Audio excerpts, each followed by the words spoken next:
Again, I compared with what I got from, so that gave me a vote difference of 2.174 million votes.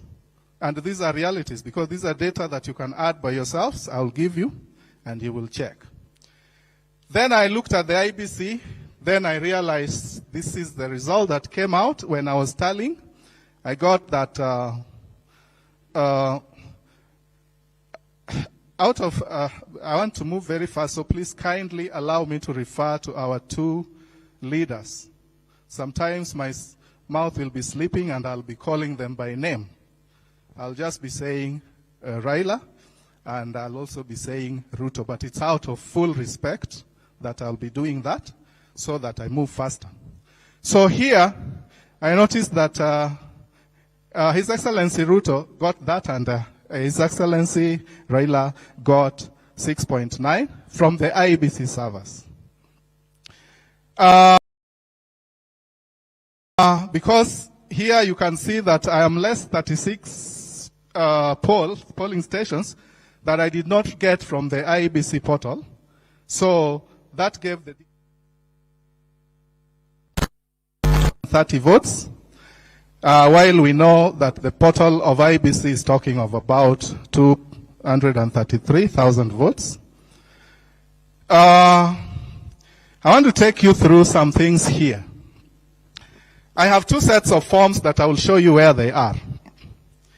In one set of form, the title may look like this. And if you look at it, you compare with the next one that I'm showing. Actually, I've showed one here, and I've showed the other one. And I cannot tell the difference between those two in the heading. It's not possible to tell the difference between those two. And then I went and checked on the sign sections. And then I realized again that I cannot also tell a difference between the two in the sign sections. But then now it was like, how do we get the real difference? If I go to the content of these forms, you realize that the data is in a picture form. And in that picture form, it's very hard to read by some software. So again, by looking at them in a nutshell, just with a naked eye, you're not able to differentiate. So in one form, it's like that, and in another one, it's like that. So looking at this and looking at that, the only thing that can be easily visible is the totals down here. You can see that here, in this form, I have the Right Honorable getting 24,544 votes, and His Excellency Ruto is getting 12,808 votes. But if you go to the other one, now you get that the Right Honorable Prime Minister is getting 24,444. Now if you compare with the other one, there's already 100 votes not there accounted for, because here it is 24,544, but here it is 24,444. Then when you go to Dr. Ruto's side, you're going to see 12,808, but on this other side it is 12,908. Now that data is massive inside there, that where to pick that 100 that has been taken from Jacom and given to Ruto on the other side is very hectic for the 291 forms that are there, that is plus including the diaspora. So I decided to subject this to a system that gave me clear pictures. And in that system, I started noticing a few things. You can see here that in this station, Jacom has 270 and 79 for Ruto. But when you come to this side, now he has 170 and 179 for Ruto. And I picked, that is noticeable. So with that, you can easily see that the 100 has been taken from these two, And then the 100 added here has been added at 179. And it's only in this one polling station, which is actually station number 1, in a stream of 10 polling stations, which were not touched. Only one of them was touched, and the change was there. I give you another one of a different one. Here, you can see that in this station called Mivumoni Primary School, Jacom has 277 and Ruto has 102. But when you come to this, now he has 77 and here it is 302. And noting that these are forms that reflect all the features of IEBC, and when you look at it clearly, this cannot be an edited manual editing.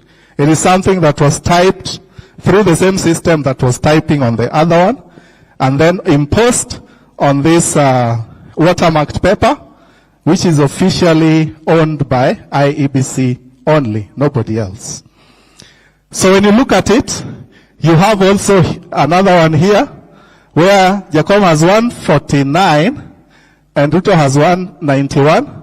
And here he has 188, and here is 111. But then when you go to this side, now he has only 49, and this is 291. And here we have 88, and this is 211. So 111 changes to 211, and 191 changes to 291. And here, 188 changes to 88. When you come down here, there's also another one, where you can see that here he has 156 and Ruto has 132. But then when you come to this, now he has 106 and here he has 182. So by looking at it, it was a deliberate effort to take 50 from here and also award 50 on the other side. So by looking at this, you can see that there's a number of deductions that took place. That now, in the initial figure, Jacom should be having 34, 345, and Ruto should be having 11, 709. But in this other portal, the one at the IEBC portal, the one at Bomas, the one that was used to declare results, now that gives him 33, 795, and Ruto now has 12, 259. It shows that he's still leading in this constituency, but you can see a number of votes have been taken from him and given to the other side. Now, let me take you to everything so that I finish and let you see what happened.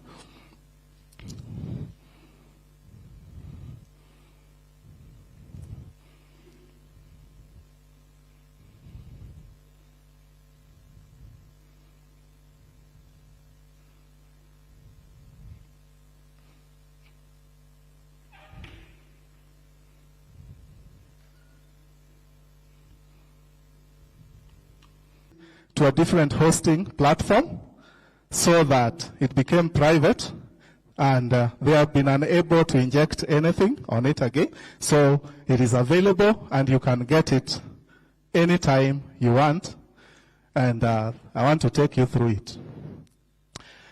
Now that is figure that already been discussed, that has been discussed.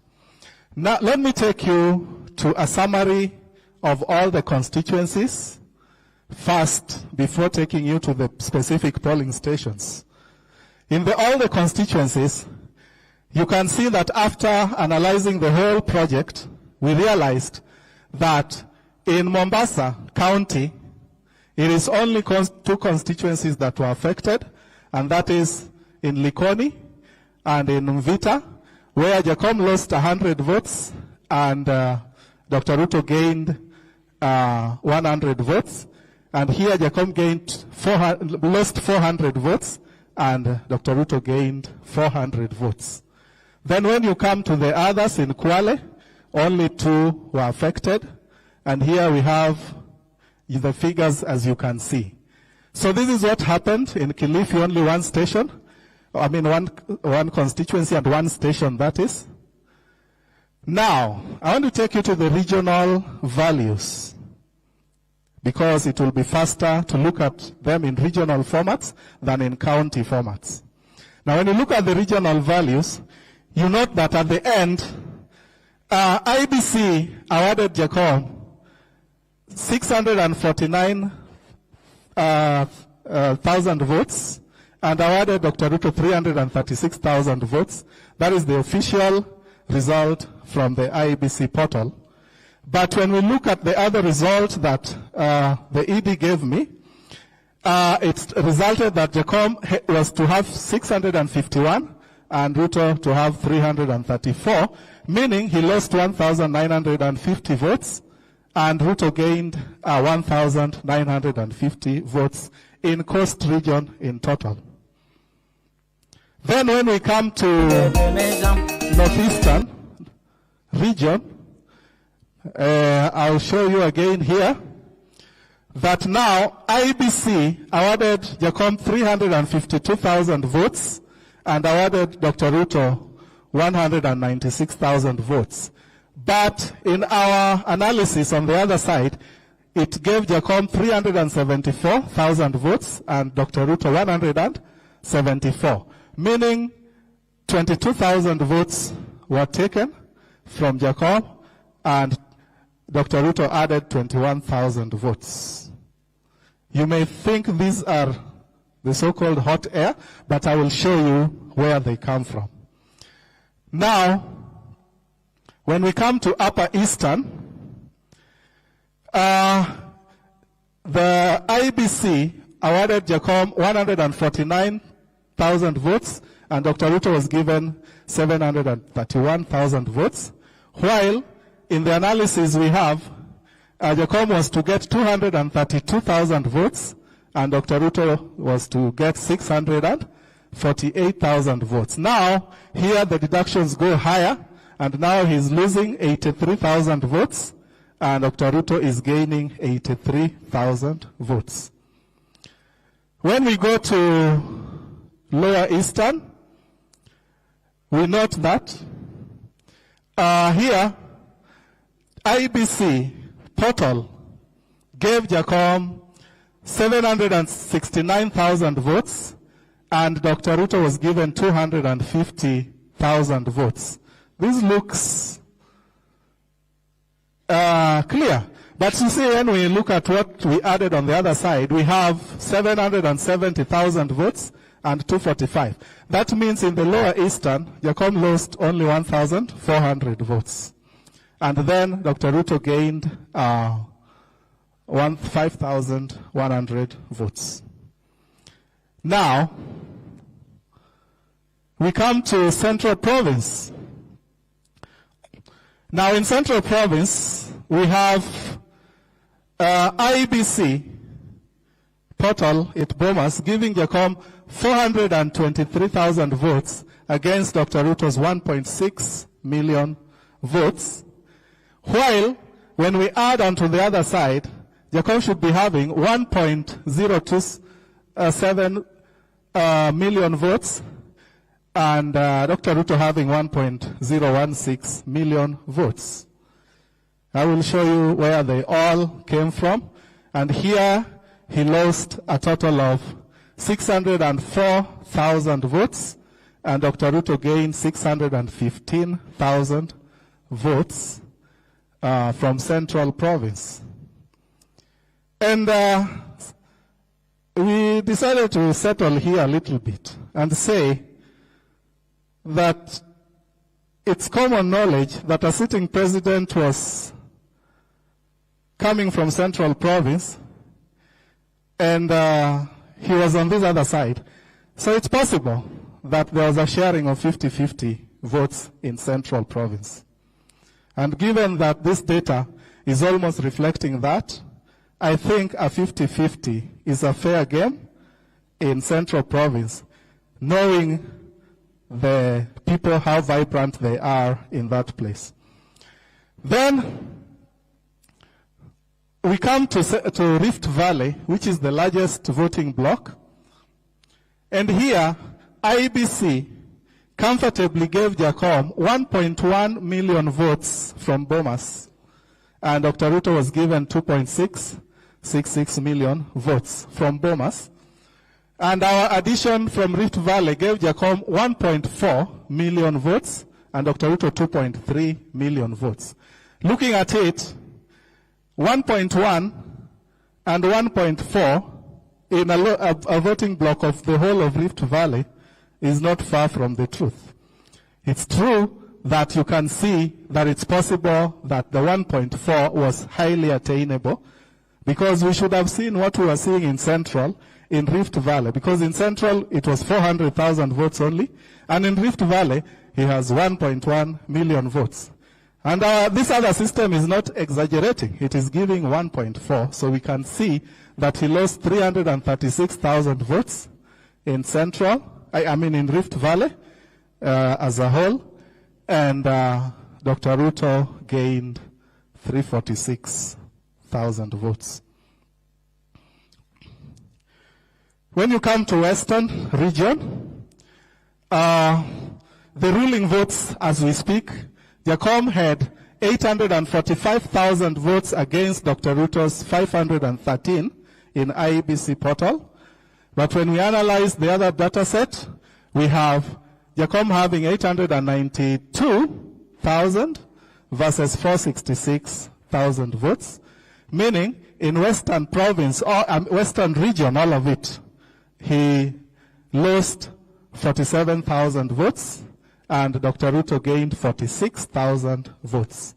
You can see that the consistency in that what you lose on this side, you gain on that side, almost gives credibility to this as a very pre-planned outcome that was meant to be.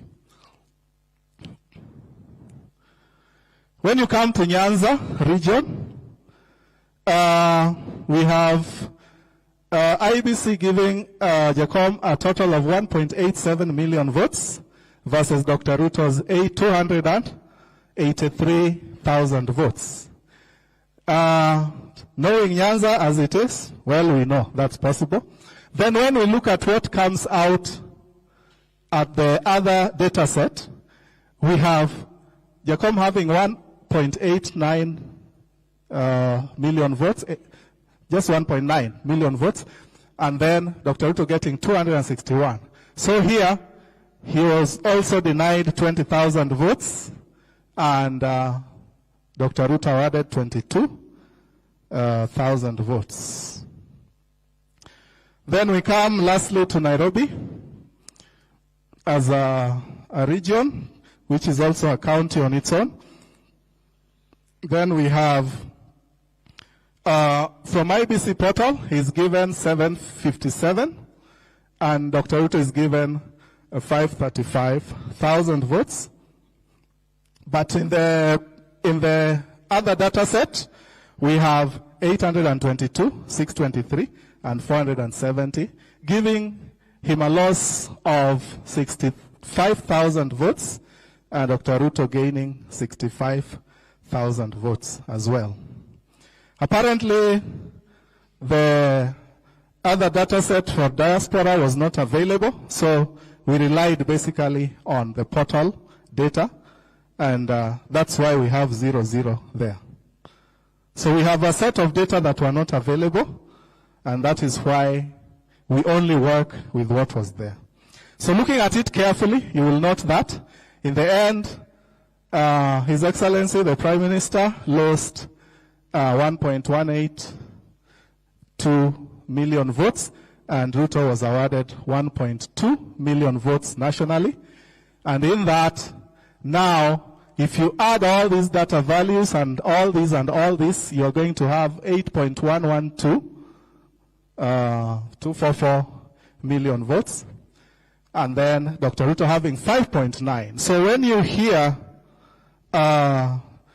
His Excellency the Prime Minister saying, I have been having 8.1 million votes, this is the breakdown in the constituency format. And Dr. Ruto, he has been saying, has been having 5.9 million votes. This is the breakdown in the constituency format so that you can easily track it.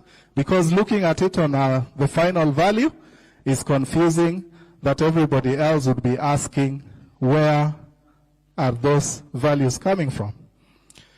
So with that, allow me to now take you to the last section of this presentation.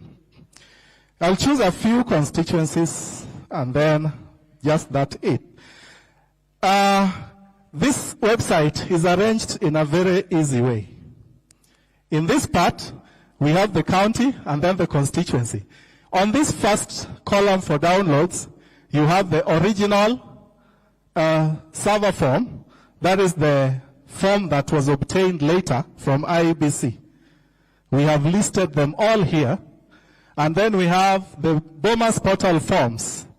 Someone may be asking, where did you get the Bomas portal forms? Because they removed them from their portal. I told you that I got sort of excited with seeing that data set, and I said, let me download it earlier. So I downloaded all of them at the right time when it was still fresh. And I can show you here that these are the data from the IEBC. You can see my download dates. Here, date modified, the last download dates, that this was all on August. These are 888, You can see 888 and the dates, and then 2022. That means these are the authentic data forms 34B from the IEBC that were used to inform Form 34C, that were used to inform Form 34D, that were finally declared. So these are the correct data sets. So that's where we have them. And my logs are showing clearly that they are genuine and they are authentic. So if you download this, then you will be actually downloading the server form. You go through it, look at it, you will see that it's exactly a copy of the other form. That let me go and download it again. For this one, this is the IEBC portal form. And if you look at them, you can only detect from the signatures that these forms are not far from being they are not different at all. So let me take you to the signature part and look at them. I want you to look at just this telephone number written here. It is 8 and 5 is crossing this line. And when I take you to this, you can also see that 8 and 5 is crossing the line. So it's basically the same form, signed by the same people. But when you take them through a process that we did, then I take you here, and you'll see the outcome. Now let me be clear that we had 4 candidates, and out of these 4 candidates, the other 2, we added their values and they all returned 0. That means nothing was deducted, nothing was added to the other 2 candidates. So instead of bogging you down with so much data, we decided to omit them and compare only the 2 data sets from the first 2 candidates. And so this is what came up from Likoni. If you look at it, we have the station and then the stream of the station. For example, Mtongwe had 3 streams and they are all captured there as this is the stream.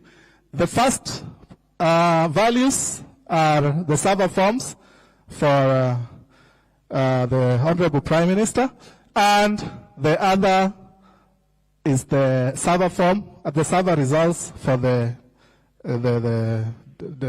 Dr. Ruto. And then on this other side, we have the Bomas results for the Prime Minister and Dr. Ruto also here. So when we try to, just simple math, we try to subtract one data set from the other, we have results here. You will see votes deducted from Raila and votes added to Ruto on this other side. So it runs Because now this is a computer system, you don't worry about it. What it gives you, what it gives you, that's it. Then it highlighted this particular station. That now, Jacom has lost 100 here, and Ruto has gained 100. And it gives you a total of 100 and 100 here. That is there. So that is what is recorded here as Ruto, as Jacom losing 100 and Ruto gaining 100. If you come to this, it's the same process. Okay, let me take you through this. You will note that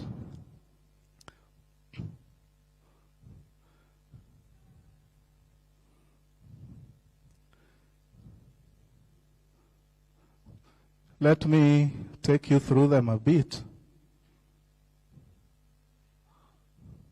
Just as a clarity, so that you see. I'll only do one, and then the rest will follow just like that.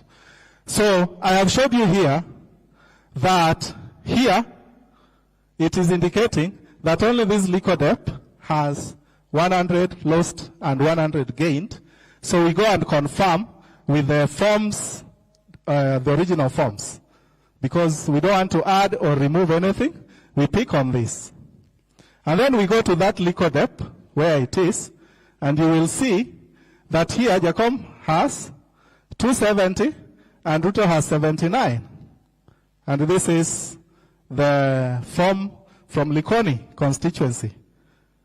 If you look at this form,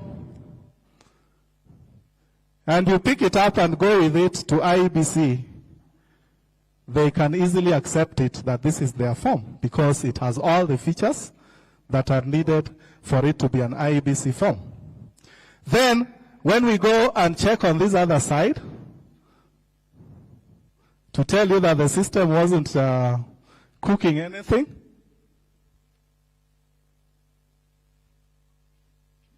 we go to that same Likodep, and we note that here Jacom has 170, and now Ruto has 179.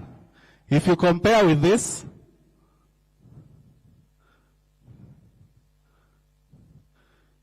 it is 270 and 79. Now you can see the trick that was being played here. The trick that was being played here is that you can see in this column, Jacom is having basically what we call tens of votes. Tens means it's not going up to 100.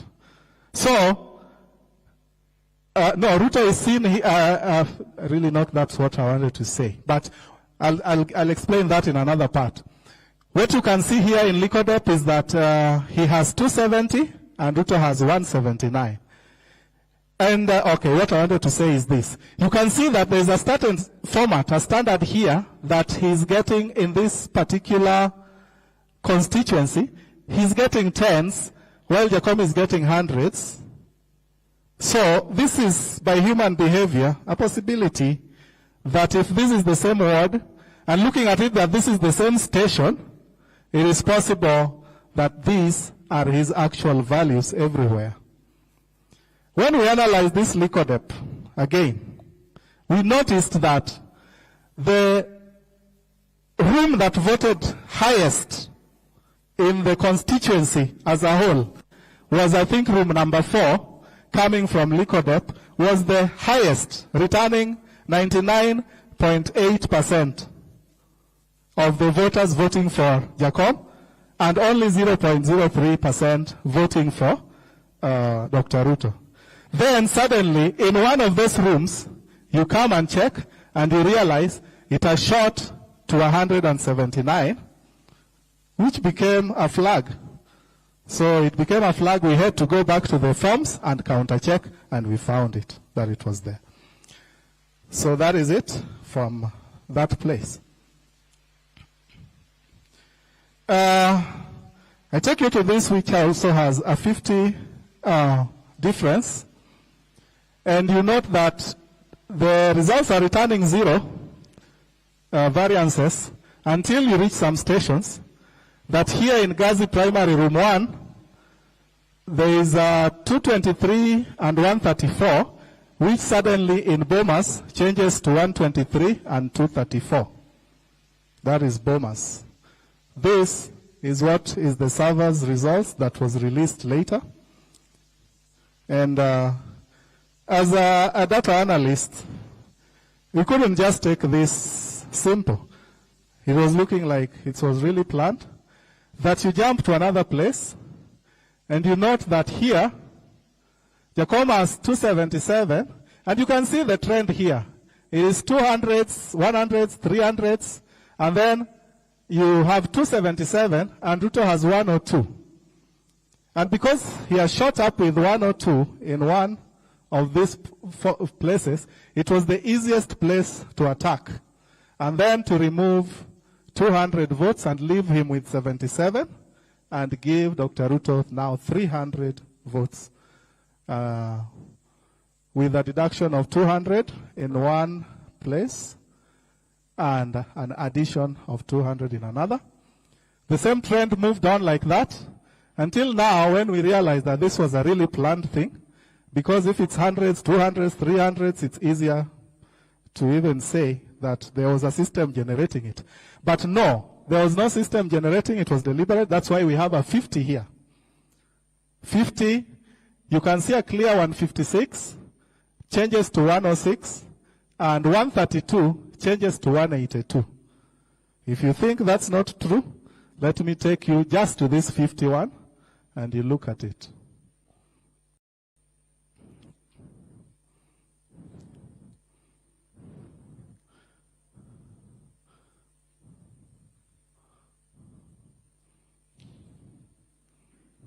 So that 50 is found from Kilulu Primary.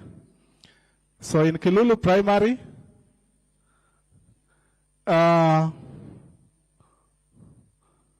where could it be, Kilulu?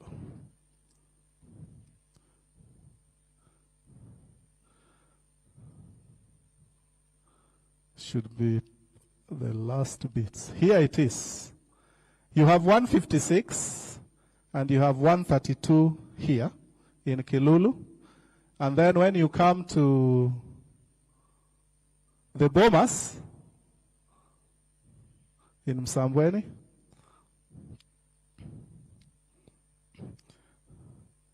again we look for Kilulu.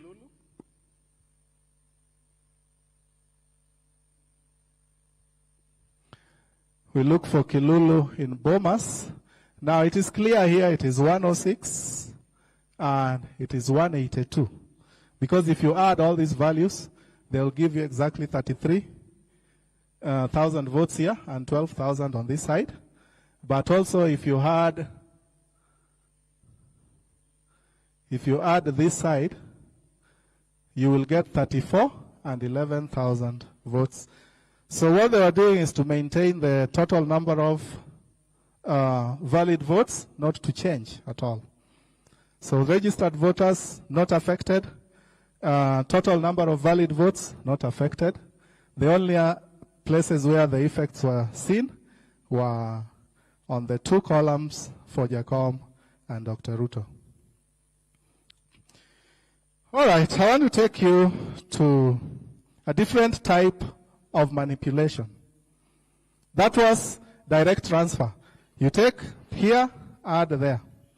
I want to take you to a different type of manipulation.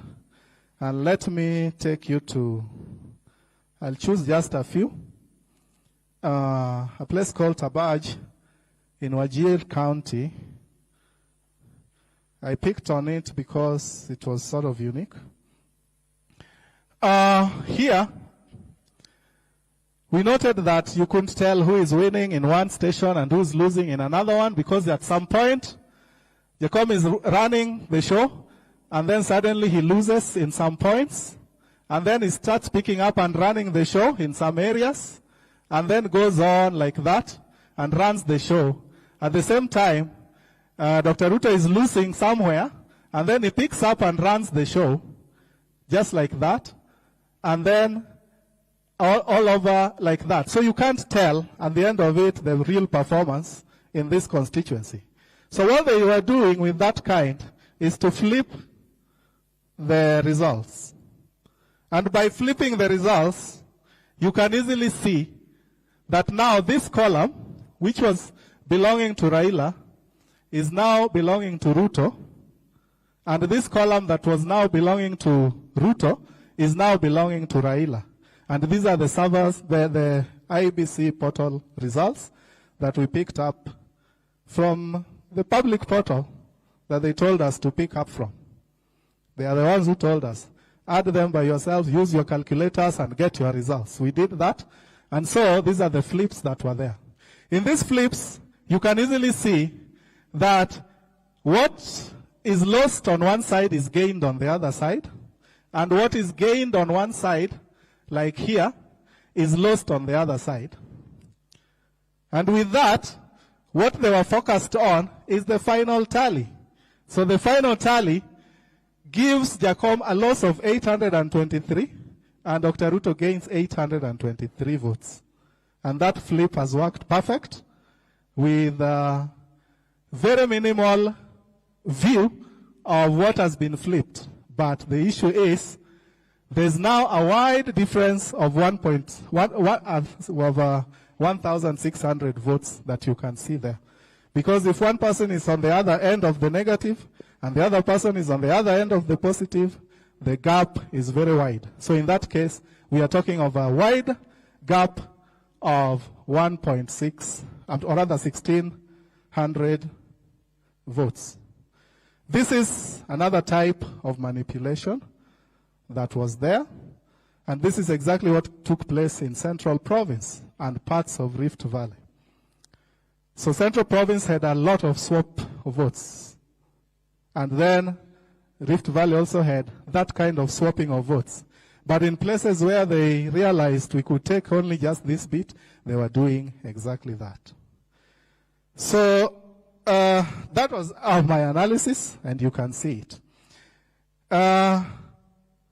Maybe if you want to confirm, you will go later and confirm by yourself, but I can take you just through this Tabaj one, and then you confirm by yourself. Where is Tabaj? Here. Let me close Msambweni because I'm done with it. In Tabaj, the server results are revealing that the Right Honorable Prime Minister, these are his column. This is his column. And this is Dr. Ruto's column. This is David Mwaure's column. And that is Wajakoya's. So when we look at it, these two columns not affected. But let's look at the other Bomas results now in Tabaj.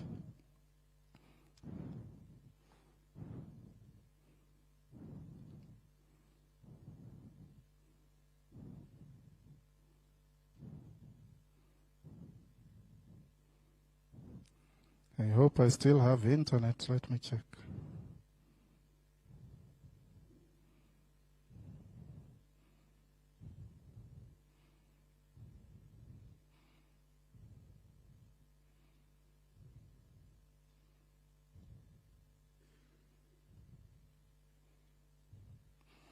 I hope they haven't attacked us again. This is the problem I was having earlier. Anyway, they can't beat us because I have it offline as well. So,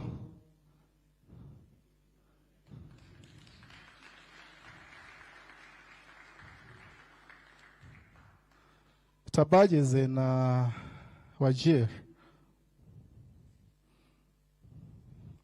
Yeah, Tabaj is here. Let me pick it from offline and show it here.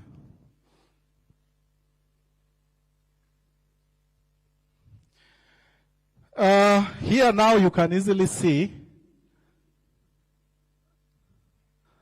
that on the server is indicating that these are column belonging to Jacob, and this other column belongs to Ruto. While on this one, you can now see the 95, 9, so on has changed and has now turned to this other side. So basically, that's what happened. And you can even see that the Ruto has now 9,735 from the portal. That is the data used to declare the president.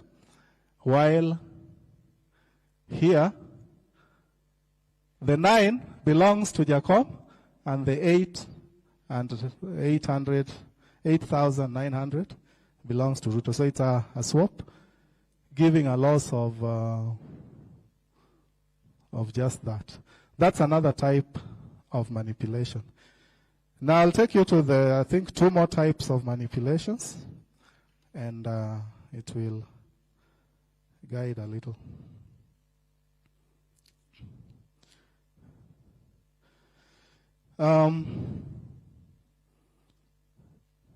I want to go to Mavoko in Machakos.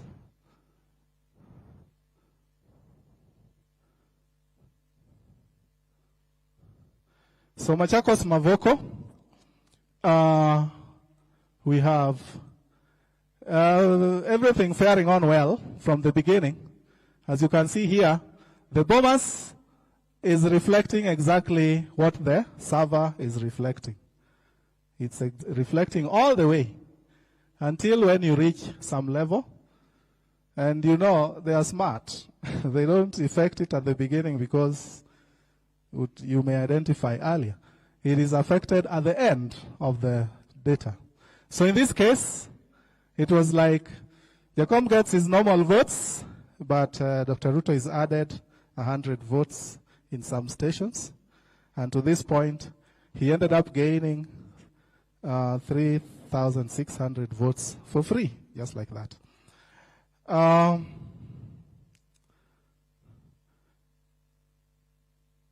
Now I take you to Oljorok in Nyandarua because I want to pick a few from places. Oljorok in Nyandarua.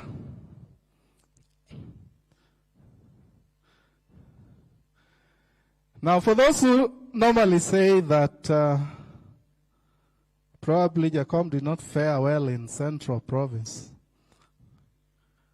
you can see here that the server results are indicating the Jacob's values in hundreds, and Dr. Ruto's also in hundreds, like that. But now, with just a thought that we need to be uniform throughout, they decide to remove all the hundreds and leave him with tens only, so that in Oljorok, he's having only tens, and wherever there's hundreds, they get and take that 100 and add it directly to this other side. These are not my data. These are not the Secretariat's data. I'm standing here on behalf of the ODM Secretariat, not me. So those who came late, I am not a whistleblower. I am just a person who is with the Secretariat and explaining the data that was there. So, in this case, you will note that it is like whether the other person gets 200 and the other person loses 100 doesn't matter. As long as it is flat, tens, and the other person gets their hundreds. So here you can see he goes ahead and even gets 200, while Jacob loses 100. Now this is another type that showed up in Central Province. And so in this Oljorok, he lost 4,200 votes, and Dr. Ruto gained 4,400 votes. Yeah, so I'll not take you to the original forms because I've already showed you where to find them. They are here. But trust me, we are working with a team that they crash it, we raise it, they crash it, we raise it. So, lastly, or second last, before I take you to Rift Valley, is Othaya. I have also Othaya here to check on. And you can note that Here they decided now to do it. I think these were now the last minute rushes to bridge the gap, meet the constitutional threshold, declare president, things work. So here it is take 100 and add even from the beginning, and then where you are tired, stop. So they got tired there and stopped and everything. And they realized also that on this other part, he was faring well, and on this other part, he wasn't faring that well. So it was like give him a standard outcome of tens, and Dr. Ruto gets a standard outcome of hundreds. And with that, 6,800 votes lost and 7,100 votes gained. Yes, so I want to take you to Mwea, where I have an issue with the forms there. Mwea is found in Kirinyaga, I think. Where is Mwea? Here. You can see Mwea almost looks like, yes, in the servers, there were these values here, and then there were these values here for Dr. Ruto in the servers, but they are very questionable servers. In this part, I want to take you directly to the forms and see some of the mischievous things that were happening in the forms. So let's go to one of the forms. This, I want to take you first to the IEBC form at the Bomas.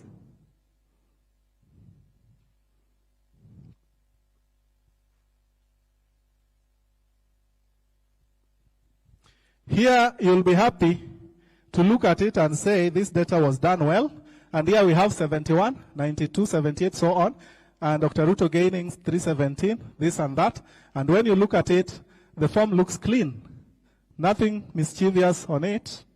And if you look at it, this is still okay. This is how their results were looking at, like at the Bomas. And then you look at it and everything is fine. Until now, Jacob is given 12,912 votes versus Ruto's 75,000 votes. But let's look at the whistleblowers form and see some mischief that somebody was doing before they could upload the values to the IEBC servers. If you look at it, on the other side we have 71, but look at this. This is 171, and it's not even 171. There was a cut of some values that were superimposed on a result that was here.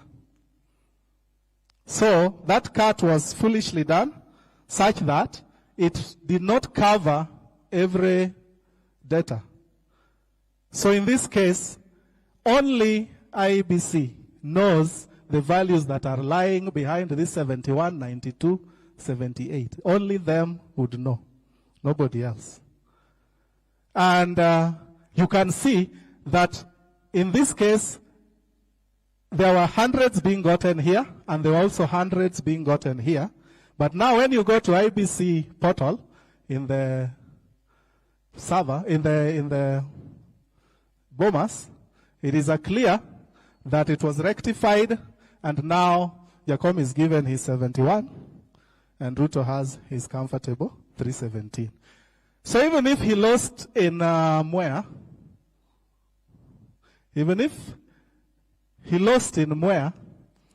then we have here hundreds and 300 is even seen here.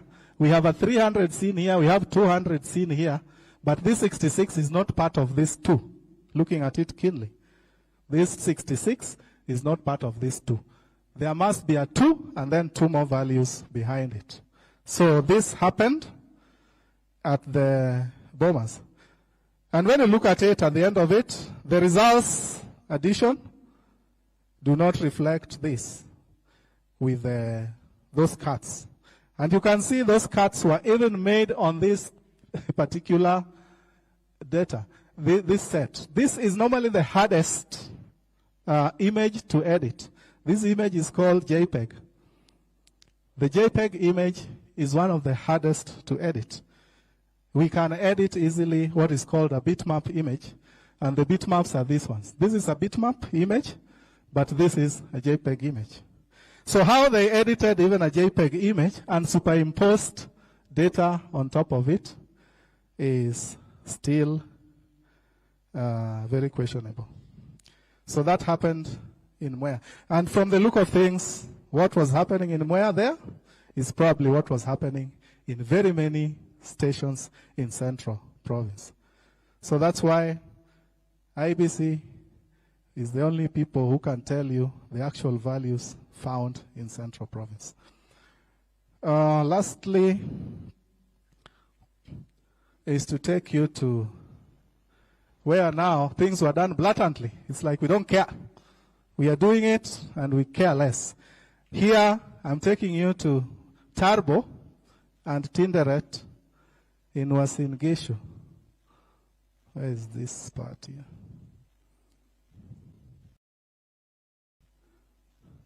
Uasin Gishu, let's look at Tarbo.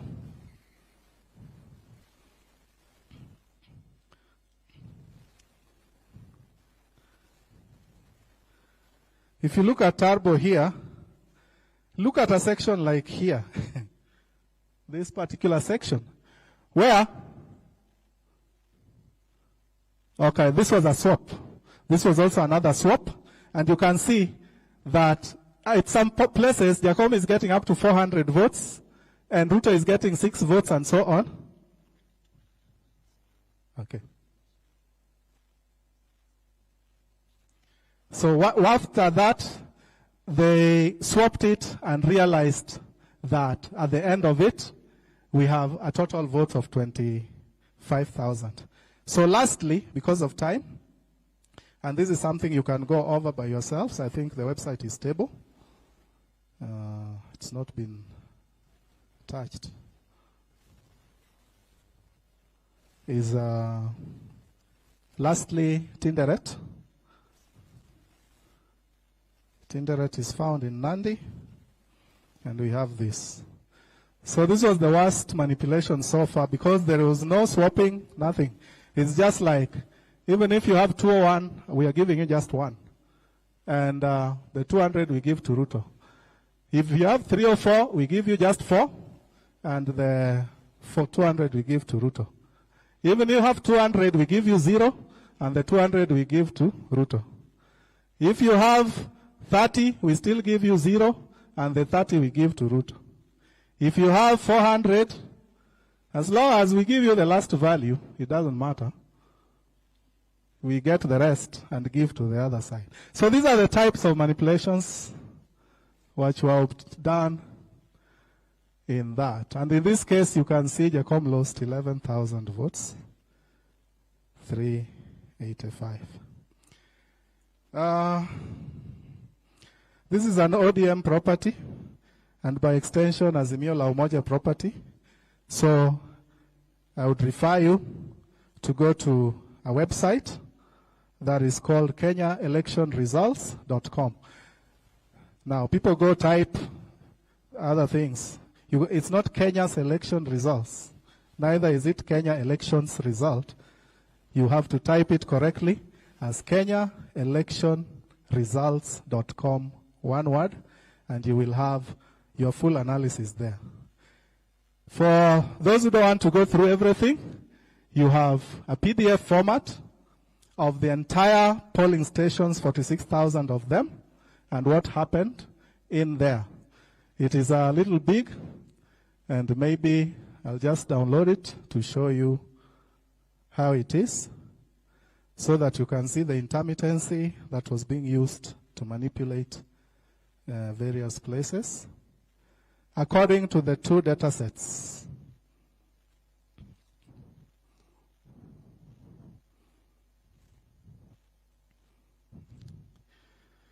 Yeah, because here it's clear enough to show you that we did not access 234 server forms, 34B. Or rather, we only accessed 238 server form 34B, and 53 forms were not available. So this analysis does not include 53 stations. And those 53 stations, they are all highlighted here. If you see something written download and there is nothing to download, means there is no form there. Just like that. So at the end of it, you have your values. You can see that everything looks fine in the polling stations. Nyali is fine, Likoni looks fine. Until you come here, you see your first deduction. Then you come, other constituencies look fine. Until you come here, you have your other deductions. And then everything looks fine. You come here, you have your deduction. You have your deduction like that. Until places where you have swaps and so on. Thank you. I'm done.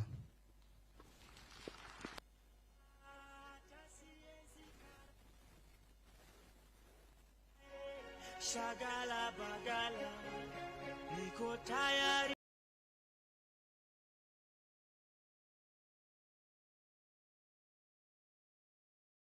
Sitasima.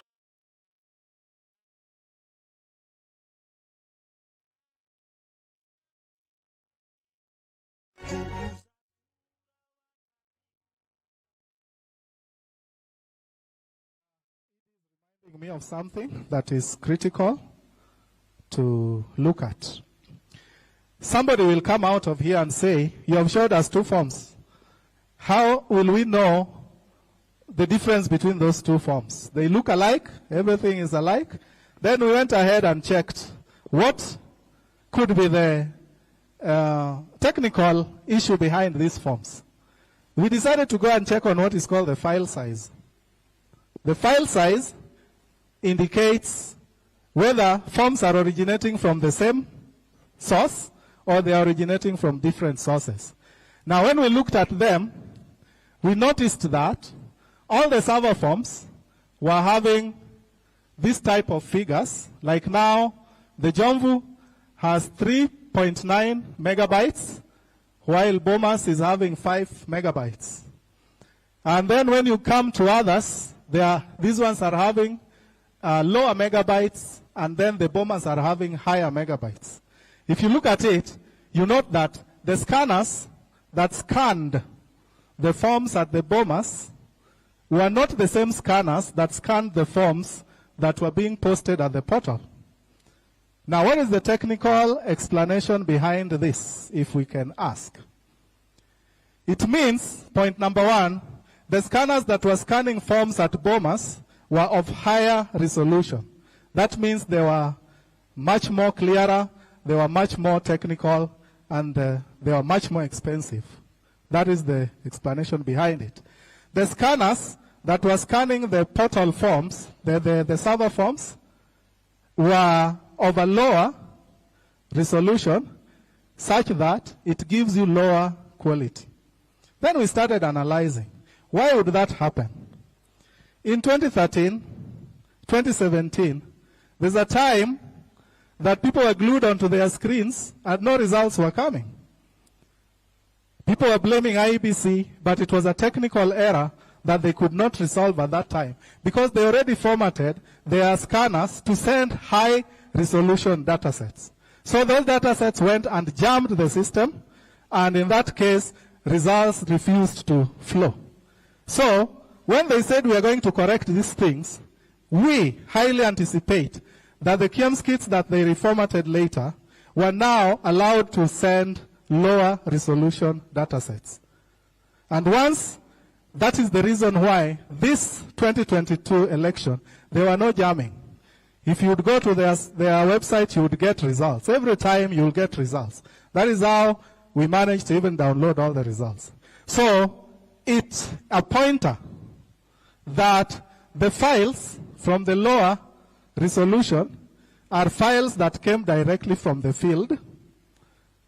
And that means they came from the returning officers directly to a specific server that was undisclosed. And then they were being taken and reformatted and then scanned again with a higher resolution server, a scanner that would give you now, check at this only, Likoni, where there was only one manipulation of one polling station. We have 4.6 megabytes of the result form from the server, and the bombers were now raises it to 9.6 megabytes. So that is just it, to show that there was a little bit of a change. This is subject to confirming if you can access the actual KIEMS kits, and also IPC is the only one who has rights of access to those ones. God bless you. Thank you. Hata siwezi karanga, uwe hai.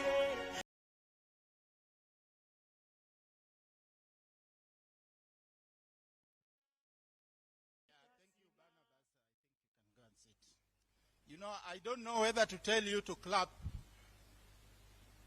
from the story we have seen, or but for the good job he did, please, let's give him a hearty clap.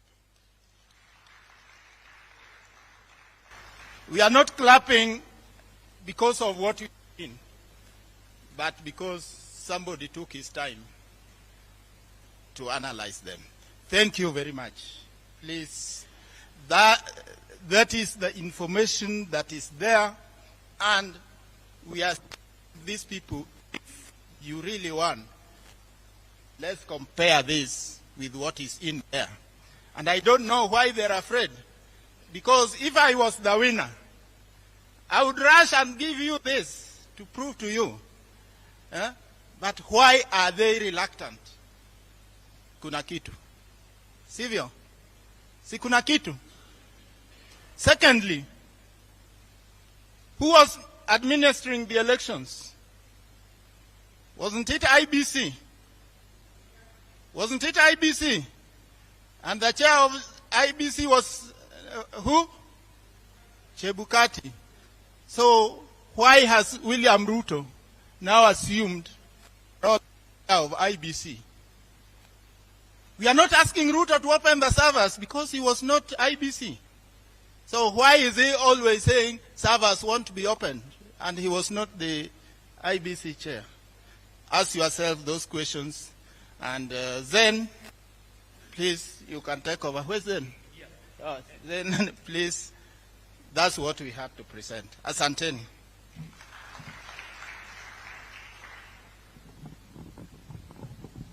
So,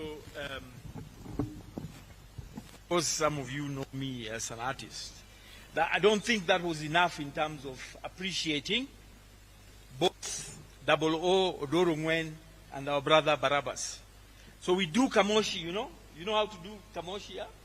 And to call the rains and to gather the clouds. So kamoshi, kamoshi, kamoshi. Alafu tunaanza tu manyunyu, manyunyu, manyunyu. Manyunyu. Mvua inaongezeka. Kubwa sana. Radi! Moja tu. Thank you very much.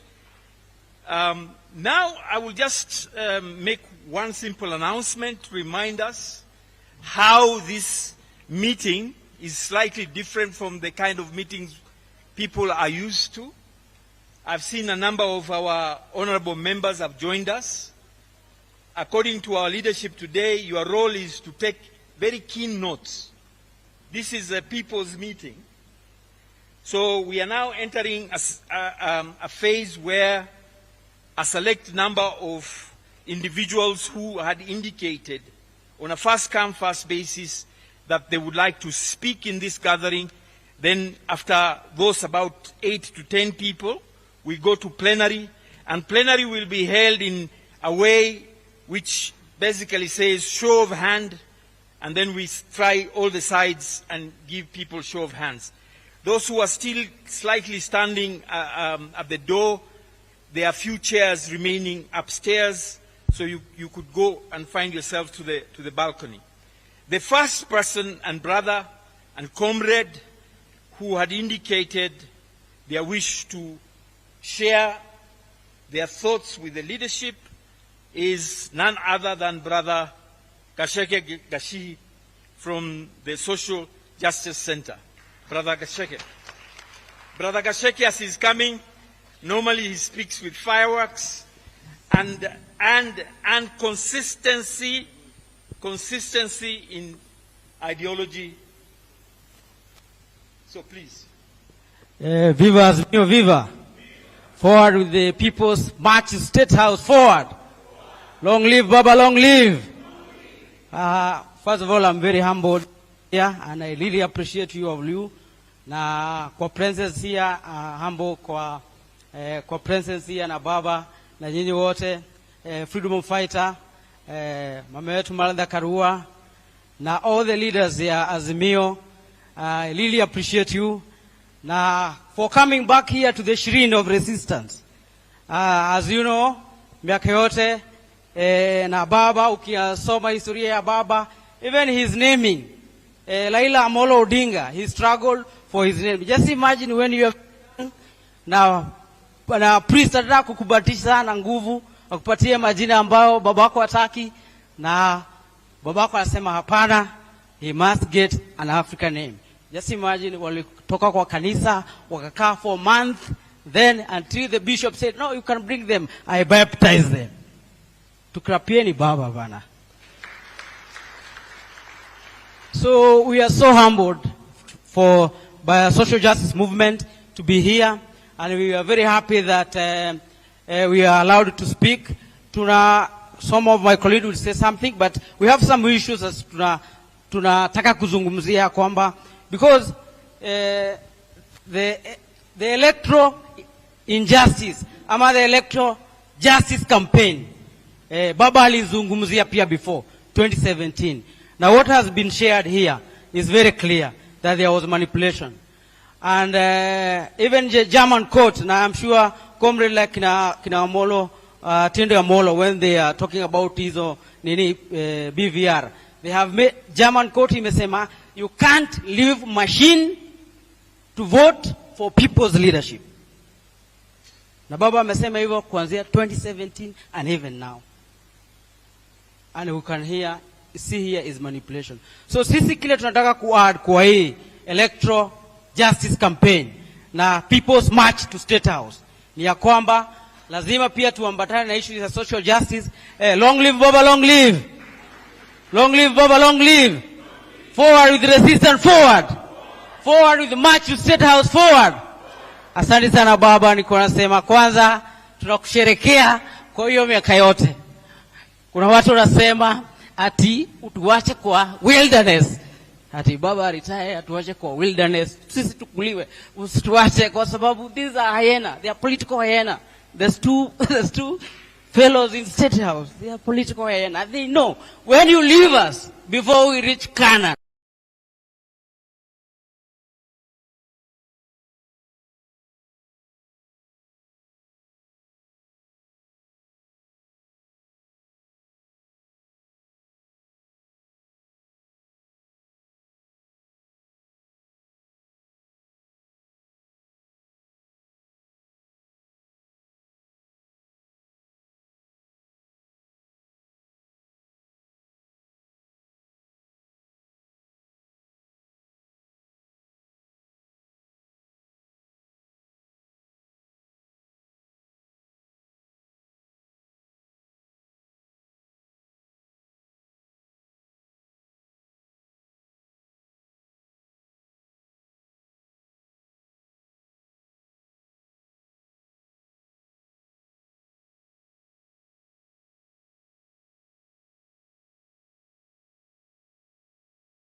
this country to anarchy. So ni vizuri pia we go back to the framework that you started as a former prime minister and rallied behind the march to State House. Zungumzia mambo ya TJRC, mambo ya the model of economy that you had proposed. Na ya mwisho pia tunasema an immediate stop, as we saw yesterday, ethnicization of security agencies and public service by Kenya Kwanza region. As you can see what they are doing, they are ethnicizing security agencies, as it happened before. So also we are demanding that, and we hope this also will be added in the resolution of today.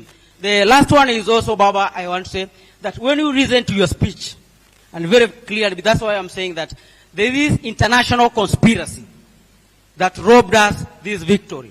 It's so clear. When you listen to Baba's speech, when he was speaking to business people, he was so clear how to change this country. Starting with the formation of the business class in this country, how far we have come from. He was so clear. He was so clear.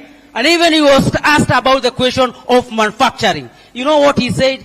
He talked about all the wealth of resources in Congo, in East Africa, everywhere he talked, especially in Congo. And he said everyone is looking for coltan in Congo, everyone is looking for mentor in Congo. And he was so clear about how he revive manufacturing.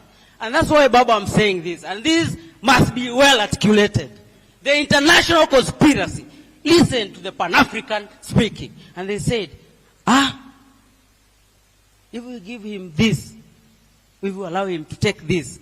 And he's talking about, and even in the neighborhood, there was a lot of fear of you becoming president. Because they know you become president, the entire region changed. And also I say, although the former president, Uhuru Kenyatta, he had a progressive foreign policy. He made there was a peace in Ethiopia. He made sure our army progressive has entered in Congo.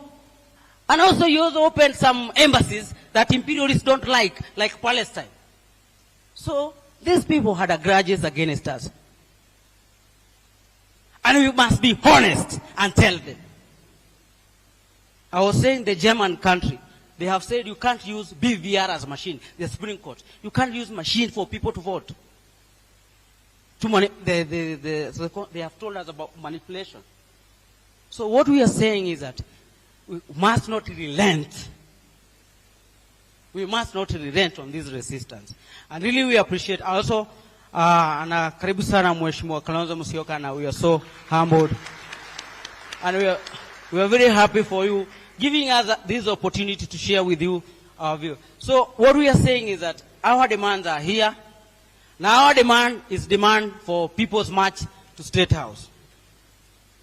It might be protracted struggle.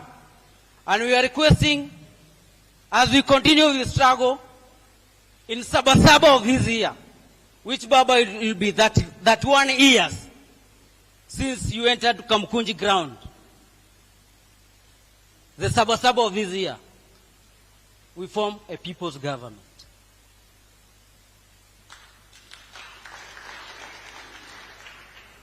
This fellow, they have gone to the money market, as somebody was speaking yesterday.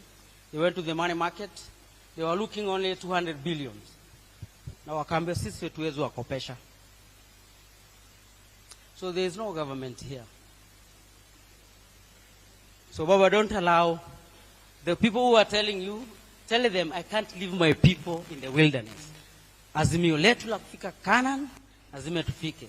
Kama tutatembea mguu hadi State House, pale tutaunda serikali ya Wakenya, kila mtu apate maji, afya, elimu, tufike hapo. Na for electoral justice, the parliamentary, we also agree, as it happened before, here in Ufungamano, and many years, and religious people have spoken, and some were saying that, who say that the only parliament knows the solution of this country.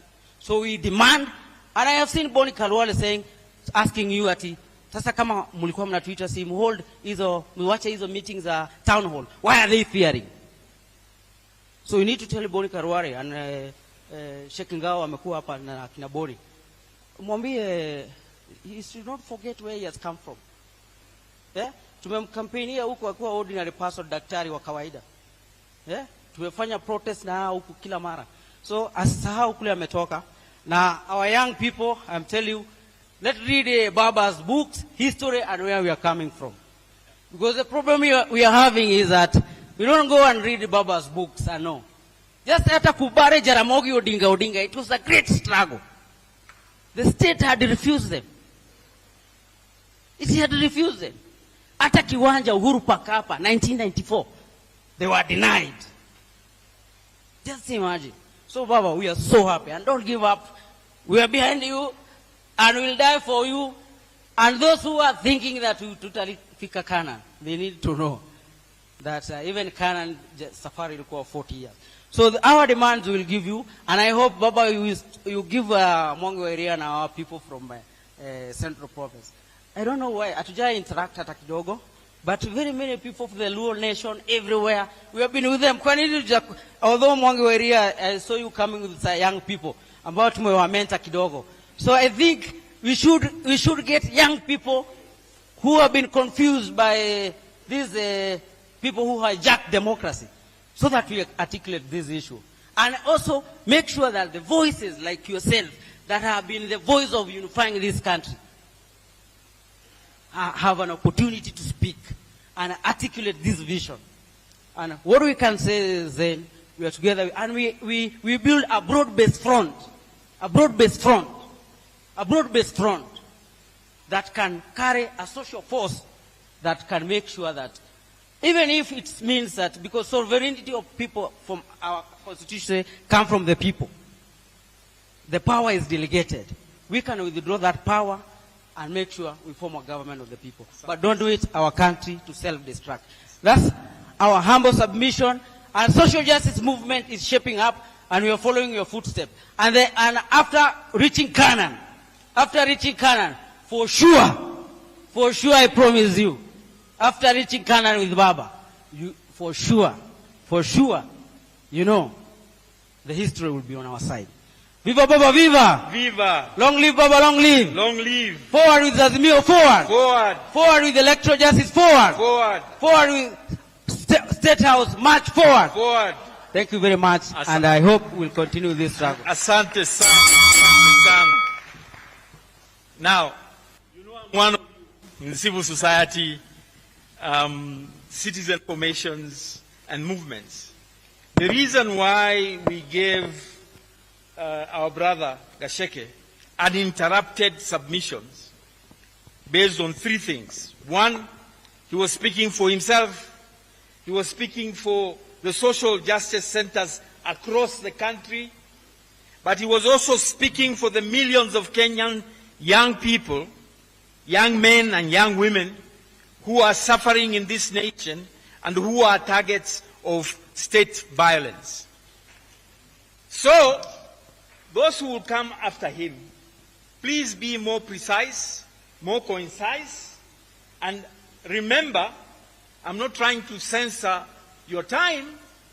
Remember, we have limited time, and I'm sure many people would want to say things that Baba and the leadership can listen to. Mheshimiwa Kalonzo, welcome kabisa. We are in a session now listening. Leaders, as you instructed us, we ask people to talk and you listen so that then we can take this movement and this struggle forward. The next person I'm calling is Mino Kia, Social Justice Traveling Theatre. This, hapo, this is a long tradition of performance and interacting with people, and the social justice traveling theatre is paving new ground every single day. Welcome, welcome, daughter. Welcome. You can use, oh, you have a mic. Go ahead. You want to use this one? Yeah. Okay.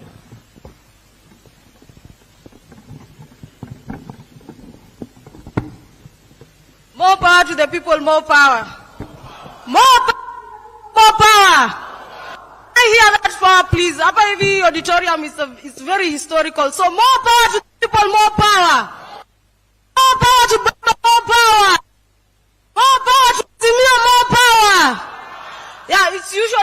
much to speak after Gasheke, but I will just focus on one thing, which is Article 43 of the Constitution, which I understand very well that Baba na Mama hapa wali play a very key role to make sure that we have that Constitution. So we as young people, we call upon the implementation of Article 43 of the Kenyan Constitution. Kwa sababu hiyo Article 43 ndio inatupea right to food. Na sisi ukweli wa Kenya wa mashinani tuko njaa. I come from Mukuru kwa Jenga where the last demo... I didn't even introduce myself. My name is Minocha. I come from Mukuru kwa Jenga where the last demonstration took place. Now ukweli, you can tell from the crowd of people that ukweli watu wako njaa. So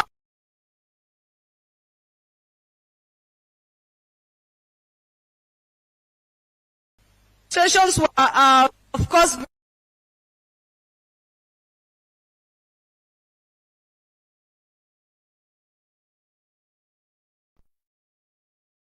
to this police brutality, kwa sababu tuko na haki kwa constitution, tuko na haki, tunajua tunafaa tukuwe na chakula, tuko na haki, tunajua tunafaa tukuwe na employment. Me, I live very near in industrial area, and I can tell you 80% of the youths in Mukuru kwa Jenga are unemployed. So this kind of idleness ina cause drugs, and this kind of drugs inaenda kwa crime. Na tukiona kwa crime, these people now start shooting us, which is, of course, I do not advocate for crime in any way, but what is the root cause of all things that are happening huku hivi mashinani? It is kind of poverty that is improvised by the state to cause this kind of poverty. So we want to say that what Azimio is doing is very great in terms of calling upon these people to be accountable. Na hizi vitu zenye walifanya campaigns nazo wakituambia watatupea na hawakutupatia. We as young people are dying huku mtaani. We as young people, manze, watu wa young huku mtaani wanateseka na wanateseka vibaya sana. If you go to these slums, you will see the kind of idleness and ina happen huku mtaani kila siku. Watu hawana employment, watu hawana vitu za kufanya. So we want to say that the government has to implement these things, because sisi tumechoka ukweli, and we will march to that state house and take power, because we are tired as young people and we have to take power. And just as I finish, I want to say that tuungane mkono pamoja, tuunge watu wa mashinani pia mkono, kwa sababu isikuwa tu ni demonstration peke yake ndio tunaungana mkono peke yake. Tukicall upon hizi dialogues zenye tuna address issues za police brutality, issues za extrajudicial killings, can you be with us and can you hold our hand? And just to finish with, as a woman, I want to say pia wamama wa mashinani wamechoka, because every time that our kids are getting killed, it comes back to us kama wamama. When our kids wanaenda kwa drugs, it comes back to us kama wamama. When it is crime, it comes back kama wamama. So sisi wamama pia tumechoka, na ukweli wamama wa hii country tukiamua kuungana na mayouth, tutaingia kwa hiyo state house and we will take power, because we are tired. We are very tired. Viva comrades, viva! More power to the people, more power.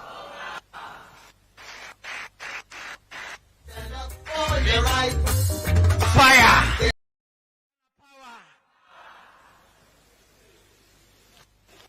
Our daughter and our young sister has taken half the time Ndugu Gasheke took. So that is a trend. Concentrate, focus, discipline, preciseness. The next calling, I'm not saying these things because I'm anticipating he'll take long. I'm sure he'll take preciseness. Kama mtu anapicha hapo, kamera apige kabisa. Mama na daughter, baba na binti yake. Kelvin Okoth Gaucho, bunge la wananchi. Vijana power!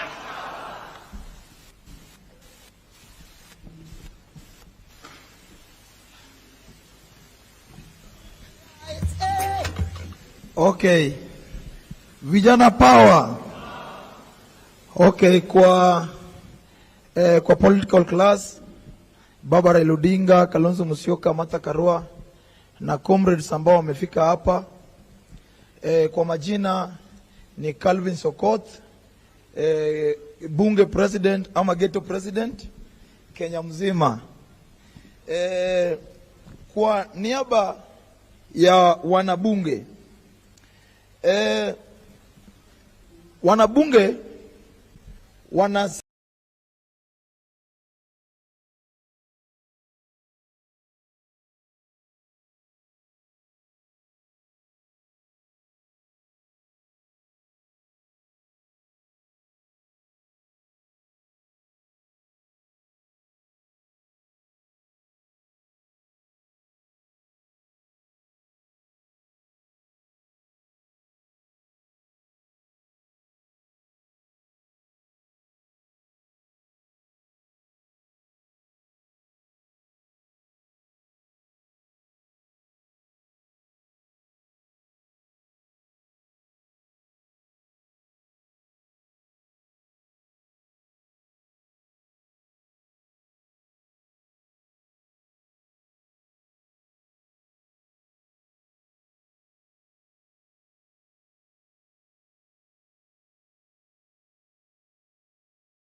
lazima tutembele. Lakini ya mwisho, mimi nashukuru nyinyi ni mazuzu hawezi jua kitendelea. Baba, vijana wamekubali, wacha wale wanakufa wakufe, waache kutuambia eti kwa nini Raila anataka tu damu yake.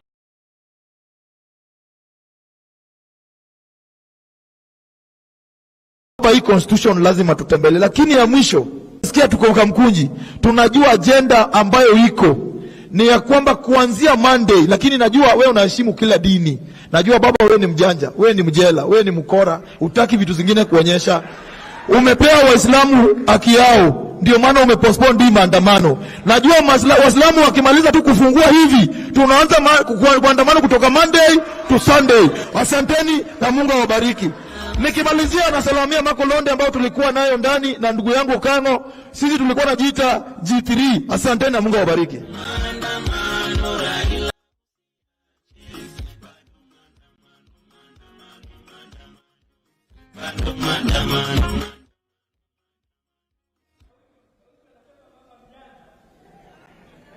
Gaucho pia mjanja.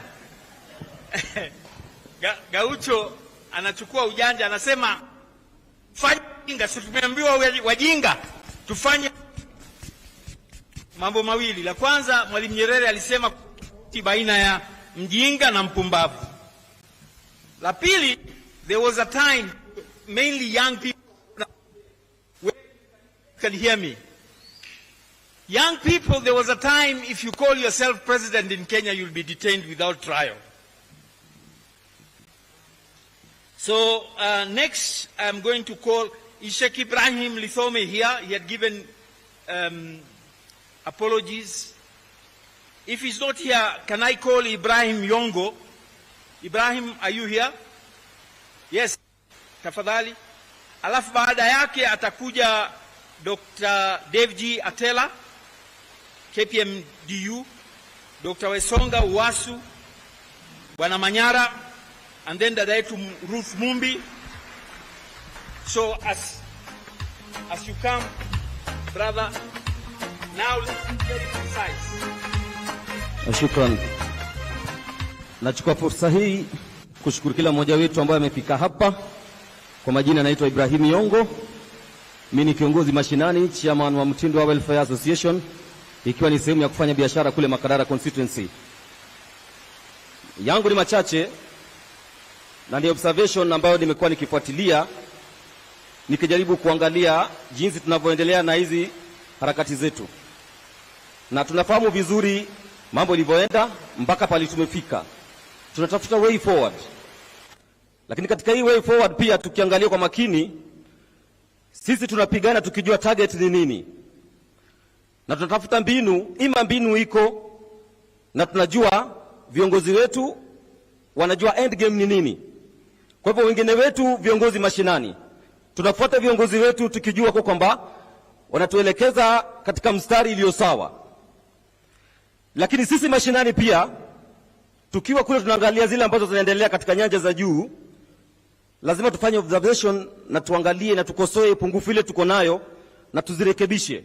Sehemu ambao kuna upungufu na sisi tutoe maoni ni vipi zitaimarishwa.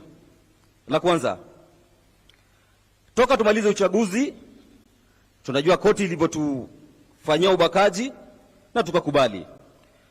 Lakini nafasi ilipopeanwa kwa wale viongozi ambao sasa wako mamlakani kuendesha nchi, ni dhahiri kuwa kwamba hii shughuli hawakujiandaa vizuri. Na mpaka leo kwa kweli ukiangalia mazungumzo ya viongozi inaonyesha kuwa kwamba hawakujiandaa ama ujuzi na mbinu ujanja kuendesha taifa hamna. Kwa hivyo nafasi ipo bado ya kurekebisha mambo. Lakini je, sisi kama option ambayo itakuwa ni fallback ya mwananchi, uongozi wetu kidogo upungufu iko wapi na itarekebishwa vipi? Mimi kwa mtazamo wangu nikijaribu kuangalia jinsi tunavyopigana vita kule hewani, hapa namaanisha kupitia vyombo vya habari, magazetini, redioni na hata kwenye televisheni. Kwa kweli kikosi chetu ina upungufu ya watu wa kurusha marasharasha. Kwa mfano, kwa kipindi cha siku 2-3 makamu wa rais amekuwa akitushambulia sana na anashambulia viongozi wetu wakuu. Imefika kiwango cha makamu wa rais anauliza taifa ama anaeleza taifa, yeye anazungumza kama makamu wa rais ambaye alichaguliwa, lakini hana muda ya kuzungumza na Raila Odinga. Mpaka anatuuliza Raila Odinga ni nani, yeye anazungumza kama nani? Tumefika hapo. Je, ukijaribu kuangalia tajriba ya makamu wa rais na mheshimiwa Raila Odinga, His Excellency, Hapo kuna comparison kweli? Hakuna nafasi kama hiyo. Je, kwa nini ichukue kipindi cha wiki mzima? Mheshimiwa Rais amekosewa heshima hapo. Sisi wanarasharasha wetu, nikisema marasharasha wetu namaanisha foot soldiers wetu wa kumachi Gachagua wako wapi? Viongozi wetu wako wapi wa kubishana na Gachagua? Kwa sababu kiwango cha Martha Karua na Mheshimiwa Raila Odinga si kiwango cha Gachagua. Na wakati mzee ataenda kurespond kwa Gachagua inamaanisha tumeshusha hadhi ya mzee. So tunauliza. Na mimi siko hapa kukosea watu heshima, isipokuwa kwa observation yangu ni kuwa our communication sector ama communication system iko na upungufu. Na inatakiwa ikiwa leo Gachagua ama Ichung'wah atasimama aongee na aongee ujinga na upuzi alipoongea, jua lisitue kabla tujapata mtu wa kumjibu moja kwa moja. Hii ni observation ya kwanza. Kwa hivyo nikimalizia nukta hilo, ningetaka kuomba communication team ya Azimio, tafadhalini marisheni kikosi chenu. Na mimi nachukua fursa hii mama na kuuliza moja kwa moja, ningeomba nafasi katika hiyo sekta. Mimi niwepo, matches tuko na the best team, lakini there's always a chance for improvement. Na tusidharauliane hapa, mzuri sione kama amekosewa heshima, isipokuwa kuna nafasi na kuna haja ya kuimarisha hicho kikosi, ndio kusudi. Tukirishiwa kombora ni sisi tunarusha kombora. Tusirishiwe kombora inafika wiki mzima kama hiyo agenda ambayo tulirushiwa na ni uongo mtufu, sisi hatuja respond, inakuwa ni ukweli. Na sisi tunajua vizuri wale mabwana ni wazuri sana kwa kuweka propaganda. La mwisho, nilisema natoka kwa mfupi kwa kusema, tafadhali, tunajua vizuri vuguvugu ambayo inaendelea kwa saizi ama harakati ambayo inaendelea kwa saizi, tunajua inaweza fika kiwango ya kuwa kwamba watu warudie uchaguzi ama sisi tupewe serikali. Lakini ndio tufikie hapo. Je, tutakuwa tumemwandaa mwananchi kwa njia gani? Mwananchi ataandaliwa kwa njia gani? Kwa sababu kumbuka, wenye tunapinzana nao ni watu wajanja sana na ni wakora sana kwa propaganda na maandalizi ya mashinani. Tunavyozungumza saizi, chama cha Kenya kwisha tayari wako na mikakati kupitia hii kofa zao ambao wanaita ni hustler funds. Nimekuambia mimi ni kiongozi mashinani, na kwenye sehemu mimi naongoza leo kuna watu wao, maagents wao wanakuja kutoka sehemu yangu ya soko, na wanakuja na agenda moja. Kunayo mbinu ambayo imeshazinduliwa upya ambayo inakuja kuhamasisha watu mashinani kwa kwamba kuna fedha katika hiyo coffers ya hustler fund, lakini sasa ina target vikundi ambazo ziko tayari, ziko registered. Na tunajua vizuri vile vikundi ziko registered mashinani ama mtaani ziko kwa wingi sana. Sasa lengo lao ni kwenda kumarisha zile vikundi, zinapewa nafasi na zinaelezewa kila kikundi ifanye recruitment ya watu ejapo 50. Kisha kuna mapeni ambao watapewa moja kwa moja, wanaform kama sako hivi. Kisha wanapewa pesa pale ya wao kukopeshana wao kwa wao. Tayari hii ni mbinu janja ya kuingia na kukita mashinani, ambapo saa zile filimbi kitapulizwa tu hivi kwamba labda kuna uchaguzi unakuja, tayari wao watakuwa kuna maagents wao ambao kidogo ama kwa njia moja au nyingine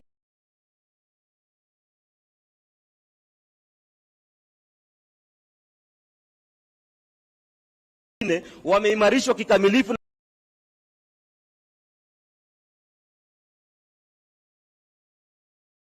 macheche.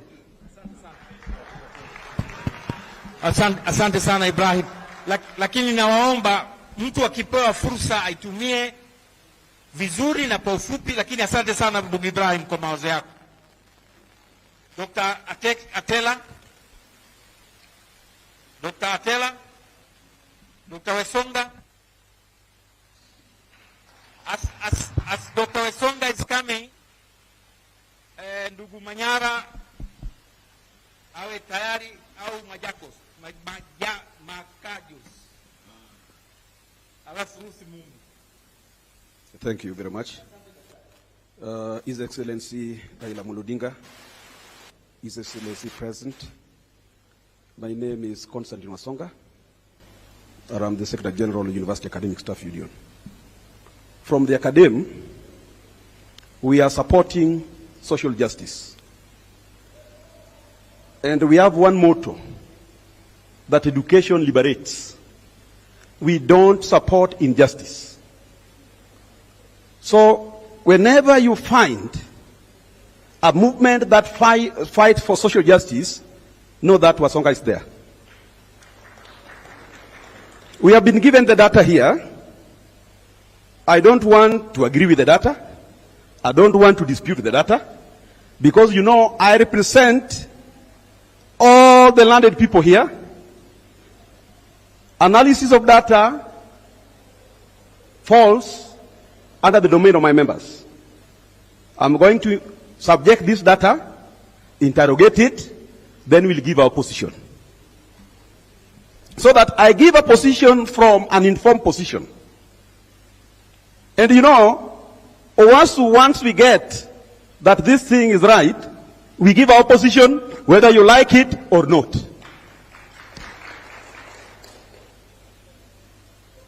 Since independence, it is the first time that the government cannot pay its workers. And people think that it is a normal exercise.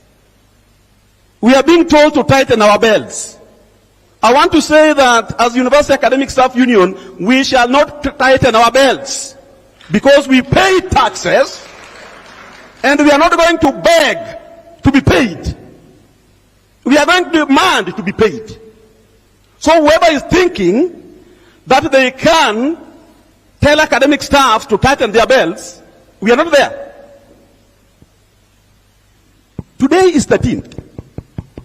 Our members worked. And we don't know whether we are going to be paid or not.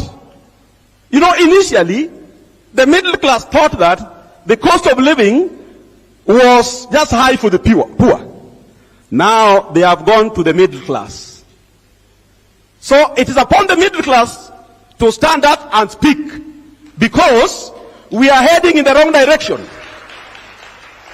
Whoever imagined that a government can say that they cannot pay their workers, a government is telling workers to tighten their belts, and unionists are not talking?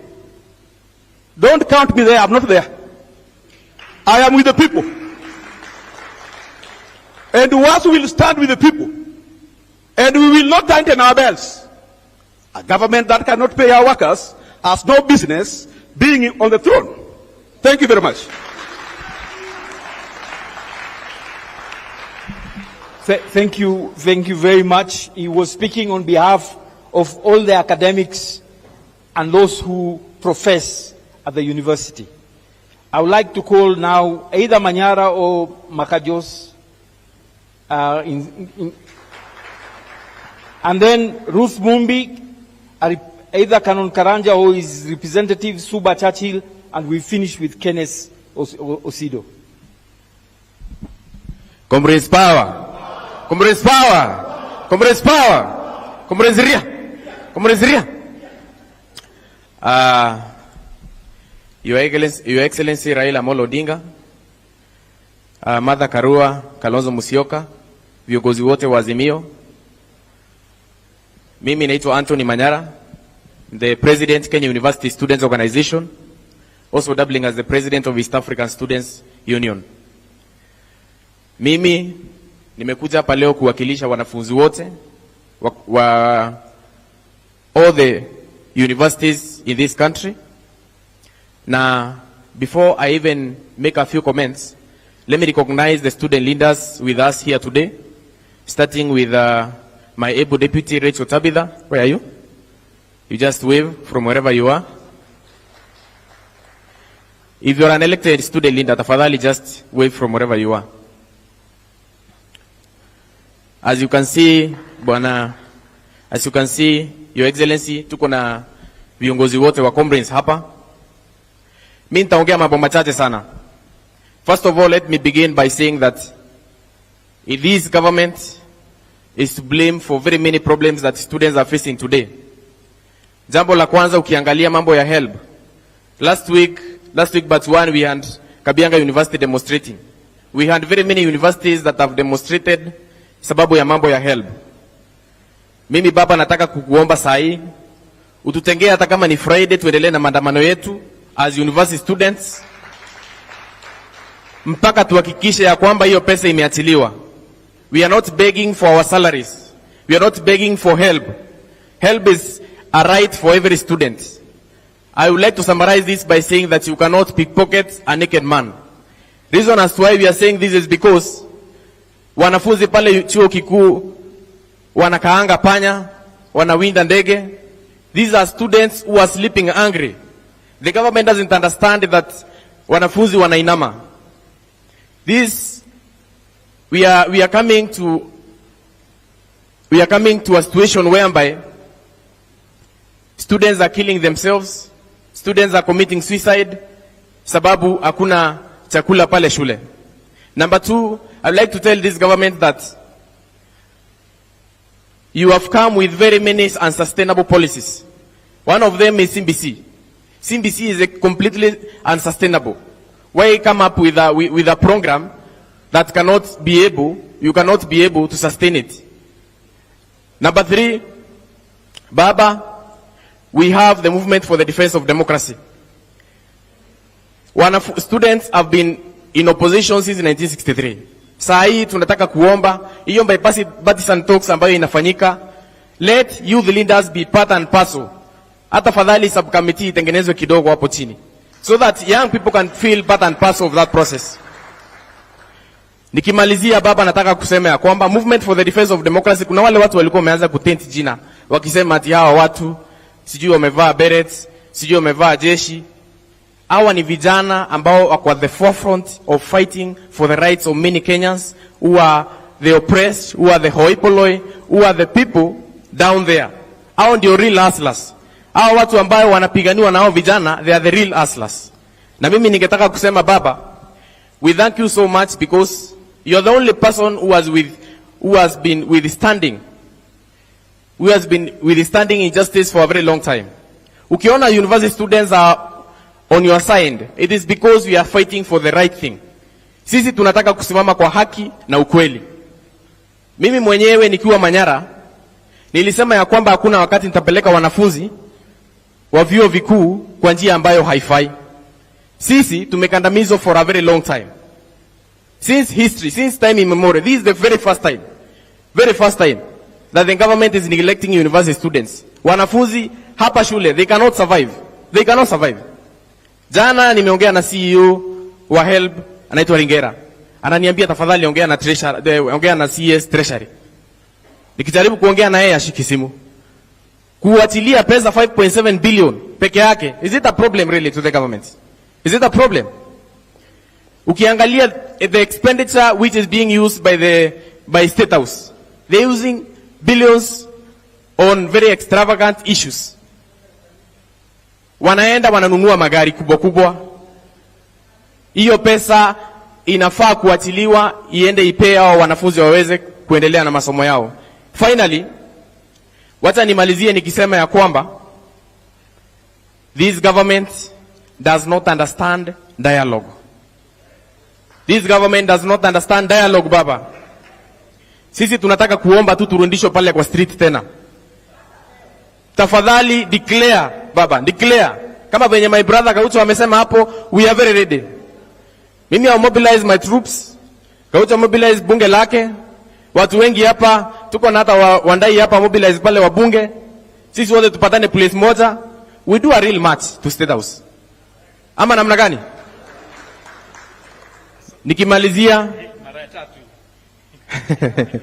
Nikimalizia Baba, wacha nikushukuru sana sababu umesimama na wanafunzi for a very long time. We are very loyal.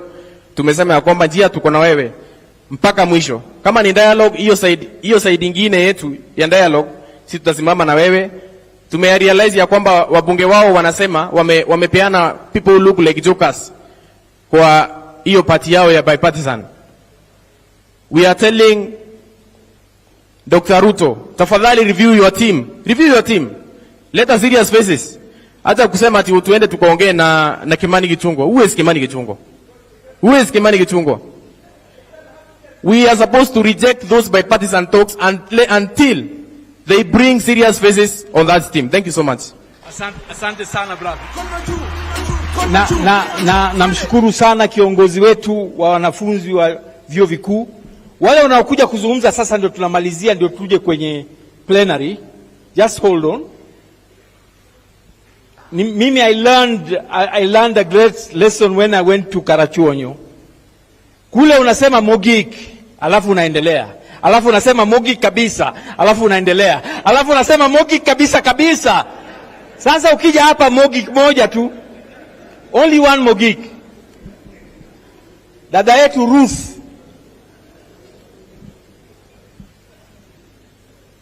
Dada Ruth Mumbi, Human Rights Defenders Network. Viva na Kenya, viva na Kenya, viva na Kenya, oh viva, viva, viva na Kenya, viva na baba, viva na baba, viva na baba, oh viva, viva, viva na baba. Kwa majina mmesikia mimi ni Ruth Mombi, mwanaharakati mtetezi wa haki za kibinadamu, na mimi hapa leo niko na jambo tu mbili la kusema. Nilikuwa katika harakati ya kupigania na ku make sure ya kwamba katiba ambayo sisi wa Kenya tulijipatia imepigiwa kura na tumeipitisha. Nili coordinate warembo ni yes, and I'm glad that Mother Karua is here today, because we went round kuambia wanawake na wasichana ya kwamba hii katiba ni yetu na lazima tujipatie. So mi hapa nataka kuongea kuhusu Article 1 of the Constitution. Nikumbushe the current regime ya kwamba hii si privilege wanatupatia, and right to protest can never be a privilege of the state. Ni haki yetu kulingana na katiba yetu ya Kenya, Article 1 of the Constitution, ambayo inasema we can exercise our power as people either directly or indirectly. And we are here today as the Kenyan people to exercise that power directly. Na hatutaomba ruhusa, na hatuombi ruhusa, na hii serikali ambayo inajiita sijui serikali ya hasla. Nilifikiria wale wageongea mbele yangu, and especially the religious leader, hii message inaenda kwenyu. Katika Biblia inatukumbusha ya kwamba wana Israeli walizunguka the walls of Jericho siku 7. Muliona tear gas? Hawakupigwa na tear gas. Na kama nyinyi mnajidai ya kwamba nyinyi ni serikali teule na Mwenyezi Mungu, mbona mnatuchapa na tear gas? So sisi kama Wakristo wa Kenya, wanadini, we are going to protest, we are going to exercise our power, and it is not a privilege that you people, and especially Ali Iba bin Kura, hatuombi wewe ruhusa. Tumeona vile muliiba kura. Baba alikuita Zakayo, lakini mimi leo nakuita Ali Iba bin ushuru. Ushuru hatulipi, sababu ya nini?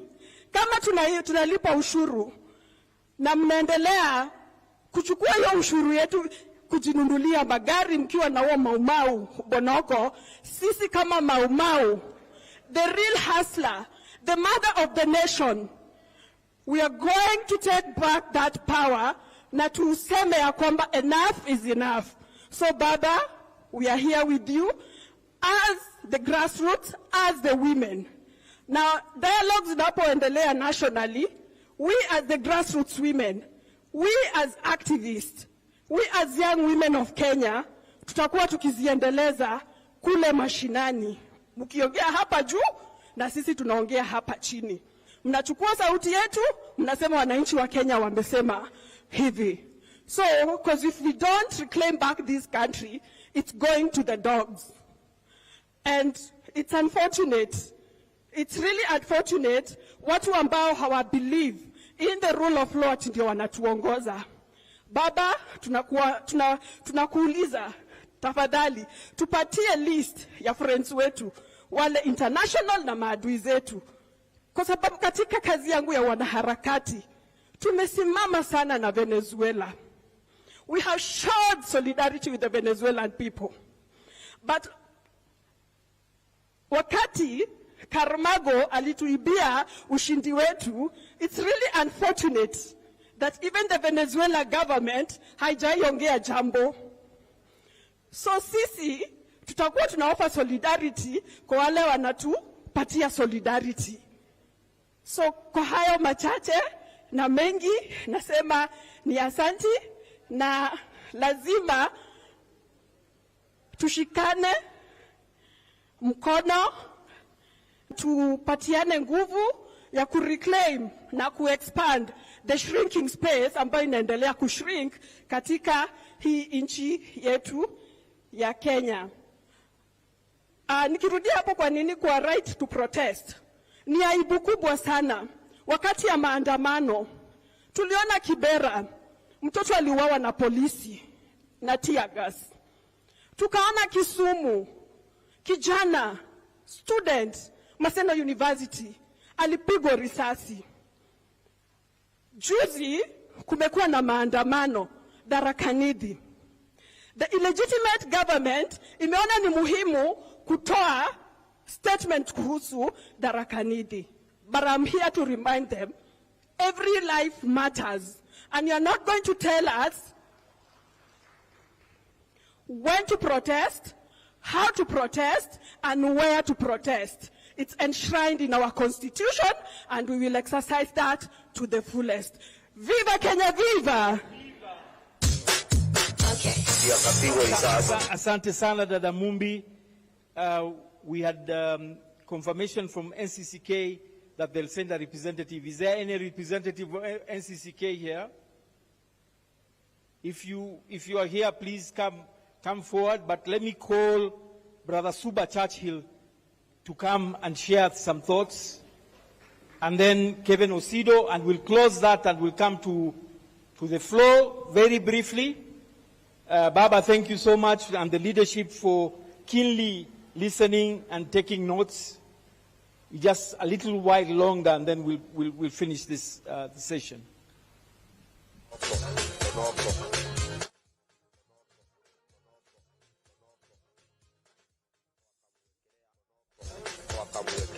Thank you very much. I'm Suba Churchill. I'm an activist, and I've been an activist for the last 28 years, and still counting. And if there is anyone who others would wish to retire, maybe in the sector is Suba Churchill, but I refuse to retire.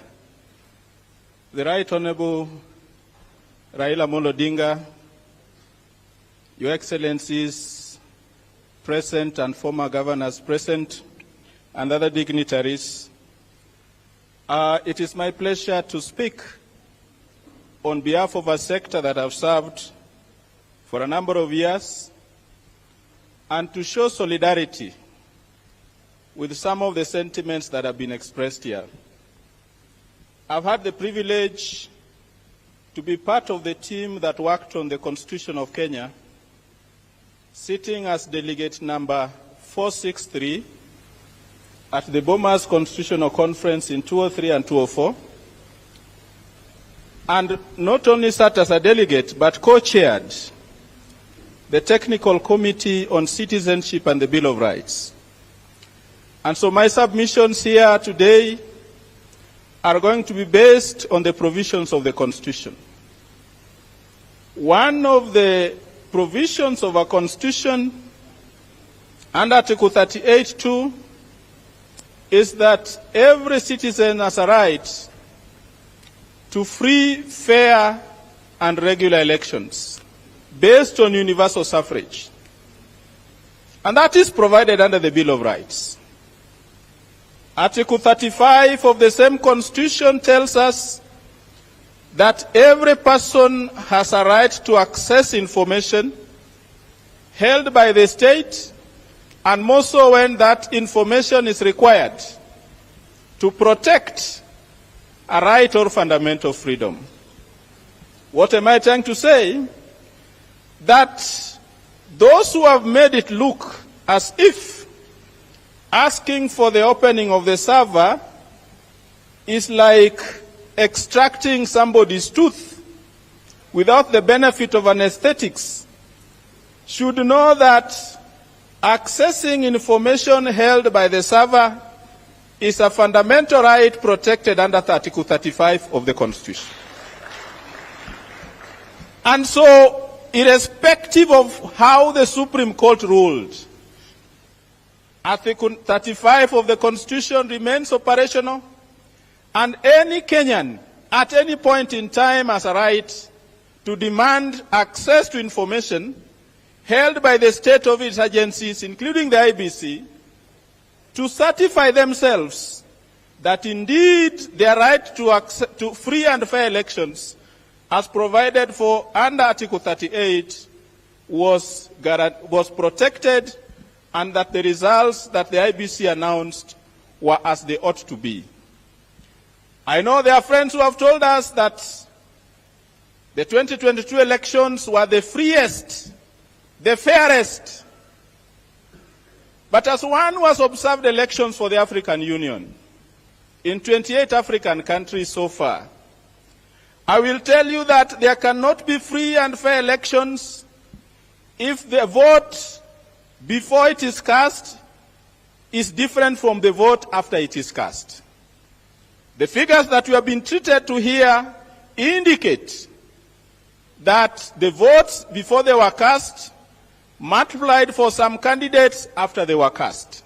And therefore, the results as announced by the IBC on the presidential vote do not meet the requirements of Article 86 of the Constitution that requires that no matter what method is used in conducting the vote, they must be verifiable, they must be accurate, and all this seems to be missing in this process.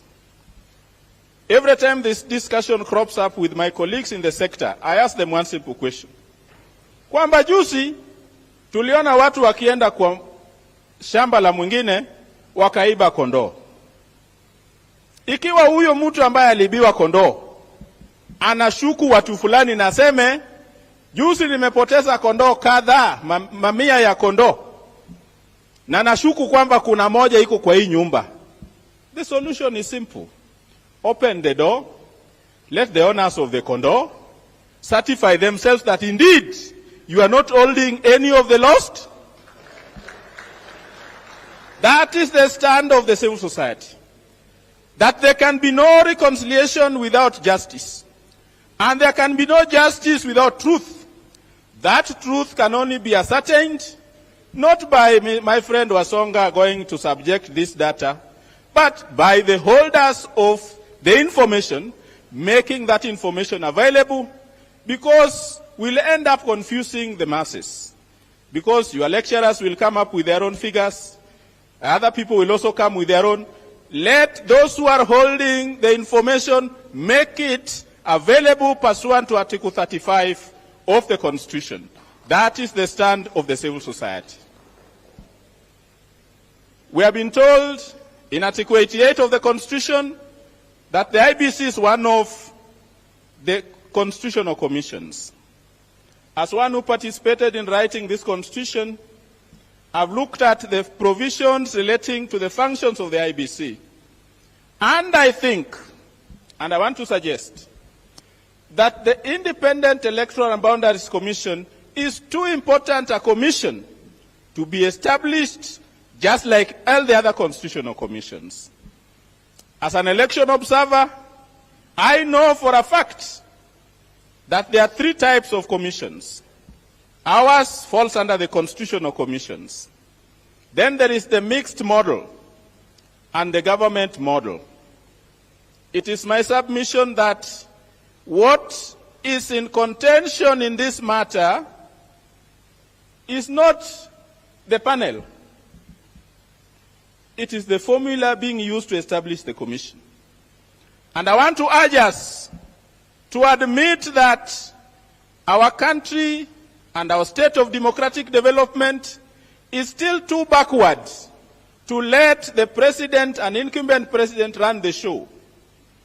by presiding over the appointment of everybody else who contributes people into the panel that sets up the commission.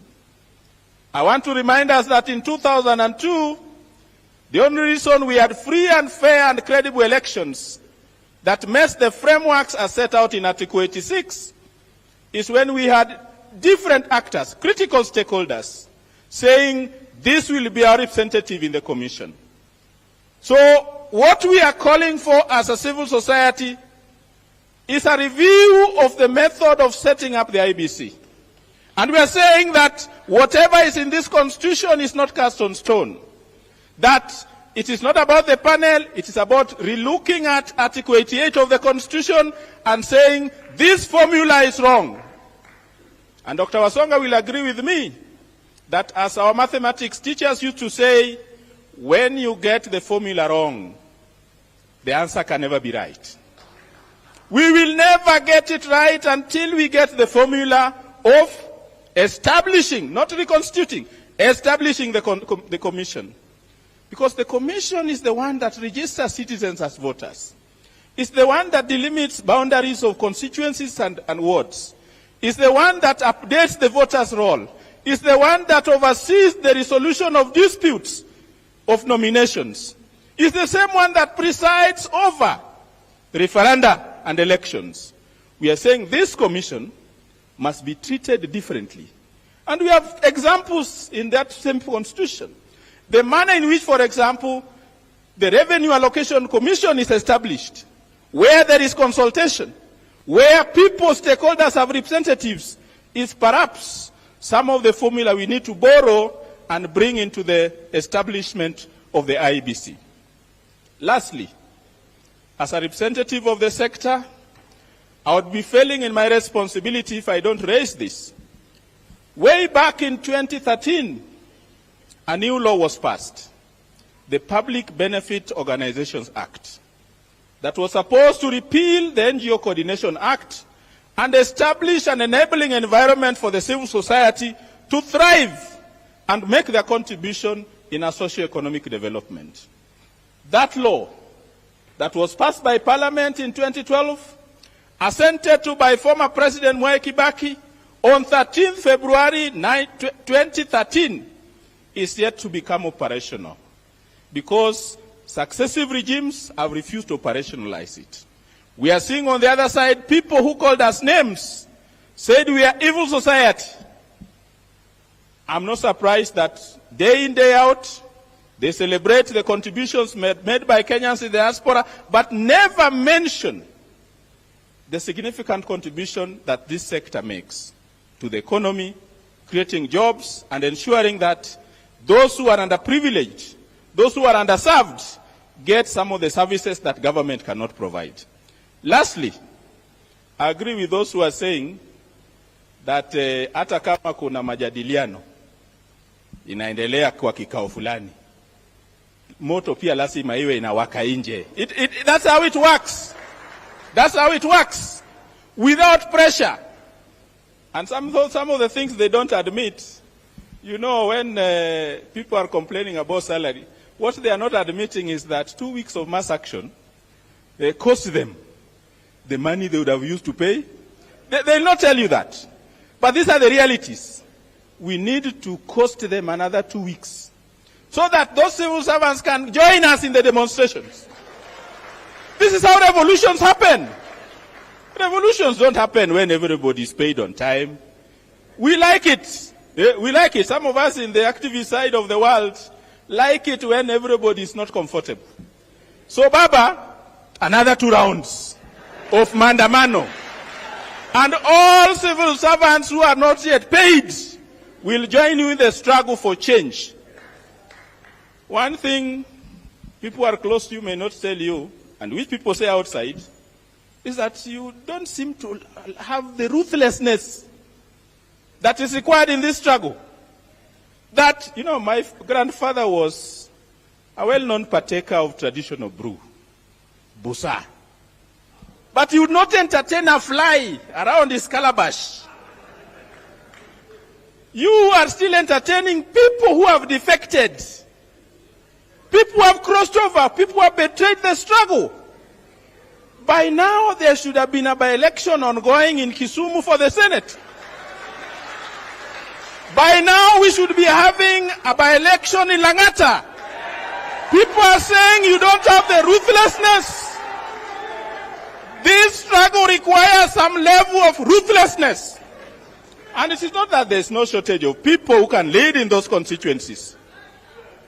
Bondo constituencies are sure bets. What are we waiting with that?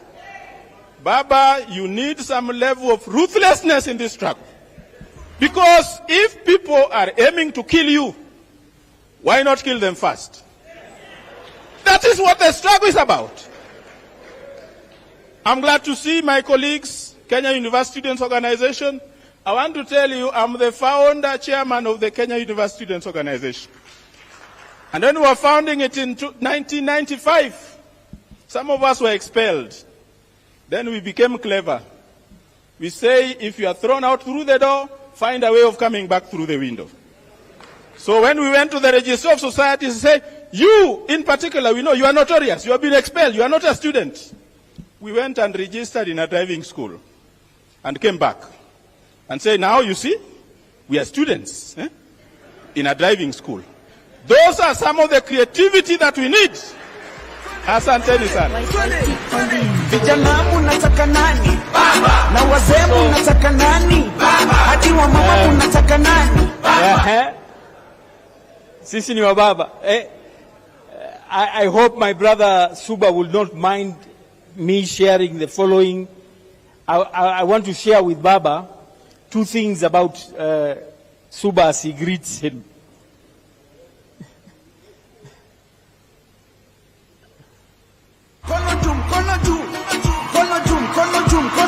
So Brother Suba introduced himself as an activist. But at the end, he also indicated that he was a founder, student leader of the university. But even more importantly, he is now the national coordinator of civil society reference group. He was out of town when he heard this session was on. By his own pressure and the pressure of those he represents, he traveled overnight to be here today. So, Kevin, please, you're the second last person, so let's make it precise. And I have reserved the last chance in this session, the last chance, to those men and women who are in the front line represented by MDD. Yes? I'll be taking you on. Been holding on for so long. I've been waiting. Time for the real time.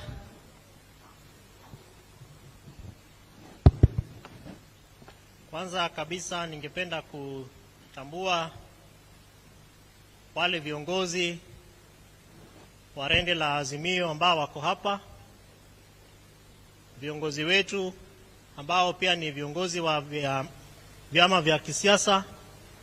Ninaona hapa wamejaa, wamefurika furifuri. Viongozi wetu ambao wamechaguliwa kutoka katika bunge zetu za juu na pia za gatuzi. Namuona spika wetu wa Nairobi, Bwana Ngondi, pia ako hapa. Viongozi wa sekta mbalimbali, wa Kenya wenzangu, mabibi na mabwana, hamujambo? Bwana Yesu Kristo asifiwe. Salamu alaikum.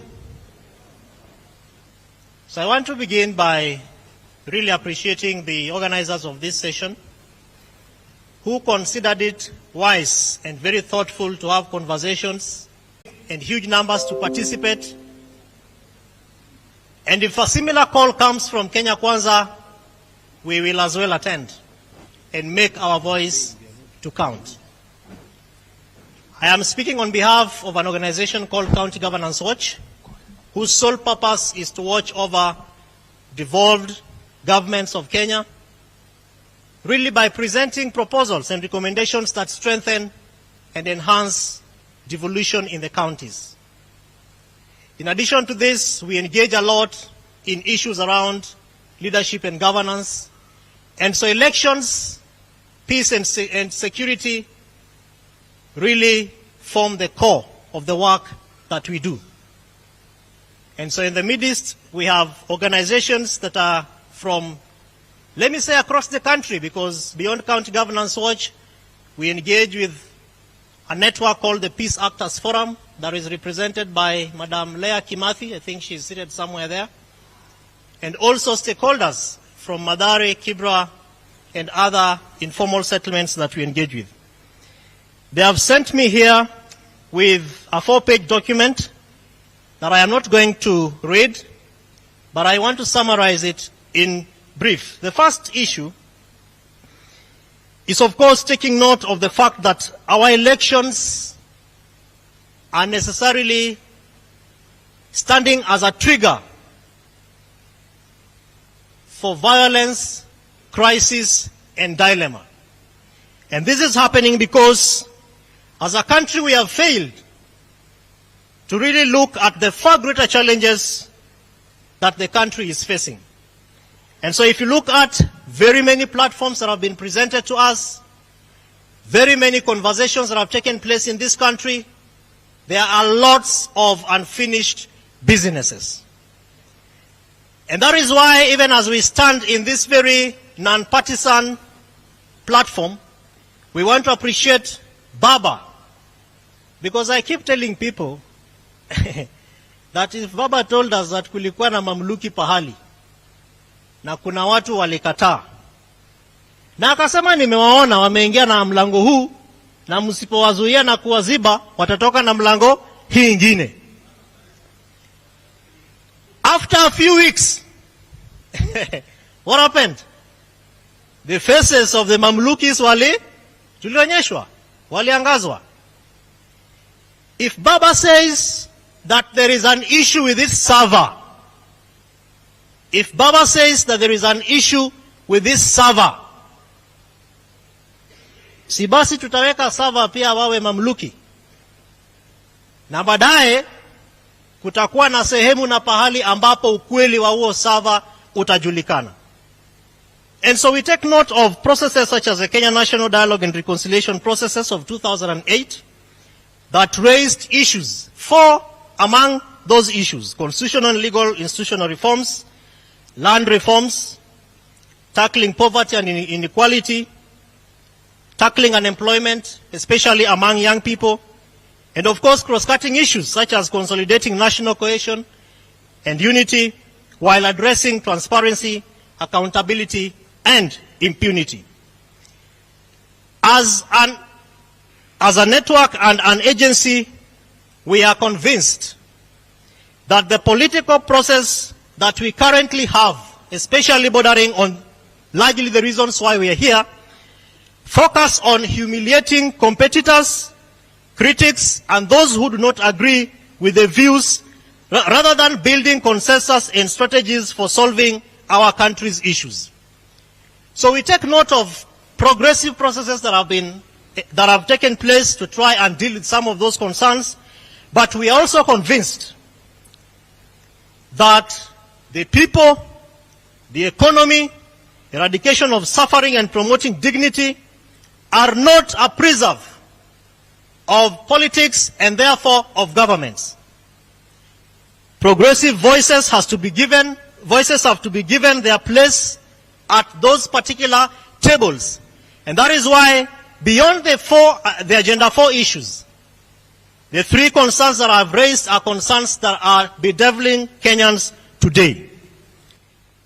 Consequently, and despite being detailed in past review processes, including the Kenya and NEPAD APRM process reports, the Justice Waki and Krigler commissions, the National Cohesion and Integration Commission reports, the Truth, Justice and Reconciliation Commission TJRC report that of course led to the 2007-2008 Kenya National Dialogue and Reconciliation process, the Vision 2030 document itself, and much more closely, we take note of progress and regress that were made in the 2017 Joint Parliamentary Select Committee.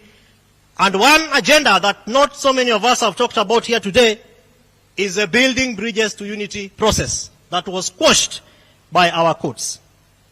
These, ladies and gentlemen, are opportunities that give us the privilege, therefore, to make progressive steps that give us platforms to be able to exercise progressive aspects that therefore address the conflicts and the challenges that Kenyans are facing. The second broad conceptual challenge that we submit to Azimio today is the increasing feeling of hopelessness among the citizenry due to being disempowered and indeed the lack of organizing, lack of an objective and consistent voices among the citizen groups. Must it be the Right Honorable Raila Amolo Odinga who will stand between the injustices that Kenyans are facing and the progressive steps that Kenyans require from their governments? The answer is no. And therefore we are hoping that in all these additional processes that are being undertaken, including the latest, which is the bipartisan process, that this degree of helplessness that Kenyans are facing is going to be addressed, and that it is neither the Right Honorable Raila Amolo Odinga and his fellow leaders and the government, but that Kenyans will begin to have the conscious thinking and understanding that we have a responsibility that has been given to us by our constitution to exercise certain sovereignty. Therefore, in finishing, what are our 6 proposals to Azimio and to the bipartisan committee? Number 1, we are proposing that we need to restructure the executive to dignify and institutionalize the opposition to perform its oversight role effectively within a presidential system. Now, this memorandum explains the pros and cons of a presidential system, the benefits that Kenya has been able to accrue between the presidential and even the parliamentary system that we enjoyed its stint a few years ago. The Constitution of Kenya, therefore, provides that elections, as Suba Churchill rightfully said, will be held every 5 years. But it also establishes an electoral management body, otherwise called the IEBC, Independent Electoral and Boundaries Commission. The mandate and the functions of that commission is to conduct free, fair, transparent, and accountable elections for Kenyans. In exercise of that mandate, Kenyans vote for 6 positions that, of course, interest different contestants. Going by past electoral experiences, we have been told that winning the presidency means getting everything and losing everything if you lose and fail to become the president. This is happening both at the national level, regional levels, county levels, but even at an individual level. When you run for president, like the 4 candidates who ran for office and did not lose it, where do we take you to? What does that mean for us as a people? And therefore we are proposing that we need to begin to have a conversation as candid as is possible to review this structure that therefore will be able to open up certain spaces for us to be able to look at how we can be able to strengthen accountability, transparency, and indeed integrity of various agencies. The second issue that we are raising, devolution. So strengthening devolution, institutional performance, and governance. We have seen, and as a network, we have undertaken an analysis of the promises that were made by both Azimio la Umoja and also Kenya Kwanza on devolution and the benefits that would be that would accrue to Kenyans with this. We are sorry to say that Kenya Kwanza government has failed to live by the dreams of Kenyans and the prospects that have been given to us through the Constitution of Kenya insofar as devolution is concerned. And therefore we are proposing that, 1, funds that have been contained by the national government that are supposed to go to county governments be released, and that the bipartisan process that has been proposed begins to have a candid conversation around how we can be able to forestall the challenges that come with the division of revenue allocation.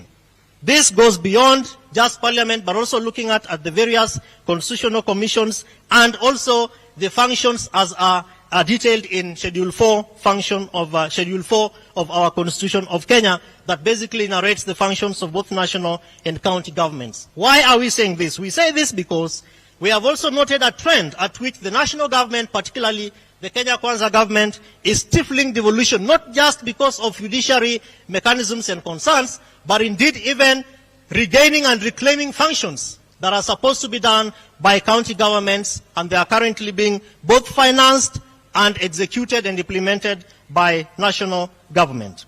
If we fail to do this, ladies and gentlemen, therefore what will happen? For the first time, as one of my former speakers has said, we are noticing a trend where public servants have not been paid. County governments, various service delivery sectors have actually threatened to go on strike. Are we saying that it is the demonstrations that are going to get us back to the drawing and talking table? The answer is both yes and no. Why? Because we have to exert pressure. So there are people who will exert that pressure. And we also have to have conversations that are progressive and transformational. As I head towards finishing, the third issue is bringing a closure to the 2017 and 2022 general elections and making elections credible, accountable, and acceptable. We are here because we have been given data. What does this data mean to you? And I want to echo the words of Suva Churchill because they are also indicated in this memorandum. Article 35 of the Constitution gives any citizen of the Republic of Kenya the right of access to information held by the state. If we fail to exercise that right and not waiting for Baba Mheshimiwa Right Honorable Raila Amolo Odinga, we want to see as many petitions to institutions of government pushing for opening up of the servers. It doesn't have to be Raila Amolo Odinga. As an individual, you can do a petition. As a network of family members, you can do a petition. And so beyond this meeting, I am requesting us to go out there and seek for petitions, letters, and questions that will ensure that if the server has the answer to what ails Kenya today, let the servers be opened. We have been told that there is no mechanism. There is a mechanism in Article 35. But if we fail to exercise that right, what will we be doing? Let's go back to the voter turnout of 2022 elections. More than 10 million plus people did not vote. Young people, particularly 8.4 million, didn't turn up to vote. If we fail to strengthen reasons as to why Kenyans go to an election, 2027 might not even attract a 34% voter turnout. Why? Because Kenyans will ask the question, what does my vote mean? And so we are also asking that question. What does waking up early in the morning mean to us? What does it mean to our government in office? Let us exercise our sovereign power, ladies and gentlemen, to push for implementation of Article 35 and Article 38 of the Constitution that gives power to people for universal suffrage on elections. Because failure to exercise that power, the young people of the generation that are following up to Mheshimiwa Raila Amolo Odinga will not wake up to go and vote. That means that there may be no elections in 2027. Lastly, cost of living. How many of us have 100 shillings in our pockets? Kenyans are crying. We want food. And it is the responsibility of any government that calls itself a caring government to provide mechanisms, stable environments, and opportunities for people of all cadre, whether elders, young people, persons with disability, the youth, women, children, to find food to eat. Children want to go to school. We are asking the government to exercise its power to make cost of living affordable, achievable for the majority of Kenyans. I thank you so much for listening to me on behalf of the people who sent me here. God bless you, God bless Kenya, and God bless Azimio. Asanteni.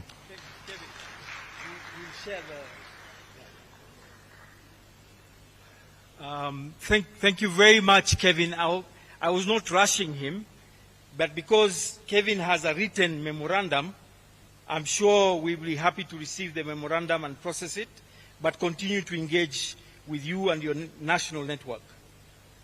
Now, we have come to the end is there a representative of MDD here? Oh, he's here. We were waiting. We said we are going to give you the last loud intervention at this stage because you are on the front line of Mapambano. Karibu ndugu. Freedom, my people, freedom. Freedom, my people, freedom. You know, my name's Eliud Opan. And as Malcolm X says, by every means necessary. I operate closely with MDD, but I'm the chairman of the Ordinary People's Movement. And I had to take this chance, and for sure you cannot now stop me. During the French Revolution, one Jean said, when the poor will be left with nothing more to eat, they will come for the rich. As the ordinary, we've come this close, I can assure you. And I want to tell you, with Baba being our general, as the ordinary citizens, this is what the ordinary people are saying. We took note when you were told negotiations were commencing. Baba, that very week, Dr. Ruto called you my brother. The second week, his deputy, without chills, called you ordinary. Baba, if you're not going to let us go to the streets as you continue with the negotiations, what will they do the third week? I can tell you, Baba, the ordinary people want to be in the streets because that is the only platform we have a chance to enjoy our rights. And I want to remind everybody, and this is biblical, in Galatians 6:9, for those of us who are in struggle and at times get weary, Galatians 6:9 reminds you, don't be weary of doing good, for in the right time and in due time, if you don't give up, you will assuredly get the reward. God bless you very much, and may God take care of you and part of you as we go through our struggle. Thank you. Asante sana. Sasa, to finish that, we need to appreciate them with that manyunyu kidogo, eh? So quickly, manyunyu. Moshi. Manyunyu yamekuwa mvua. Mvua hiyo inaongezeka. Nyingi sana. Radi! Asanteni sana. Now, with your kind permission, we are going to request His Excellency Stephen Kalonzo Musyoka to make a few comments and a few observations, because he's going to represent the leadership in a commitment that one of them has to go and attend to. So, Your Excellency.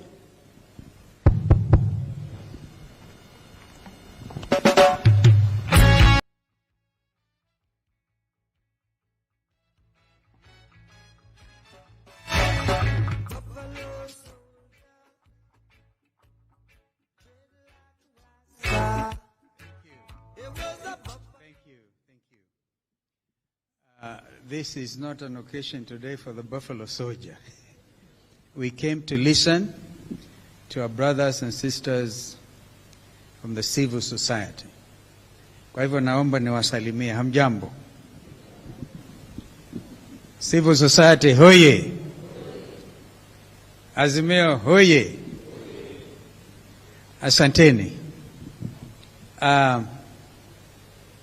I do not have to make any apology, because it doesn't matter at what stage one may speak. But I know that the keynote reflections will be made by our brother Raila Odinga, and I know our sister mother may want to actually farm it on provisions of Article 35 of our Constitution, the right to information. And I know that as Kenyans, we are concerned about the state, not only of the economy, but the state of the nation of Kenya today.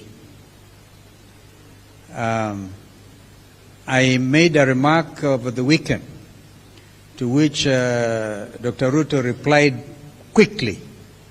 And I said, I've been in government for quite a time.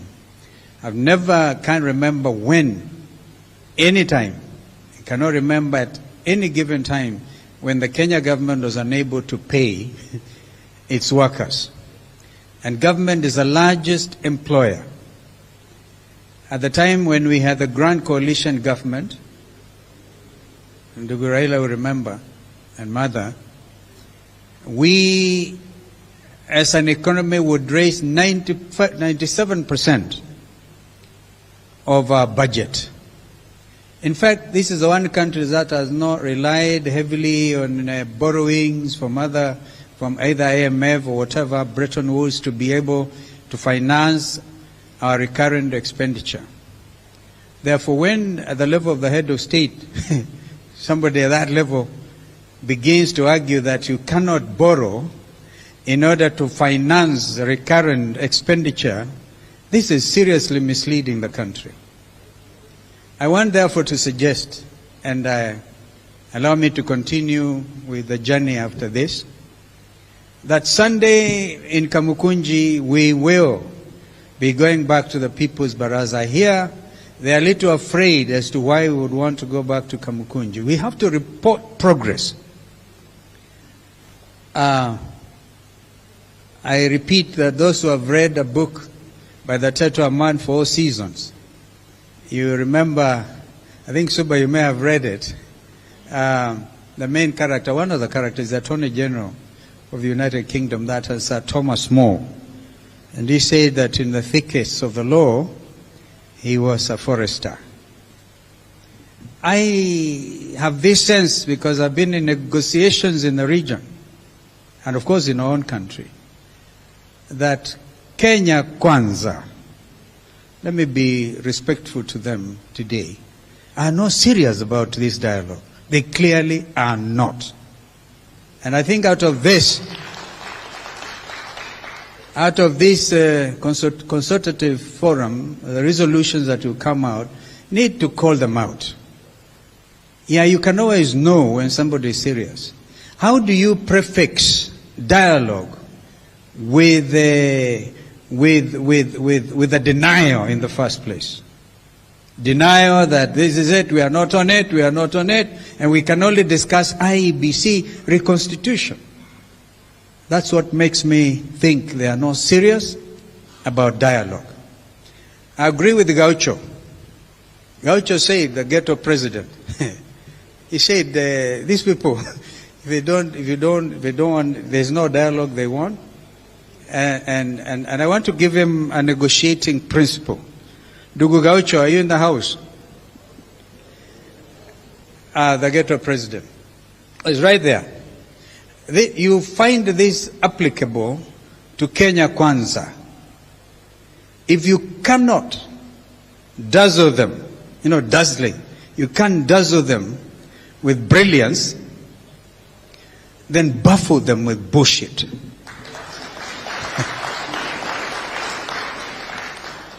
These guys might think they're bullshitting us, but I think we'll give them the bullshit. I'm sorry to use that four-letter word. It comes to a time must come when you must call a spade a spade. Either they are serious about this, or they are not. But even if they are not, they need to recognize Kenyans have equal rights, and that you cannot sit on my rights and pretend you are doing me a favor. Therefore, the right to demonstrate, I think Mama Mumbi did it very well on Article 1. We've been quoting Article 37 clearly. I saw Kithure Kindiki making attempt in Parliament, which is actually even constitutional, because either you go back to the provisions of BBI, which made it possible for ministers. We were suggesting the ministers can come from outside and from Parliament, some of them members of Parliament, in order to deal with question time on the floor of the House. Now they're trying to do it through the window. I think Churchill, they must have learned their tricks on how to become a student. You go to a driving school. That's what they have done. Go to a driving school in order to get them on the floor of the House. But be that as it may, Kithure Kindiki says, the police did not have express orders to fire live bullets at demonstrations. Something tells me he's not an insider. Something is telling me Kithure Kindiki doesn't know. We want him then to tell the country, why is it that an attempt, a deliberate attempt, was made on the life of Honorable Raila Amolo Odinga when we did the demonstrations in Embakasi South? Deliberate.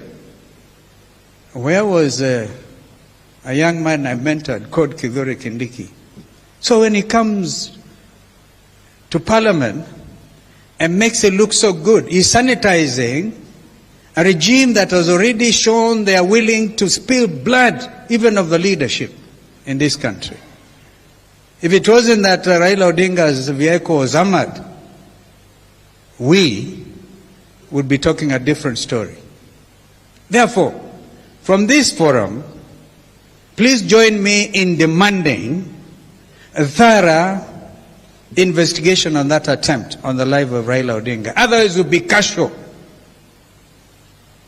We are talking about men and women who don't care about shedding blood. And if they had knocked out Raila Odinga, and the assumption is people will demonstrate for 1 week, for 2 weeks, and they will forget. I think now they know when it comes to demonstrations, Kenyans have a sense of resilience. I agree with others who have said that we should, as we negotiate, if we find there is no good faith, and we said that.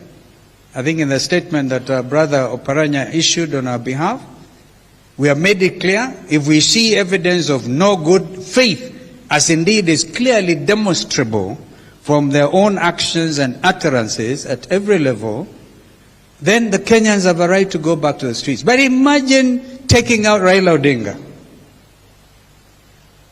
Would we be thinking about this country? And have we stopped to calculate at whatever level? You assassins, we address you and your financiers. Have you tried to calculate even whether it will be safe for you to call Kenya your homeland? Therefore, we must stand strong. We must stand strong. We cannot be cowed. We love this country beyond what these people can imagine. We have no other place to call home. Kwa hivyo nawashukuruni sana.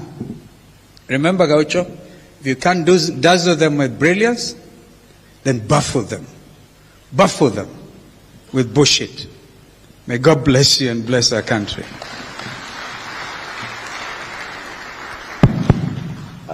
Thank you very much, Your Excellency, for those sobering thoughts.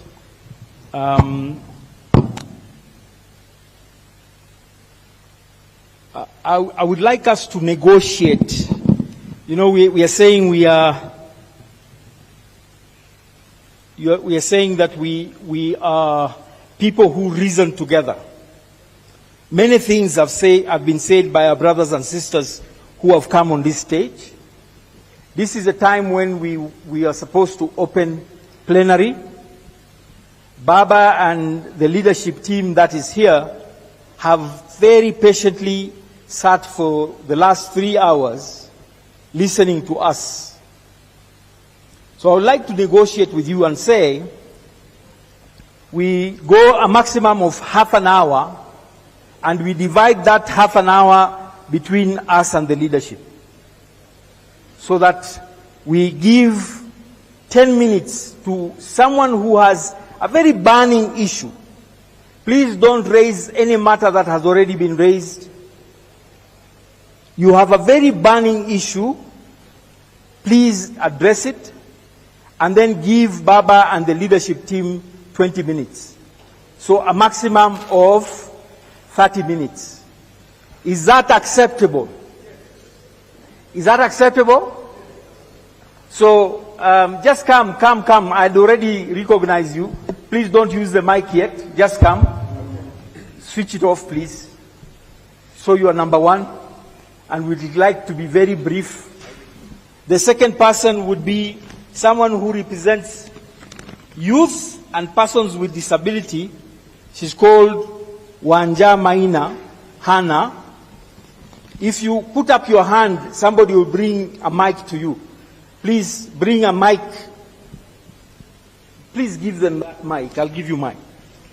Yeah? So Hana, you'll be number 2. Mzee Nyandika, can I see your hand? Yeah, so Mzee Nyandika is here as an elder. We haven't had the elders speak. So I'll take 3 more from the audience by a show of hands. 2 here and 1 up there. So 2 here. Yes, the lady. 1. I'm looking. Yes, elder. Up there, 1 person. Yes, sister. Come down. Okay? Could you, all of you, come here? So you give a mic to each other and we take precisely 10 minutes. But they want Mzee to see them. You want Mzee to see you? Yeah, so we could either speak down there or up here. So number 1, brother, precise, very brief. Your Excellency, Your Excellencies, Honorable Baba Raila Amolo Odinga, Mama Martha Wangari Karua, waheshimiwa, ndugu zangu, mabibi na mabwana, hamjambo?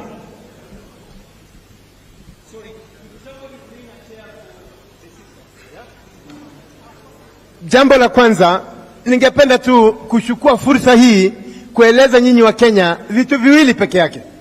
Ya kwanza, ningeomba mkumbuke mwaka wa 1990. There was a country called Romania. It had a president called Ceausescu and Mrs. Ceausescu. They were put on firing squad. You know why? Because of what is happening in Kenya today. So let us not take this country as a joke. We have children. We have grandchildren. We don't want to leave them on fire.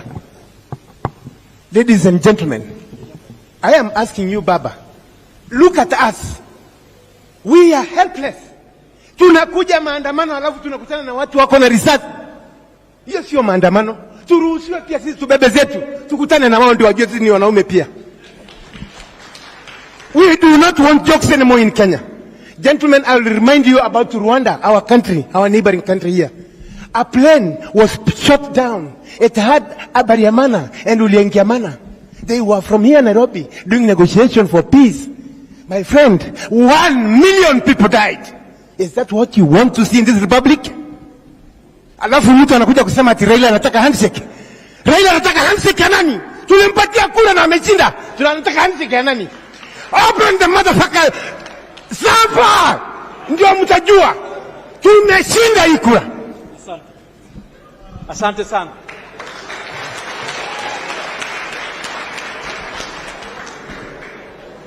Wanaheshimiwa, mjambo. Nitasema mambo machache ambayo hayajasemwa hapa. Nataka niwakumbushe wa Kenya, hiyo ndio serikali imewahi kukusanya pesa kushinda serikali yoyote tumewahi kuwa naye since independence. Kodi ile natolewa ni hali ya juu zaidi. Pesa hizo mahali zinaenda hatujui. Ya pili, ni vile wamepeana kazi. Mimi nashangaa hapa mbele, baba, unatupenda sana sisi kama Wakizii. Hakuna Mkizii hapa hata mmoja. Na kuna wengine walikuwa kwa kodi yako za yote. Hata wanakuamuza asubuhi kwa nyumba yako. I'm very bitter about that. We must go to the drawing board. Wengine wanasukuma, wengine ambao ni viongozi tunaona mbele. Mimi vile niko hivi. Nimeitwa mikutano mingi na Wakisii wale wanaenda kugonga kwa milango ya Ruto wafunguliwe wapewe pesa. Nimesema sitaenda. Na baba, wacha nikuambie. Sijui kama kuna serikali, sielewi. Mimi sielewi makosa yale Ruto amefanya na serikali yake within this very short time. Sijui kama inaweza kurekebishwa namna gani. Distribution of jobs amempa watu ya njia ile namna ya kuponya pesa. Hata muangalie kabisa, na hiyo ni wakumbuze. Kikuyu anapewa minister, PS ni mtu yake. Nao ndio watu wanaanza serikali. If it means incitement, let it be. Anapewa pande hii account ni mtu yake. Pesa inaingia na kuchomolewa, hatutavumilia tafadhali. Nashukuru. Sasa nataka nikupe kiongozi baba kutoka Kisii. Kaa na hii kijana Geto, nilimwona hapa. Hata kama kwa sababu tuna wabunge. Kaa na msichana yule ambaye ulinominate ambaye nominated MP. Irene Mayaka. Wabunge ambao wamechaguliwa na tiketi yako. Wacha kuwa na huruma sana. You are my friend. If there is a friend of yours, the true friend, ni mimi. Wacha nikuambia huruma, wacha. Amwafoto Burangata. Utunyima mbunge ambaye tungechagua ukatupatia sarakasi. Core election there. Mimi ni mfuata Burangata. Sitaki kuongea mengi. Nafikiria nimekumbuza na yale machache ambayo nilikuwa naye ningeongea mengi. Lakini ngine nitakuuliza papo kidogo tu. Asante. Asante mzee Nyandika. Nipeane mwelekeo kidogo tu. Kwanza walio sehemu. Asante mzee Nyandika. Utamsalimia unapoteremka chini. Tafadhali. Unaweza kupitia hapa umsalimie. Asante mzee Nyandika. Tumpigie mzee Nyandika makofi. Sisi ambao tuko upande huu tuko na nafasi pale juu. Yeyote anajiunga nasi aelekee juu. Na vijana ambao tunatembea, hii ni awamu muhimu sana. Na mwisho hapa, kindly if you can, one issue, alafu unaketi. I think the lady perhaps, kindly. Asante. Endelea. Thank you very much. All protocols observed. Nataka kusalimia baba tena. Wakati ambayo nilimsalimia mwisho tulikuwa Nakuru.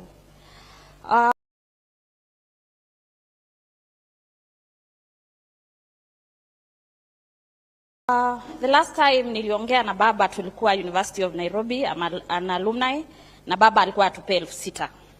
Na hiyo 6,000 ilikuwa ikuje the first week of the month. Kwa hivyo kama hawangetufanyia vipindi, saa hii ningekuwa na 4,000 imebaki kwa sababu alikuwa amesema 6. Alafu hiyo ingine tunapeleka weekend. Baba, I'm the national chairperson of people with disabilities in Jubilee. Kuna hii issue ya cost of living, na kwa sababu in your wisdom I wish you tied to the issue of social protection. Kwa sababu hiyo issue ya cost of living, it really affects people who are at the bottom of the pyramid. Na hiyo social protection, it delays, haikuji, inapelekwa funny, and if it can be added, we can solve this issue for once and for all, because we are as strong as our weakest link. Issue ya pili, ni mambo niongea moja lakini nitaongea mbili, ni hiyo issue ya IEBC. Hiyo issue ya IEBC iko na mambo mengi ndani yake, including vituko na vipindi ambayo IEBC wamekuwa wakifanyia people with disabilities ambao wanataka kukuwa nominated in county assemblies and in national assemblies. Issue 2 ndani ya IEBC ni voter apathy ya mavijana. And that is why sisi tumekuwa request baba, please make it to be all inclusive, because our issues are very many na hatuwezi miss chance ya kuongelelea hiyo maneno. Number 3 and lastly, tungependa kuambia baba is that people have been really requesting to join the maandamano. I was there. Ni vile tu niliona tear gas ilikuwa mingi, but we really want to go to the maandamano. So make the maandamano safe and then we shall come back. Thank you very much. I appreciate. Thank you. May God bless you. Karibu mzee. Okay. Asante sana. Your Excellency, Right Honorable Odinga, Mother Karua, Honorable Malwa. Kwa majina mimi naitwa Joseph Ngeno. I'm Azimio Chairman, Bomet County. I've come here to also show solidarity with the people of Kenya with this fight for social justice. And I'm just here because the time my issue is only one. Maybe I'm going to spare one issue. But the problems that the people of this country are going through are the same. People in Bomet, people in Mandera, Mombasa, Busia are experiencing the same problems. Kama hii shida ya mshahara, for example, I'm a retired civil servant, mimi sijalipwa, ingawa mimi natoka huko upande huko compound, watu wanaweza fikiria wanapata special treatment. So I'm saying that we have people in all parts of this country who are with you, Baba, and people who are in solidarity for this fight. We are also saying that with respect to the server, we know that if you said you want, the best thing would be open it so that everyone can see. Otherwise, I just want to give you salamu kutoka Bomet. Asante sana, Mungu bariki. Asante mzee. Karibu. Thank you so much. My name is Hannington Oguk, the Kuso Nyanza coordinator and the president emeritus, Meru University. Comrades power! Comrades viva! I'm here specifically for one thing, the issue on comrades. We know very well Baba is the fourth arm of government. And so being a government, it means you have everything. So I'm going to request Baba, because it is a government. Baba is a government. Baba, students in this country who are the next leaders in this country are really going through hard times. The specific one is students are being traumatized. We have institutions whereby students are being subjected into punishment, suspensions, and expulsion. But because you are a government, I'm requesting, let us have part of the judiciary that only listen to the cases raised by the comrades. Comrades power! Just the same way we have the juvenile courts. Because right now, to a point that the other day you had students who are having the candle lighting, condoling with our fellows who were involved in accident. You find that as students being subjected to a suspension or to an expulsion just for doing such a thing. So many students have been sent home. Baba, let's have, may we have, I'm requesting, may we have part of the judiciary that only listen to the cases of the students. As you witnessed what happened in Mary University sometimes back, when the vice chancellor was being taken away, we stood firm and we ensured that he was reinstated. And we want to thank God for that. But some of us were almost being taken home for fighting for what is right. Now, how will we help Kenya if almost those students who have the right, who have the voice, are being taken home? So that was my request. Thank you so much. Thank you, comrade. Mzee. Hamjambo. Kwa majina mimi naitwa Wambogo, na nataka kwanza kushukuru Baba kwa yale amefanyia hii nchi. Nakumbuka wakati mmoja 1989 nilikuwa nafanya kazi pahali kunaitwa Comcraft. Baba nikienda kazini alikuwa anatoka hapo kwa Ministry of Foreign Affairs asubuhi mapema, tukaweviana hivi haja kama hakuwa ananijua. Alafu jioni alikuwa naenda ofisi pale Ajip. Jioni wakati nilienda nyumbani kufungua KBC, nikasikia mtoto wa Jaramogi Odinga amewekwa kizuizini na imesainiwa na mtu alikuwa anaitwa Cabinet Justice Ole Tipes. Sasa tangu wakati huo mimi nimesimama na Baba na nimekuwa nikimfuatilia. Nimekuwa nikipigwa na watu nikiwaambia hata 2013 mimi natoka Udhaya, na nataka kuambia wana youth haza nyinyi, Kimathi wakati alienda msituni alikuwa in his 20 years, na nyinyi sasa Baba anataka kumkabidhi hii nchi, na tukimfuata kwa sababu hako na maono ya nchi, na kuambia tutatoboa. Youth mujikakamue, tufuate Baba, na najua ako na maono mazuri kwa nchi yetu, na niko na furaha kwa kuona Wairia na ndugu yangu Kioni hawa wametoka from their comfort zone, na sisi tumesema pia tutawafuata kwa sababu tumeona yale mambo inaendelea katika hii nchi ni ya kutendanisha. Umasikini ile iko hapa nchini na unaona watu hawajali. Yaani juzi niliambia mtu hii mambo ya sijui courage ni Kikuyu chauvinism in politics itaisha. Na itaisha kama tunafuata bamba wakiwa na mother. Kwa sababu hii nchi inaweza haribika. Tuko tayari katika hali mbaya kabisa. Lakini tukitoka Wailia na sasa nafurahi kwa sababu nilikuwa na shida uko wapi, lakini sasa umejitokeza, na kwa hivyo sisi tuko kwa laini hiyo, na wasihi nyinyi tafadhali tufuate baba, na najua ako na maono mazuri kwa hii nchi. Asante sana mzee. Asante sana. People's power. People's power. Our people united shall never be defeated. Turundie hiyo, a people united shall never be defeated. My name is Florence Kanywa, a social justice activist. Baba ananijua kama Nyameru, maana mimi nimesimama na baba miaka yote na sitarundi nyuma. Baba, kile nataka kukuambia mchana wa leo, usilegeze kamba. Sababu nimeangalia kwa umbali, naona wale watu ile vitu wanafanya ni kipindire. Ile kitu wanafanya ni nini? Ni kipindire. Na mimi naambia baba asilegeze kamba. Wakienda kwa mazungumzo wasilete yale wao wanataka, na walete mambo yale tunataka kwa nchi yetu ya Kenya. Na kama vile comrades zangu wamesema hapa, akina Ngaucho, akina Ruth Mombi, ninasema hakuna haki itapatikana kama tumekaa tumejikunja hivi. Lazima njoto iwe inaendelea hapa nje. Viva comrades, viva!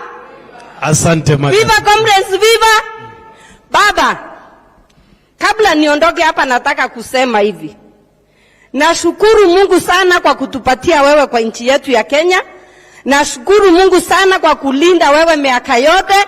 Na nashukuru sana sababu wewe ulichukua jukumu la kutetea mwananchi wa kawaida kila wakati. Na nasema hivi, baba, ukiwa mbele yetu, ukisema right turn, sisi ni right turn. Ukisema about turn, ni about turn. Ukisema forward march, we'll forward march. Na tunasema Mungu akulinde, na hii mambo ya kutoa kiti ya uongozi wa rais kabila moja mwaka huu, hiyo ingine inarudi hapo. Hiyo kitu lazima tuikatae, hata kama ni kupitia kwa katiba, iwe sasa kiti inakuwa rotational.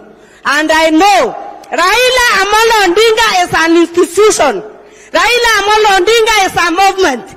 Raila Amolo Odinga is people's driven leader, not an individual leader. Thank you so much. Long live Baba. My dear, asante ndugu, karibu na niombe tufupishe. Asante. Okay, ningetaka kuongea about jambo nimekuwa nikifuatilia mahoka in the city of Nairobi. Na sisi hoka tumepitia mambo mingi sana in the hands of the government. There's one thing who said in Kenya's political language or parlance, a common citizen is a person who is as far removed as possible from the reach of state regimes and its benefits, but is constantly a victim of its violent power. That is what we have been facing in this country for the last, I would say, 60 years, though I'm yet to be 60 years. So, tumejaribu kufuata justice, na tuliandika petition hapa, tukaandika barua, na ninataka kusema mchana kucha hapa, I mean in broad daylight. Hizi barua nilipatia various leaders in this country, various prominent leaders in this country, and I will not be afraid to say who and who. I'll mention them by names. I gave these letters to Raila Odinga first. I gave them to Mother Karua. I gave them to Mwangi wa Iria, the former governor of my county, Murang'a County. But none of them tried to respond to us about how we could get justice for our people.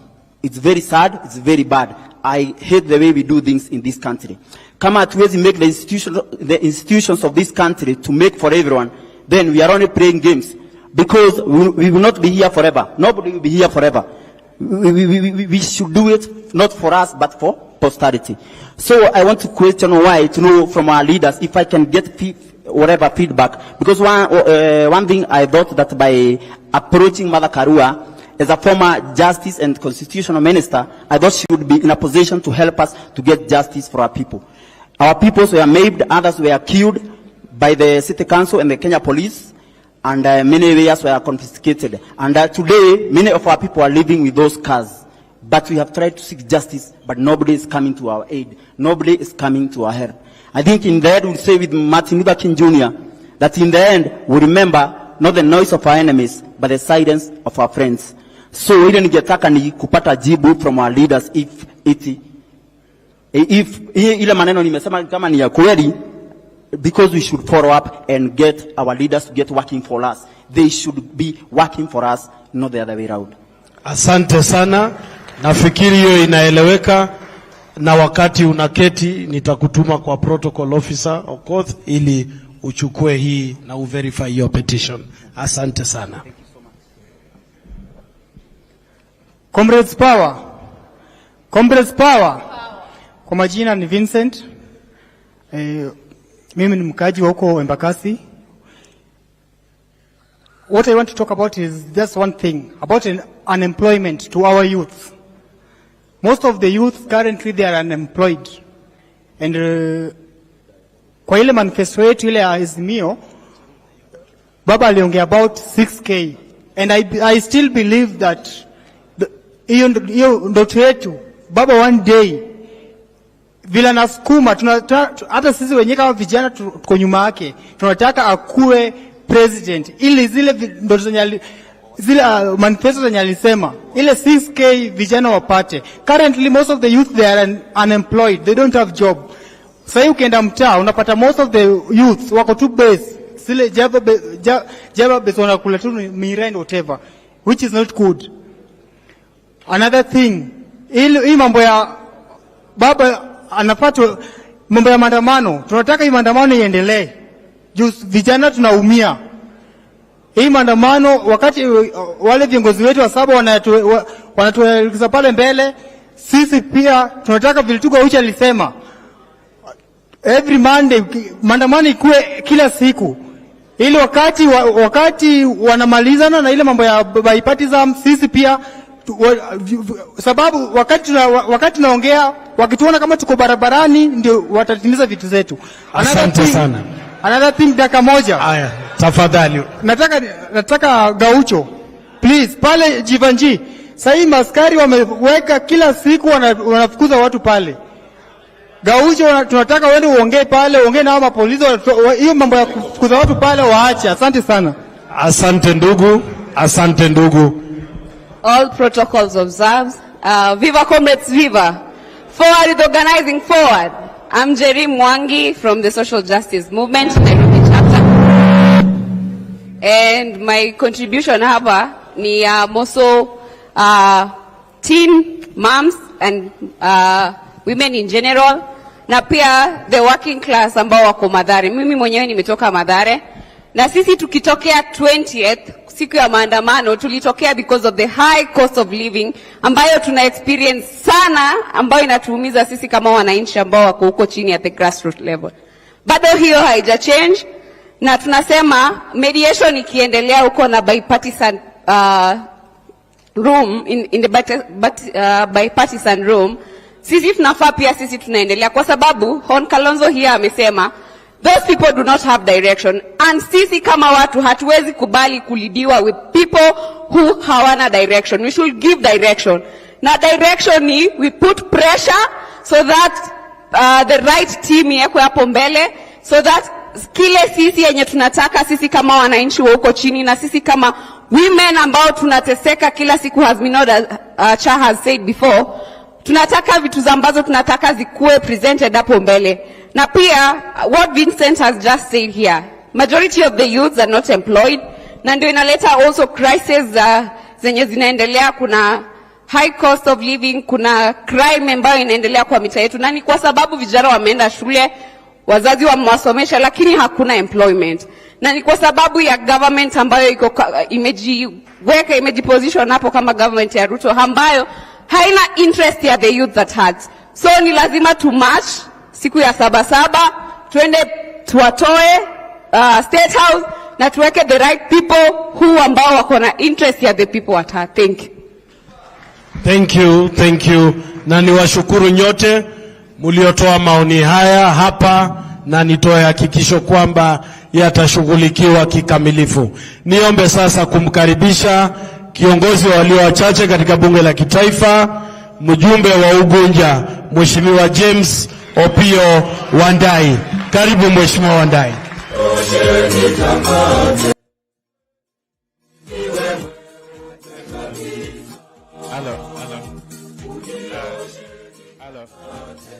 Hello. Thank you very much.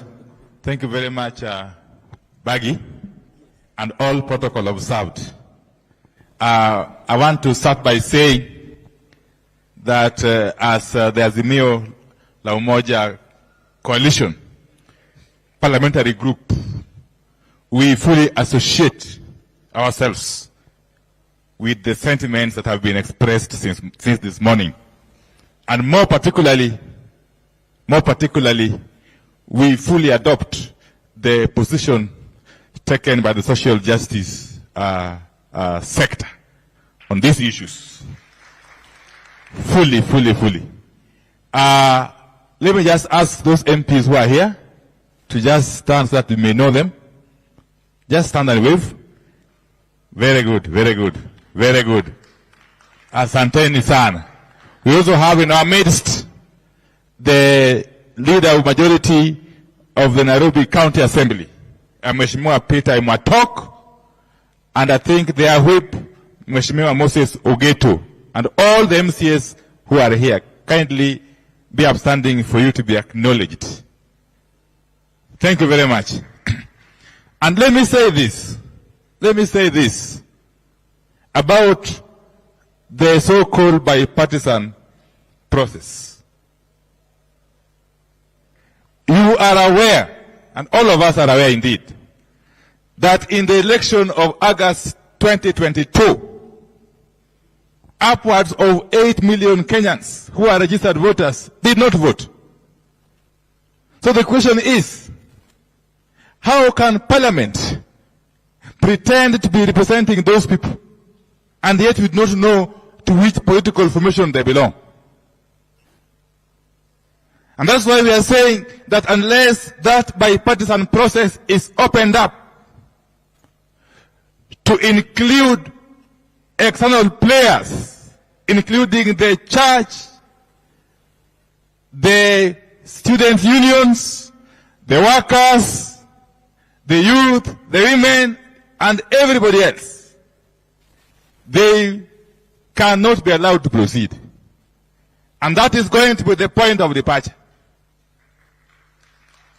That process can only be an extra parliamentary process. In any case, we know that Parliament has never offered solutions to this country whenever we have wanted solutions. As a matter of fact, Parliament has on many occasions been an impediment to the country's progress. And therefore, the Parliament of Kenya cannot pretend to be an alpha or omega. We must open up those discussions to include everybody else who don't subscribe to either Azimio or Kenya Kwanza. Sinamna hiyo. La pili, the current economic situation that we are facing, which has resulted in the government for the first time in our history failing to pay its workers, is directly linked or related to that election of August last year and its outcome which we have rejected. Because anywhere else in the world, when a regime comes into power, it must first inspire confidence. If it is a legitimate administration, it must be able to reassure the investors, the business, the market, without even saying or doing anything. What we have seen with the Kenya Kwanza regime is the exact opposite. It has scared away everybody else, the investors, the market, and we have got a lot of uncertainty, which can only be addressed by opening up the server. And on the matter of the server, Your Excellency Baba, we are aware that Venezuelans have been here for the past 3 or so weeks.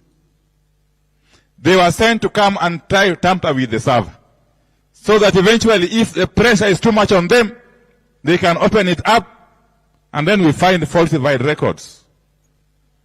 Those Venezuelans, we have been on their track. We have been trailing them. They have been able to escape our dragnet. The last 2 weeks or so, they were staying in a hotel in Kileleshwa. When they realized we are on their tracks, they moved. They are on the run, but they are still in the country. We are also aware that they have had a meeting with a former CEO of IEBC. They have equally had a meeting with a former chairman of IEBC. So we want to caution them, wherever they are and their sponsors, that they are in our radar. And we cannot allow this country to move on unless and until we open up the server and get the true position. Wangapi wakwaya na mimi? Finally, we want to agree with those who have spoken here before us that we can scale the stairs as we chew gum. We can negotiate in an extra parliamentary process as we continue with the people's actions out here. And we, members of the Azimio parliamentary group, are going to be in the forefront alongside fellow actors. We also have with us a message of solidarity that has been sent by Kenyans in the diaspora, led by Madam Comfort Munoro Mwangi, who is currently in the US. They had an online meeting yesterday of Kenyans in the diaspora who support this movement with the MDD, Bunge la Wananchi, and many other actors. And they have sent a speech which should have been read here, but because of time we shall share it out after this. And therefore, with those preliminary remarks, allow me to just ask 2 MPs, one representing the National Assembly, who is Honorable Aladwa, to come and just say a jambo, and the leader of Minority Coalition in the Senate, the Honorable Senator Stewart Mazayo. Just 1 minute each before I give the microphone back to the Honorable Waziri Eugene Wamalwa to proceed with the program. Thank you. Asante Mheshimiwa Wandai. Hamjambo wote.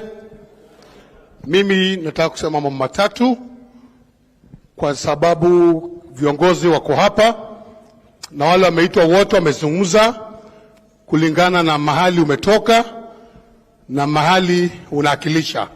Naitwa Mheshimiwa Aladwa, nikitoka county Nairobi. Mambo yangu ni matatu.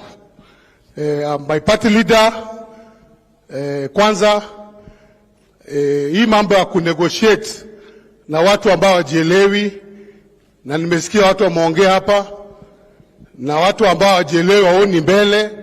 Kwanza tuko disappointed kwa mambo ya Monday, wakati ulairisha maandamano. Hiyo lazima tuseme. Next time, wewe konta kwa hiyo maandamano, wewe ongea na hao, tuwache tupambane huko wa street. Hao watu waelewi lugha nyingine.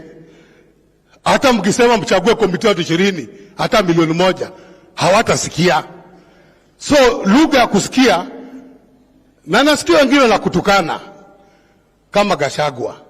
Mtu ambaye hata koti imeangalia left, longi imeangalia right. Hata kuvaa jui. na anamka na mdomo wake kubwa anatukana kiongozi wetu ambaye alienda kwa ballot. Sisi wajumbe tumesema, na mimi nataka wale wajumbe wako hapa, Mheshimiwa President wetu, watu waamuke.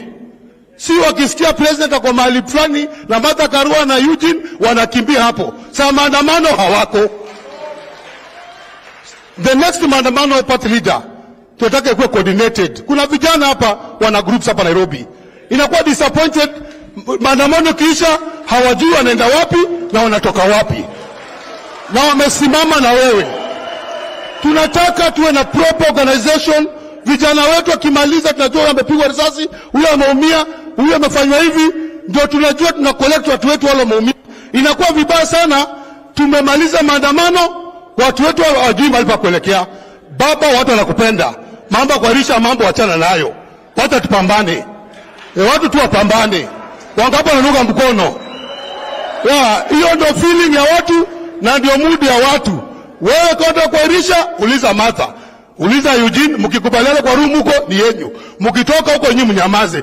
Wacheni watu waende kwa street. Ya mwisho, hapa hakuna mtu muoga. Hapa hakuna mtu muoga. Sasa hii tena nasikia wamefukuza mama ambaye ni wa jamii yetu kutoka Western, DG wetu wa NYS, Madam Sakwa. Mama Asha Juma amemfukuza kazi saa hii asubuhi kwa sababu alikataa kufanya mambo ya deal yake ya kufanya tendering. Wamefukuza huyo Mluya mama, na Waluya wako huko kubwa, wako huko Kenya Kwanza, wamenyamaza. Na wao ni mambo yetu, Mluya amefukuzwa kutoka Vihiga County. Tunasema watufukuze wasitufukuze, tunangoja baba kwa president atuteue tena. Na sisi tunajua kwa Mwenyezi Mungu baba atafika mahali anataka kuwa. Na mtu muoga hapa aende kwao. Asante. Baba, kuna wajumbe, nikimaliza, wajumbe wana heshima na adabu, hata wa ODM. Sasa zile uko mahali wanakuja kujipendekeza. Sasa maandamano wanajificha. Maandamano kisha wanakufuata. Kama ni maandamano, iwe maandamano. Tukiongozwa na nani? Na Wandai. Tunaona kila mtu. Wandai weka register. Ndio hata siku nomination wapewe wale wamefanya kazi. Haya. Kuna wajumbe huko vile nimesikia kama Lang'ata ameenda, game ameenda, si wapi ameenda. Baba, rudisha makucha yako, fukuza watu kwa chama, toa watu kwa chama, tuende by election. Mimi niko tayari kuandika hiyo barua hata kama sina cheo kubwa kwa ODM. Mungu awabariki. Haya, asante sana.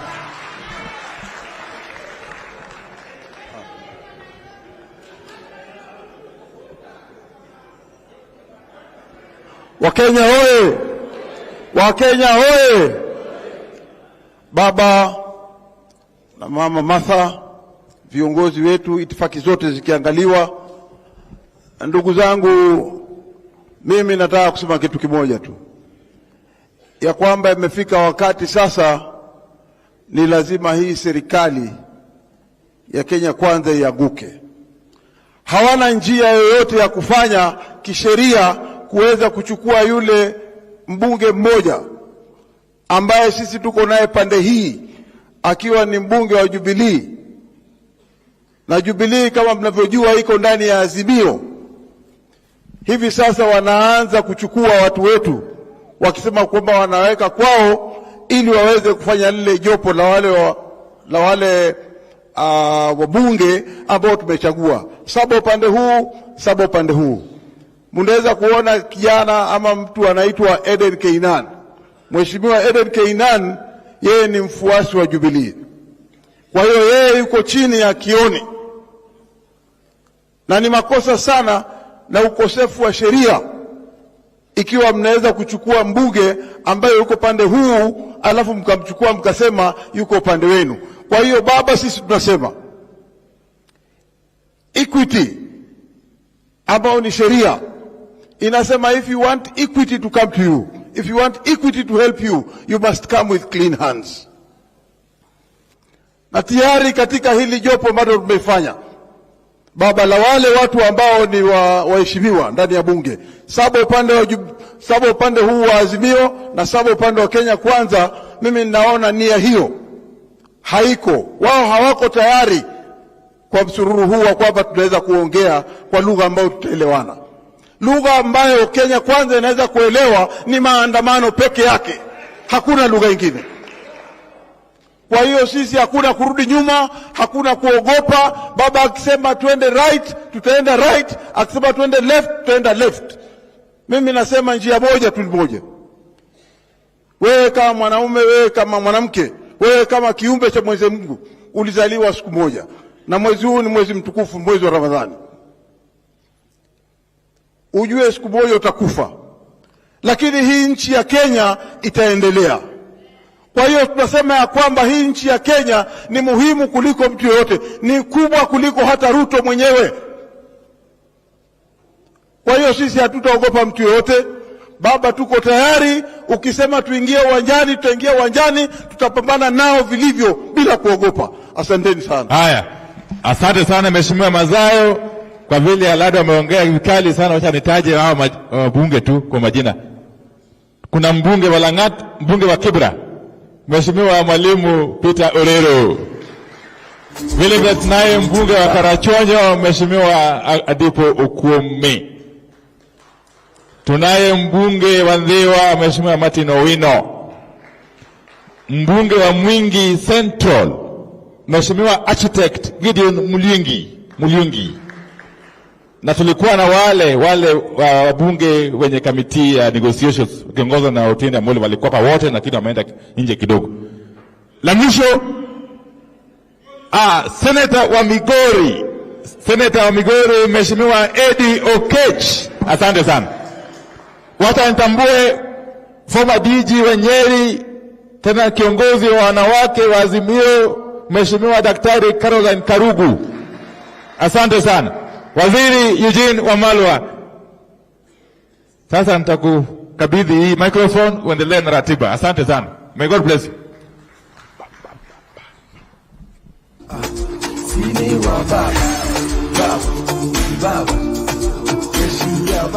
Asante sana. Wanaazimio hamjambo? Civil society hamjambo? Comrades power. Asante sana comrades kutukaribisha hapa. Mimi nilikuwa comrade hapa miaka mingi kidogo. Nilikuwa nakaa Mamlaka Hall. Wale tulikuwa wanasheria, engineers tulikuwa pale. Na kila mara tulisikia Jaramogi anakuja hapa, Masinde Muliro, Martin Shikuku, na wengi waliokuwa wanapigania uhuru wa pili, kukiwemo Young Turks wakati huo, kina Raila, kina Orengo. Tulikuwa tunakuja hapa kuwasikiza, lakini pia walikuwa wanatusikiza.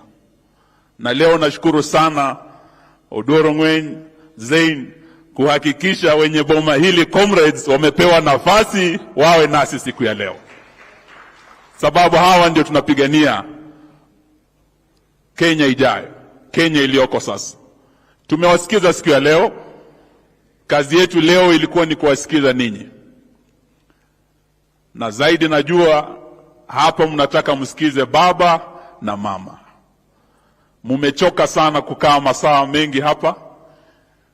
Lakini kabla sijaleta baba na mama, kuna viongozi wachache naomba mtupe dakika chache tu wasalimu.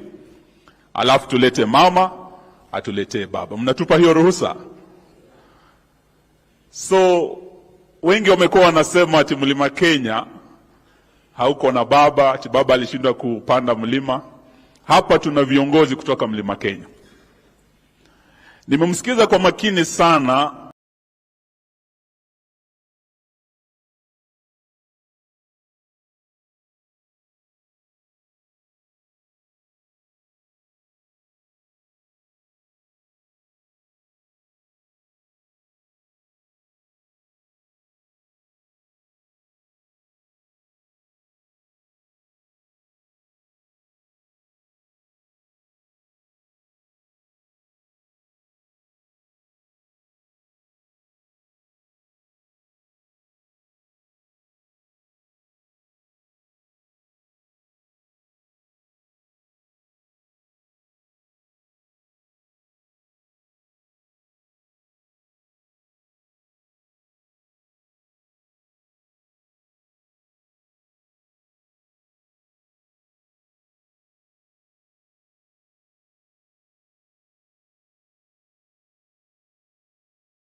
any form of oppression.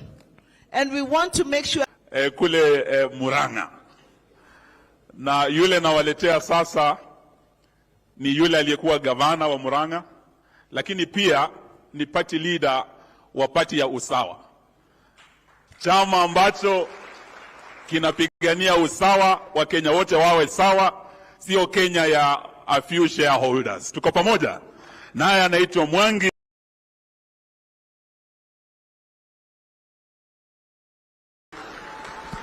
Karibu, Your Excellency Governor. Asante sana, Your Excellency, na kudi yote hapa ya mageuzi. Nimesikia watu wakisema, wakiuliza nilikuwa wapi. Mimi nilijitokezea mapema sana. If there is somebody who understands electoral injustice, it is me. Wakati tulikuwa tunajitokeza kugombea viti, I contested or I attempted to contest for presidency. Vile huyo mwanamume alinionyesha, nyinyi mnajua. Tulipambana na yeye kule Bomas, hata hamkukuja wakati huo. Mimi nilikuwa nakula tear gas peke yangu nikipambana na Chebukati. Alinifungia gate, tukaleta watu hapo, tukatwangana, hiyo ikaisha. Na nikasema kitu kimoja, wakati huu mmeniachilia, wakati wenu ukifika, huyu jamaa atampatia dawa. It came to pass. Kwa hivyo mimi nimekuwa na nyinyi, lakini nilistuka kidogo wakati nilijitokeza na nikakosa kuungwa mkono hata kidogo. Nikauliza, kwani iko nini? Ya pili, hii mambo ya bei ya unga. Wakati wa kampeni za uchaguzi, ni mimi peke yake ambaye alizunguka town ya Nairobi. Tulikuwa na wewe na pakiti ya unga. Nilizunguka nikijaribu kumwambia jitokezeni tupambane na hii mambo. Nikazunguka siku mzima kuanzia asubuhi mpaka jioni nikiwa na pakiti ya unga kama mwadawazimu. Hakuna yeyote ambaye alijitokezea, lakini baadaye unga ikawa 100. Kwa hivyo ukiuliza nilikuwa wapi, ujue ya kwamba mimi nilikutangulia. Hiyo nyingine ni kwamba nikisikiza ile maneno ambayo tumeongea leo na zile figures ambazo zimewekwa hapa, I can only summarize that process in one word: treason. Na mambo treasonable, watu haongei wakicheka. Those documents, those IBC documents, actually seditious documents. It's about treason. And it was being engineered through foreign companies, foreign powers. So, Mheshimiwa Raila Odinga, that was treason. We deal with it the way we can deal with treasonable matters. Number 2, we are entertaining a company called what? Smartmatics. How can a foreign limited company come and mess with our sovereignty as we keep quiet? That's a company which is registered in one of the presumably friendly nations. I think it's registered in Netherlands. What are we doing with our diplomatic relationships with the Netherlands? We should call them out. We should be severely our relationship with Netherlands. As we demonstrate, we should be demonstrating against them.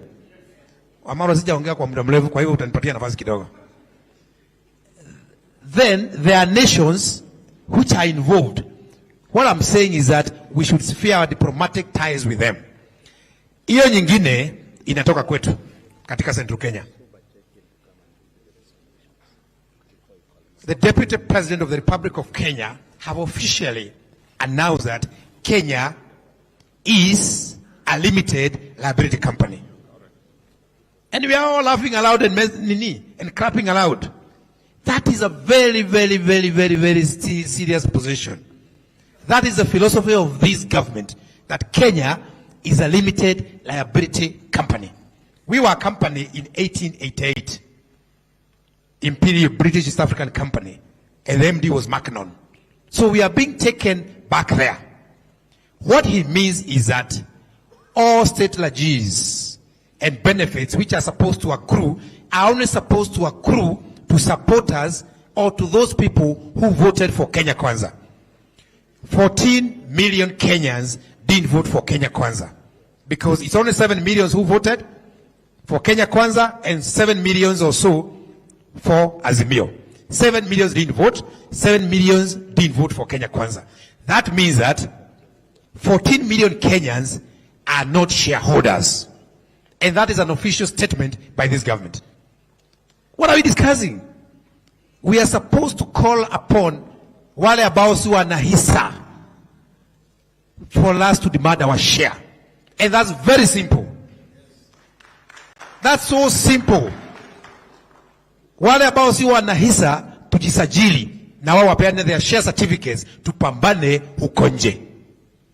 Lastly, nikimaliza, mnasema Central Kenya ni kama hawaguziki kwa maandamano. Hiyo si kweli. Sisi kwanza huangalia, na madha anajua. Tumepeana muda karibu wa mwaka mmoja.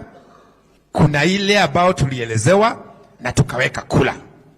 Watu wa Central ikasemekana, although figures are showing differently, wakaweka kula. Bei ya kahawa, bei ya majani chai, na bei ya maziwa, bei ya mchele, bei ya milaa, na mambo mingi sana. Sisi ni wakulima. Hiyo mambo yote hakuna mtu anaongeleza. Sasa tukiuliza kitu tunaambua ati huyu ni mwenda wazimu. Central Kenya sasa mahubiri kila siku ni ati Raila Odinga ni mwenda wazimu. Ile story wamesema kwa miaka wamerudia ili watu wa Mount Kenya wamuone kama adui. Maandamano yetu inakuja. And me I will personally lead it. Kuhusu bei ya kahawa, kuhusu bei ya majani chai, bei ya mkunga, wanabiashara wadogo. Maandamano yetu haiwezi kufanywa kama ya Nairobi. Wakulima wa kahawa zote tutajitokezea tuandamane kwa bei ya kahawa. Wakulima wa majani chai tutafanya hivyo. Wakulima wa maziwa tutafanya hivyo. Kwa sababu shinda ya kilimo cha Mount Kenya sio brokers, ni kodi. Ile kodi ambayo inawekwa kwa chai ndio imefanya bei ya chai iende chini kwa mkulima. Kodi kwa kahawa na kodi kwa bidhaa, hiyo kwanza iondolewe ili tuanze kudiscuss ama kujadiliana mambo ya brokers.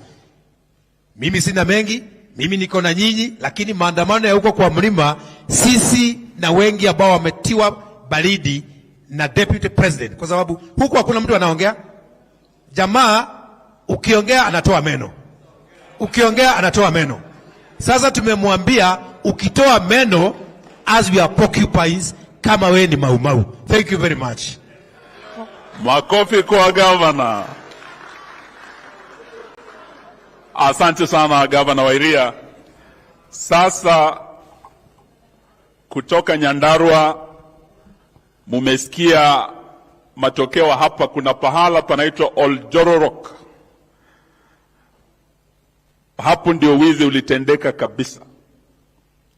Na hapa tuko na ndugu Jeremiah Kioni ambaye pia ni Secretary General wa chama cha Jubilee na ambaye pia anawakilisha the fourth President of the Republic of Kenya, Uhuru Muigai Kenyatta. Ndugu Kioni, karibu. And as you come, I want to agree with you and agree with Stephen Kalonzo Musyoka yale amesema hapa ya kwamba from the outset Kenya Kwanza have failed the taste ya good faith. They have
You know, those things are still new to our time.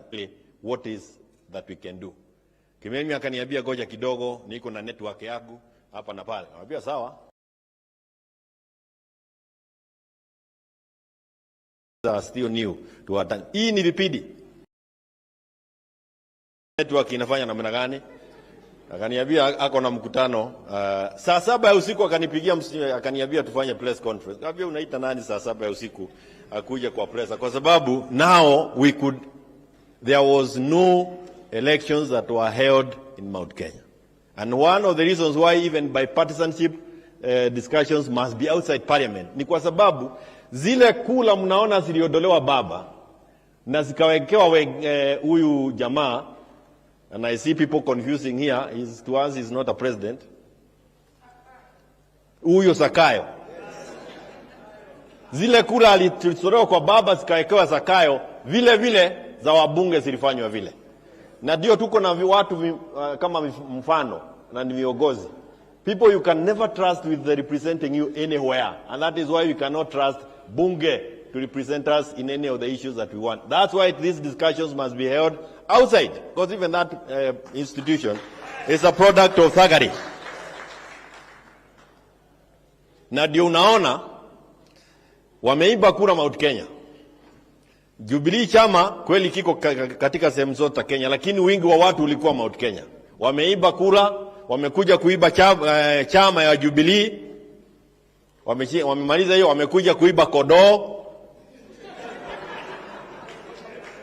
Sasa ndio hao wanaiba hata wabunge, wamebeba huyo akina Kenan. When you go and commit adultery huko na watu, you cannot come around here and tell us to discuss good manners about a marriage when you are having an adulterous affair like they are doing in political parties. Ruto is federalizing political parties. And he wants to ensure that there is no party that can challenge him 2027 if he ever gets there. We must stop him now. Na hakuna mambo ya kufikiria mambo mengine. We must stop these guys now. And I'm happy with the spirit that I've seen here. Remember also he rejected the constitution of 2010. And no wonder they are amending the constitution through the standing orders. Wameamend constitution through the standing orders, na Kidiki mwanasheria ambaye anaheshimika ako kule bugeni kuongea na bunge. Completely unconstitutional. We are on a we are going down in a very bad way, and we need to stop them very quickly. So I want to say this. I believe that, like others have said, these negotiations, you must read good faith from the beginning. The fact that we have members of parliament who are already working with UDA without the permission of their parties, having crossed the floor without following the due process of law, is a condition that must be first and foremost. They must go back to the people and get the mandate. Ili tukae chini. Bila hiyo, maandamano. Bila hiyo, maandamano. It is contempt of the people of Kenya. It's contempt of the political parties that they belong to. And I think it is important that we also say this. Mimi ninaitwa madhahuria na ni sawasawa, nakubali. Sufuria kama haina chakula, maandamano. Sufuria kama haina chakula, maandamano. Sufuria kama haina mchara, maandamano.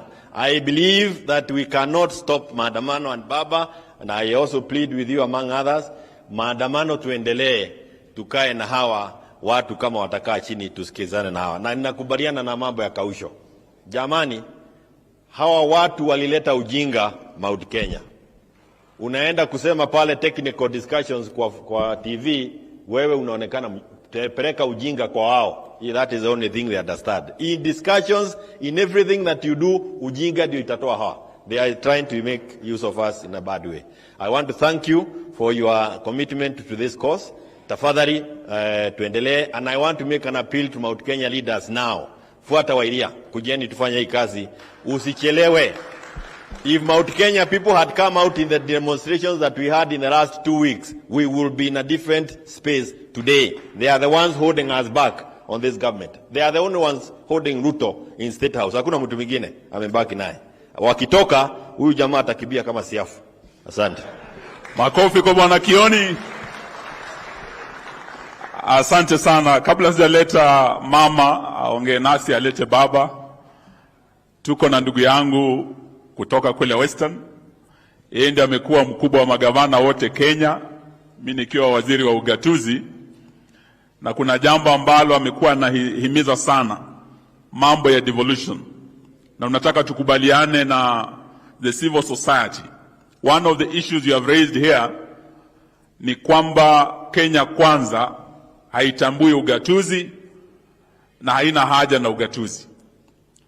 Vile comrades hamjapata help yenu, vile wafanyikazi wa university tumesikia lecturers hapo wakisema hawajapata mishahara yao, na all civil servants, vile county zetu zote hazijapokea pesa tangu December. This is the beginning of the end of devolution. Governor Oparanya, karibu usalimu watu wetu, ndio tulete mama na baba. Asante.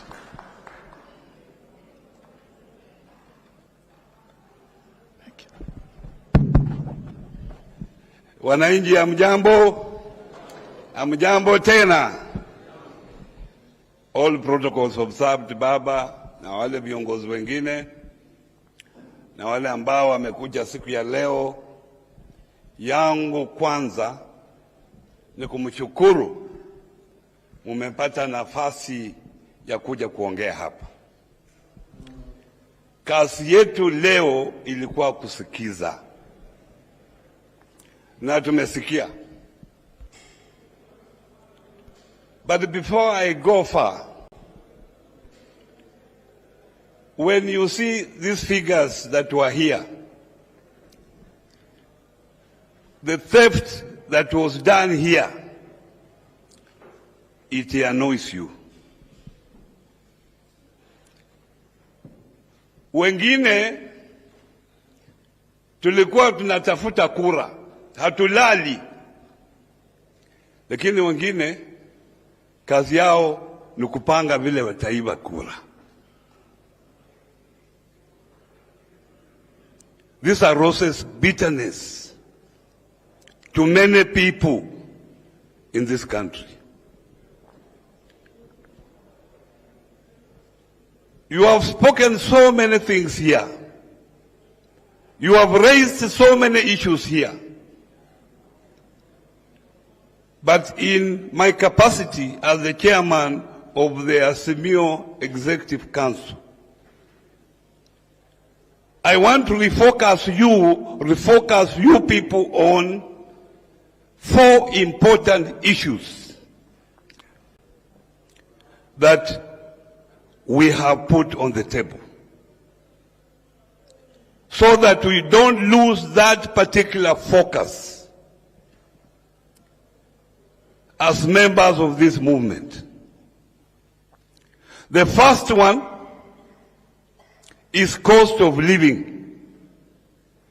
And we unveiled these issues when we unveiled the committee, the parliamentary committee that we have selected. We should not lose focus on the cost of living. And the cost of living, we are looking at short term. What are the issues that we are looking at? Cost of food, cost of fuel, cost of electricity, and school fees. Other issues are long term. We cannot deal with the complicated fiscal and monetary policies that they are. Those ones we can deal with later. Because the issue of cost of living is easier to deal with, because it is the Kenya Kwanza government that removed subsidies. The solution is to return subsidies immediately. There will be a major change in cost of living.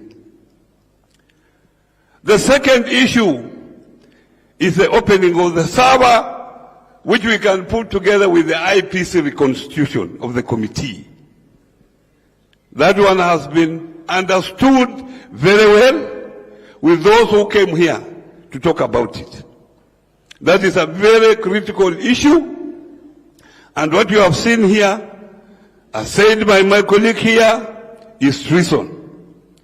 The people who did this are not even the commissioners. They are people who are working in the IT section within the IBC. These people are still in employment. They are there. Who are used to steal this election. And I feel one of the recommendations is to scrap the entire IBC as it happened before. So that from the sweeper up to the chairman, they are all sent home. So that we have fresh people, committed Kenyans who are looking for those particular jobs to do them. The other issue that we are focused on, this party discipline, buying of leaders, buying of members of parliament, in the name of going to State House, being told that you are coming here for development. You know very well there is devolution, money is going to counties, monies are going to constituencies in the name of CDF to help in development. What other development are you going to State House to get? These members of parliament. We cannot build democracy in this country, sustain it, if members of parliament are being bought day and night in the name of development. That is the third issue. The last issue is the exclusion of other communities from civil service employment. You have seen what is happening. Even you, the youth, because that time, wakati ule, nyinyi vijana ndio mlikuwa mnasema hustler. Muniambie wakati huu, how many youth have been employed in, all these people have been employed. From the CSS, from the PSS, and from the CASS. And even those who have been appointed as members of the boards, chairmen of the boards, tell me how many hustlers are there. That is an issue. Because this country belongs to all of us. And we must be included because all of us pay taxes. So we must be included in that. Those are the four critical issues that we are focusing on. But other issues might arise. And we shall look at them as they arise. The other day in Kimaliza, I met one of them. And he was telling me, he was asking me, how is the financier? How is your financier? I said, who is this financier? At Uhuru Kenyatta. Nikasema, when we go for this mass action, do we pay the people who come there? Do we transport people who come there? Do we transport them? It is only the address system. You mean these people cannot afford an address system? Do we finance those ladies who pour water on us when there is tear gas? We use that water to wipe our eyes. Do we pay them? So which finances is here? And if Uhuru can finance Raila Amolo Odinga this time, how come when Raila was demonstrating against him, who was financing Raila Amolo Odinga? And this is not the first time Raila is leading such a movement. It has happened before. But you Kenyans, as we live here, remember, we have had election disputes from 2007, 2008. We lost so many lives. 2013, 2017, and now we are on 2022. We must have a lasting solution for this problem. If we have to have stability and economic growth in this country, we must have that. But ya mwisho, I'm surprised when Ruto says that we can't borrow for current expenditure. When people are going without salaries, and salaries is a major expenditure within the economy. That's how you grow the economy, by putting more money in the economy through the people. And the salary is the only equitable way of putting money in the economy. And that's why 2009, 2007, 2008, when we had problems here in Kenya, we had to come up with economic stimulus so that we pour more money in the economy to grow the economy so that people can get employment. Asante sana. Thank you very much. I think that was our last speaker before I now bring our main speakers.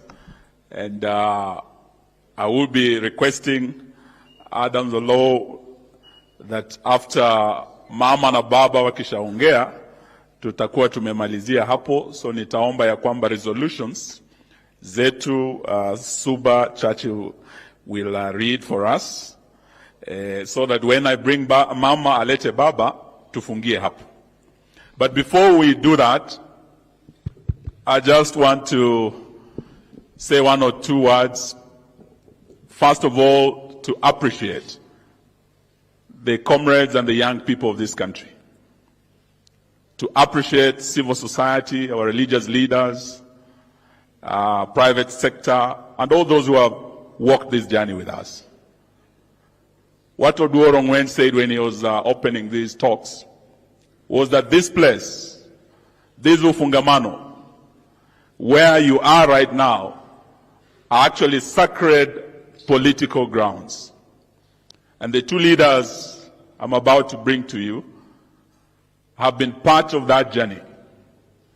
I was a young man here, about 21, when I was a student at this university, when I saw Kina Martha Karua and Raila Odinga Kina Orengo with some of our leaders, patriots who have left us, Kina Jaramogi, Kina Muliro, Kina Shikuku, they have all gone now, Kina Matiba, Rubia. They used to come here. And they had very deep partnership with the civil society, with the private sector, with the religious sector. We used to meet here. This is where, as a country, we found our true north politically. When we wanted to find our bearings, our compass was right here.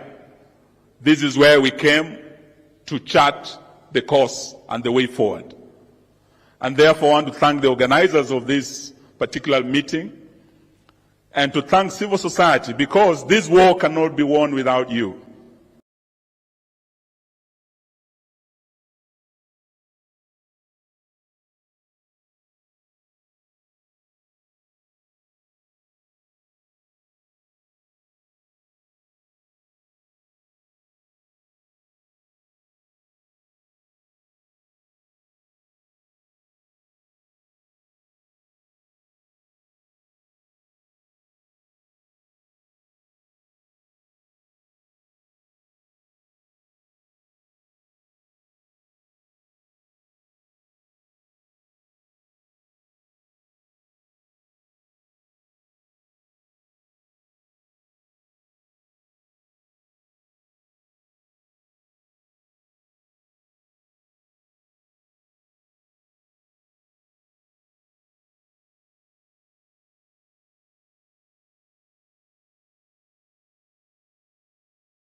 to deal with William Samoei Ruto. If Gavadi and Ruto himself saying that the only way you can sit with Raila Odinga is if he recognizes the legitimacy of his presidency and his government.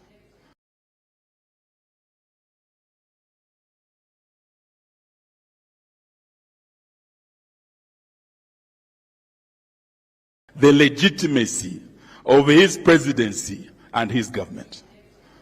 Today from Ufungamano, we want to say this, that I believe that's going to be one of our resolutions, and if he wants the recognition and legitimacy from the rest of Kenya, because so far he's a minority leader. Leaders have said he was elected by only a third of the electorate of Kenya. The silent majority is not with him. His legitimacy is in question until the day those servers are opened. So starting Niseme Mengi, I want to agree with Churchill as he comes. The issue of Article 35 of our Constitution remains alive, and Kenyans have the right to ask for that information. Smartmatics refused to open the servers. They wrote a letter. We still have it. So those who are saying you open the server, you know what Smartmatics your friends did. If you are smart enough, tell your Smartmatic friends to open the server. Story hii kwishe. Suba Churchill, karibu read the resolutions. Then we'll bring our two leaders to speak to us. Karibu sana. Thank you very much. I'll take us through the resolutions of this kikao that we have had. Resolutions of the consultative forum held at Fungamano House on the 13th day of April 2023. It is numbered number 1 all the way to number 13, perhaps to coincide with the dates.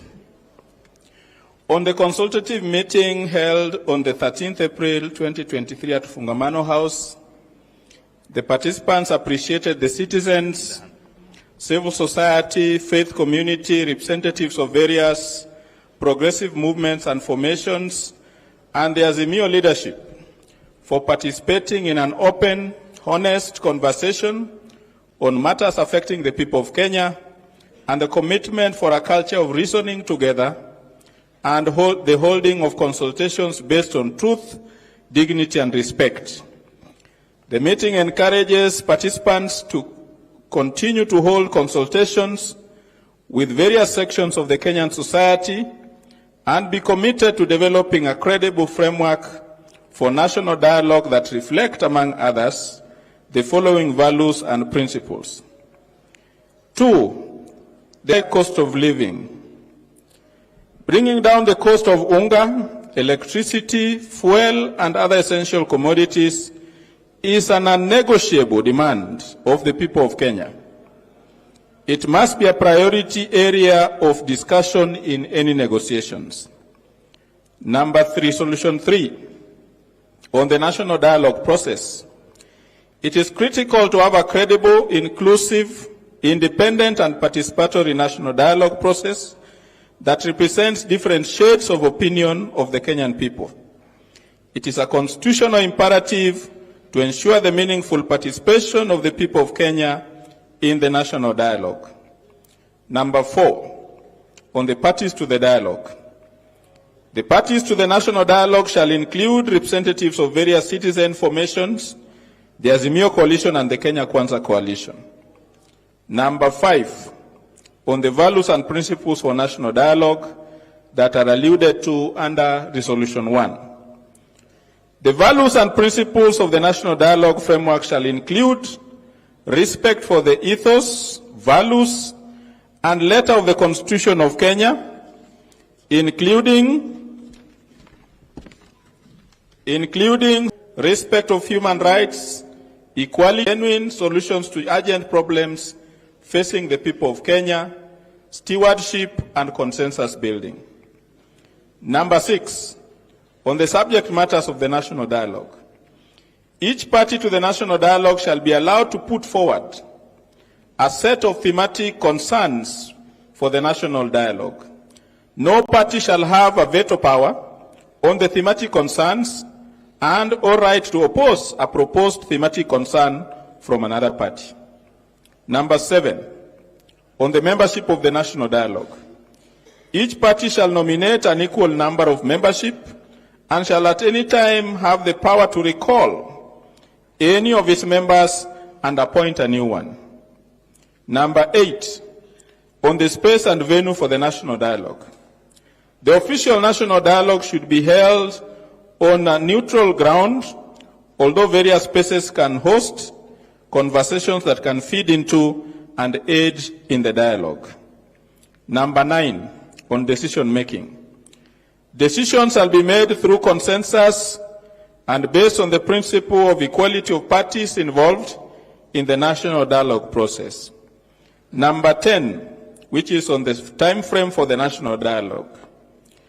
The national dialogue shall be held expeditiously and without undue delays, and shall be completed within a period of 30 days. Number 11, on citizen engagements. The people thank the Azimio leadership for organizing an intimate engagement with the citizens and discussing matters that concern them. They have requested the leadership to hold many more of such sessions all over the Republic of Kenya. Number 12, on the final outcome of the national dialogue. The final outcome, including the narrative report, that may include proposals for constitutional, legal, policy, and administrative instruments and stroke measures, shall be subjected to the necessary and meaningful participation of the people. The agreement emerging from the national dialogue shall be given the force of law without any alteration whatsoever. The last one, which is number 13, Resolution 13, on the resumption of peaceful protests as enshrined in the Constitution. The people observed worrying signs of lack of seriousness from the Kenya Kwanza regime to an honest, inclusive, and credible process of national dialogue, and have called on the Azimio leadership to immediately resume maandamano immediately after the end of the holy month of Ramadan. Those are the resolutions of this.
But finally, I want to say this,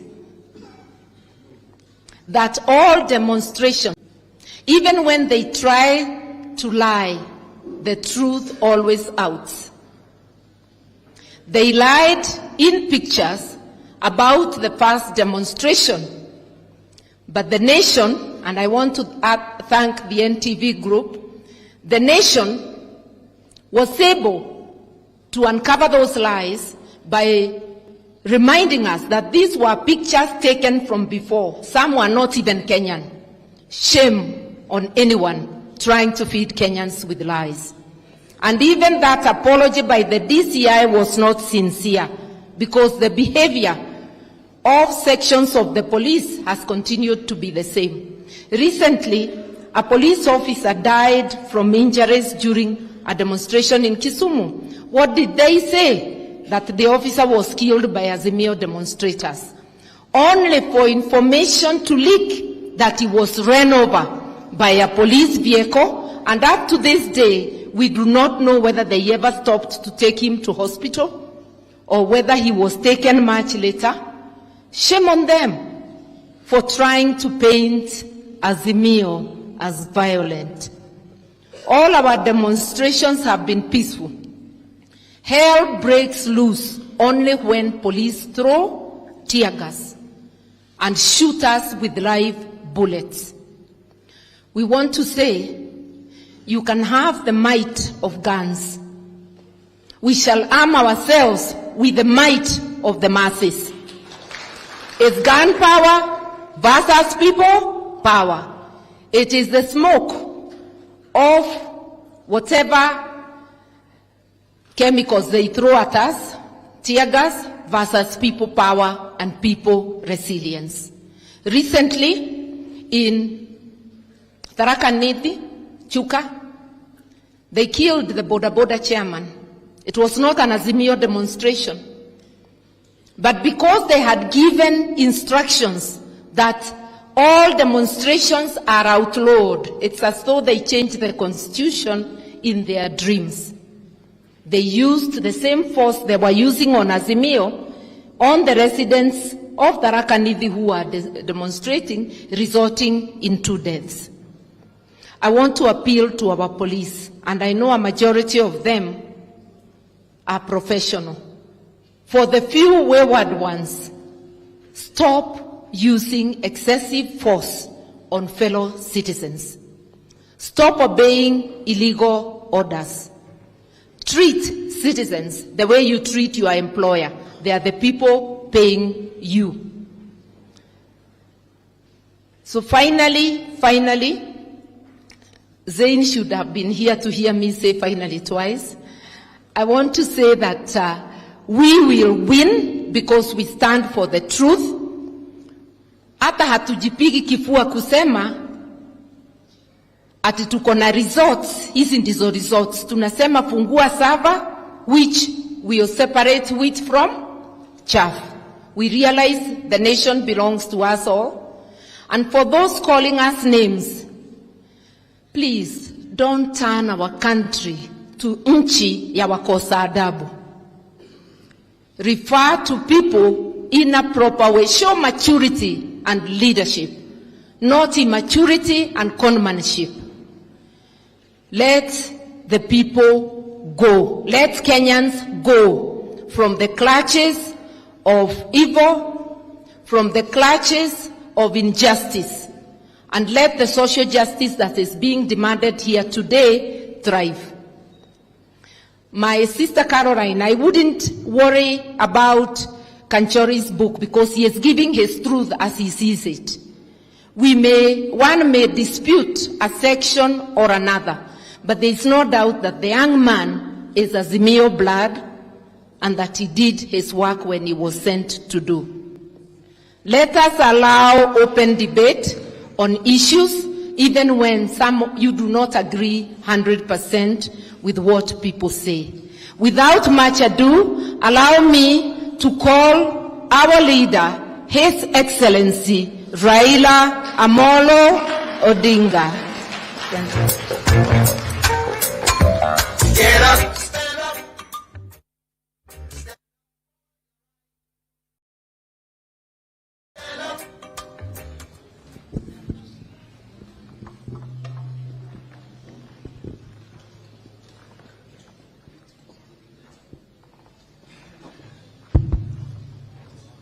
Hey. Hamjambo. Asasi za kijamii, hamjambo. Comrades power. Comrades power. Asanteni sana, you may be seated. Think you know, you have sat for a long time. And therefore, after sitting for so long, the other process sets in. Now, the biggest disadvantage, speaking at last, that everything else has been said.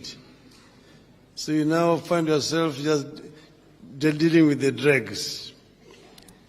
But let me first begin by thanking members of the civil society, members of the university fraternity, and our students for coming here in such large numbers.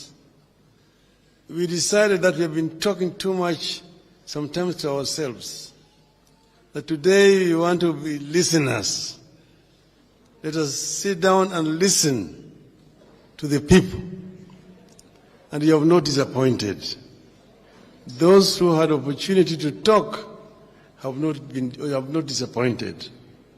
And we take it that those who have spoken is a representative sample of this audience which is here today. And therefore, I'm going to just tell you what we ourselves had agreed as leadership of Azimio to be our common position. This is not just my stand. It is the Azimio leadership stand. And then I will finish by just saying a few things at the end of it. Okay? But here, as Ongwen said and Eugene has remembered, we are in holy grounds here at Ufungamano House. Many, many ideas have come from this holy place. Nostalgia, where we came from. Eugene has told you we used to be here with our parents who have since left us. And they told us how they organized themselves to fight against colonialism and how independence was achieved. At that time, Kenya was facing one of the most entrenched dictatorships in our history. But we were able to basically tame that dictatorship. So nothing is impossible with the people power. If the people are determined, there's nothing that can stop them from achieving what they want to achieve.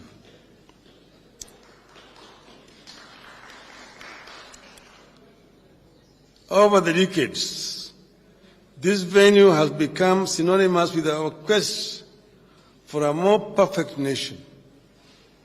Each time we have taken a stand here, the nation has overcome confusion, doubts, and fear, and taken a stand for the better. Although we have held deliberations here that shaped our nation, none has taken place under circumstances as worrying as is the case currently. Kenyans have never had to struggle this hard to put food on the table or take their children to school. Even the civil servants have never gone without pay up to the 13th of the month. When we held frequent meetings at this venue in the 80s, 90s, and early 2000s, we aimed to end the single-party rule and give ourselves a new constitution.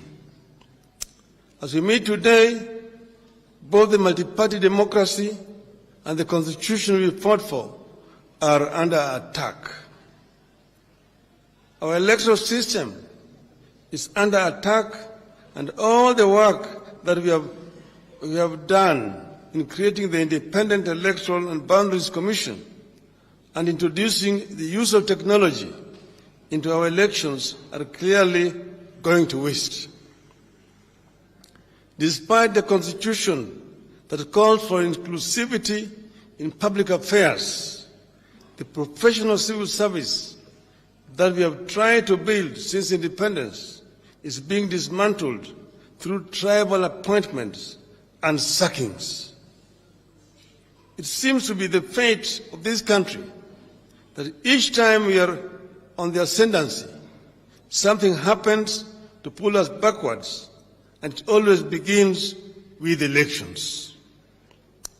The election of 2007 pushed us to the brink, wiped out a thriving economy, and broke the ties that had held Kenya together for decades. This election of 2022 and the regime that emerged from it may be the most regrettable thing to have happened in our country's history. The failures they have recorded in a mere 6 months, including record of high cost of food and a collapsing economy, should be enough warning that we have to act quickly and decisively. We have been told, and I quote, "The only thing necessary for the triumph of evil is for good men to do nothing. Read also good women," unquote. Our presence here underscores our refusal to be the good people who did nothing and allowed evil to triumph in our country. Something fundamental must give this time round. Otherwise, we could lose a whole country. Our wish is to achieve the overhaul of our state of affairs with the involvement of the people from all segments of our society at every stage. We will engage in the bipartisan process to which we have sent very able and competent representatives. But the people must not be left out or behind. We are not going into this dialogue for deals in smoke-filled rooms. We are going into this to secure and safeguard fundamental life and death gains for the people and the country. Throughout the talks, we expect the people to stand on guard and ensure it's about them and the country. That is why we are gathered here today, so that people can consult and engage and be watchful. You must refuse to be party to the subterfuges of the past that are glossed over and compromised on fundamental issues for expediency. Something fundamental must give this time round, but only if the people stay engaged. We are not going into this to be rubber stamps. One of the things that has clearly been on display ever since these past 6 months is that Kenya Kwanza is a regime of rubber stamps. Subsidies are being removed from food, fuel, electricity, and school fees, exposing people to suffering, and Kenya Kwanza rubber stamps it as okay. They know there was an order for the opening of the IB servers, but the rubber stamp is as okay the refusal to open the servers. They know the buying of MPs to switch sides undermines our hard-won multi-party democracy, but they still rubber stamp it as okay. People are being appointed to and sacked from the civil service on tribal lines, but Kenya Kwanza rubber stamps it as okay. You have not to participate in the bipartisan process to be another rubber stamp for Kenya Kwanza. that has to be understood from the outset. Should the talks falter or bear no fruit because of the grandstanding, lack of openness, lack of honesty, and intransigence,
let us stand firm in the interest of our stops at dialogue outside Parliament. In fact, we have had this before. When we were in a crisis, we had talks held at Serena Hotel, chaired by even a foreigner. Those talks were not considered to be illegal or unconstitutional. In the end, the product was taken to Parliament and approved unanimously by members of Parliament. We are in a similar situation here today. The police have shown complete disregard to the lives of our people. Many innocent Kenyans have died. Last week I visited Kenyans in hospitals, Bangati Hospital and Kenyatta Hospital. Young people shot by the police. Their only crime was that they were participating in a demonstration which was illegal because the police had been notified. A young man in Kisumu was knocked by police as a police officer. That young man who was knocked in Kisumu, just for the understanding of everybody around here, is my nephew. Actually, not my nephew, my grandson. His mother is my niece. I'm the one who actually recruited him to take him to the police. Then they go and arrest innocent people and charge them with murder. The other Kenyans, journalists, just basically accompanying us when we were demonstrating, have been shot, some of them very seriously wounded by the police. Nothing has happened. So we have said as Azimio that we are going to take this matter to the highest court in the world. Already our lawyers are working on this, and we are going to take the particulars of all those police officers who have been involved in deliberate shooting and killing or maiming innocent Kenyans to a court which is outside our jurisdiction as a people, to ensure that justice is achieved. But they can come with live bullets. They can come with bombs. We will go and confront them in the name of the Lord and the God of Kenya. And we are sure, like the biblical David will confront Goliath, and we know what will happen to Goliath. So we, therefore, want to thank all of you for coming. Tunatoa shukrani sana kwenu kwa kutualika sisi kama wanazimio kuja kusikia. Tumesikia yale mnayosema yote na tutayabeba. Lakini vile vile tunasema Wakenya hawezi kutishwa. Wakenya watasimama imara. Wakenya wataendelea. Sasa tumekubali mazungumzo ziendelee. Lakini mimi nakubaliana na pendekezo ambayo imetoka hapa siku ya leo. Ati mazungumzo yaendelee. Mazungumzo yaendelee na maandamano sambamba.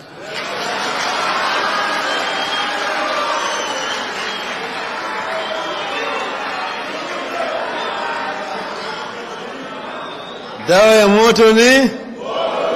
Dawa ya moto ni? Kwa hivyo sisi tutaendelea. Tutaendelea. Sitaendelea. Tunangoja Ramadhani ishi. Ramadhani kisha namna hii tutatangaza.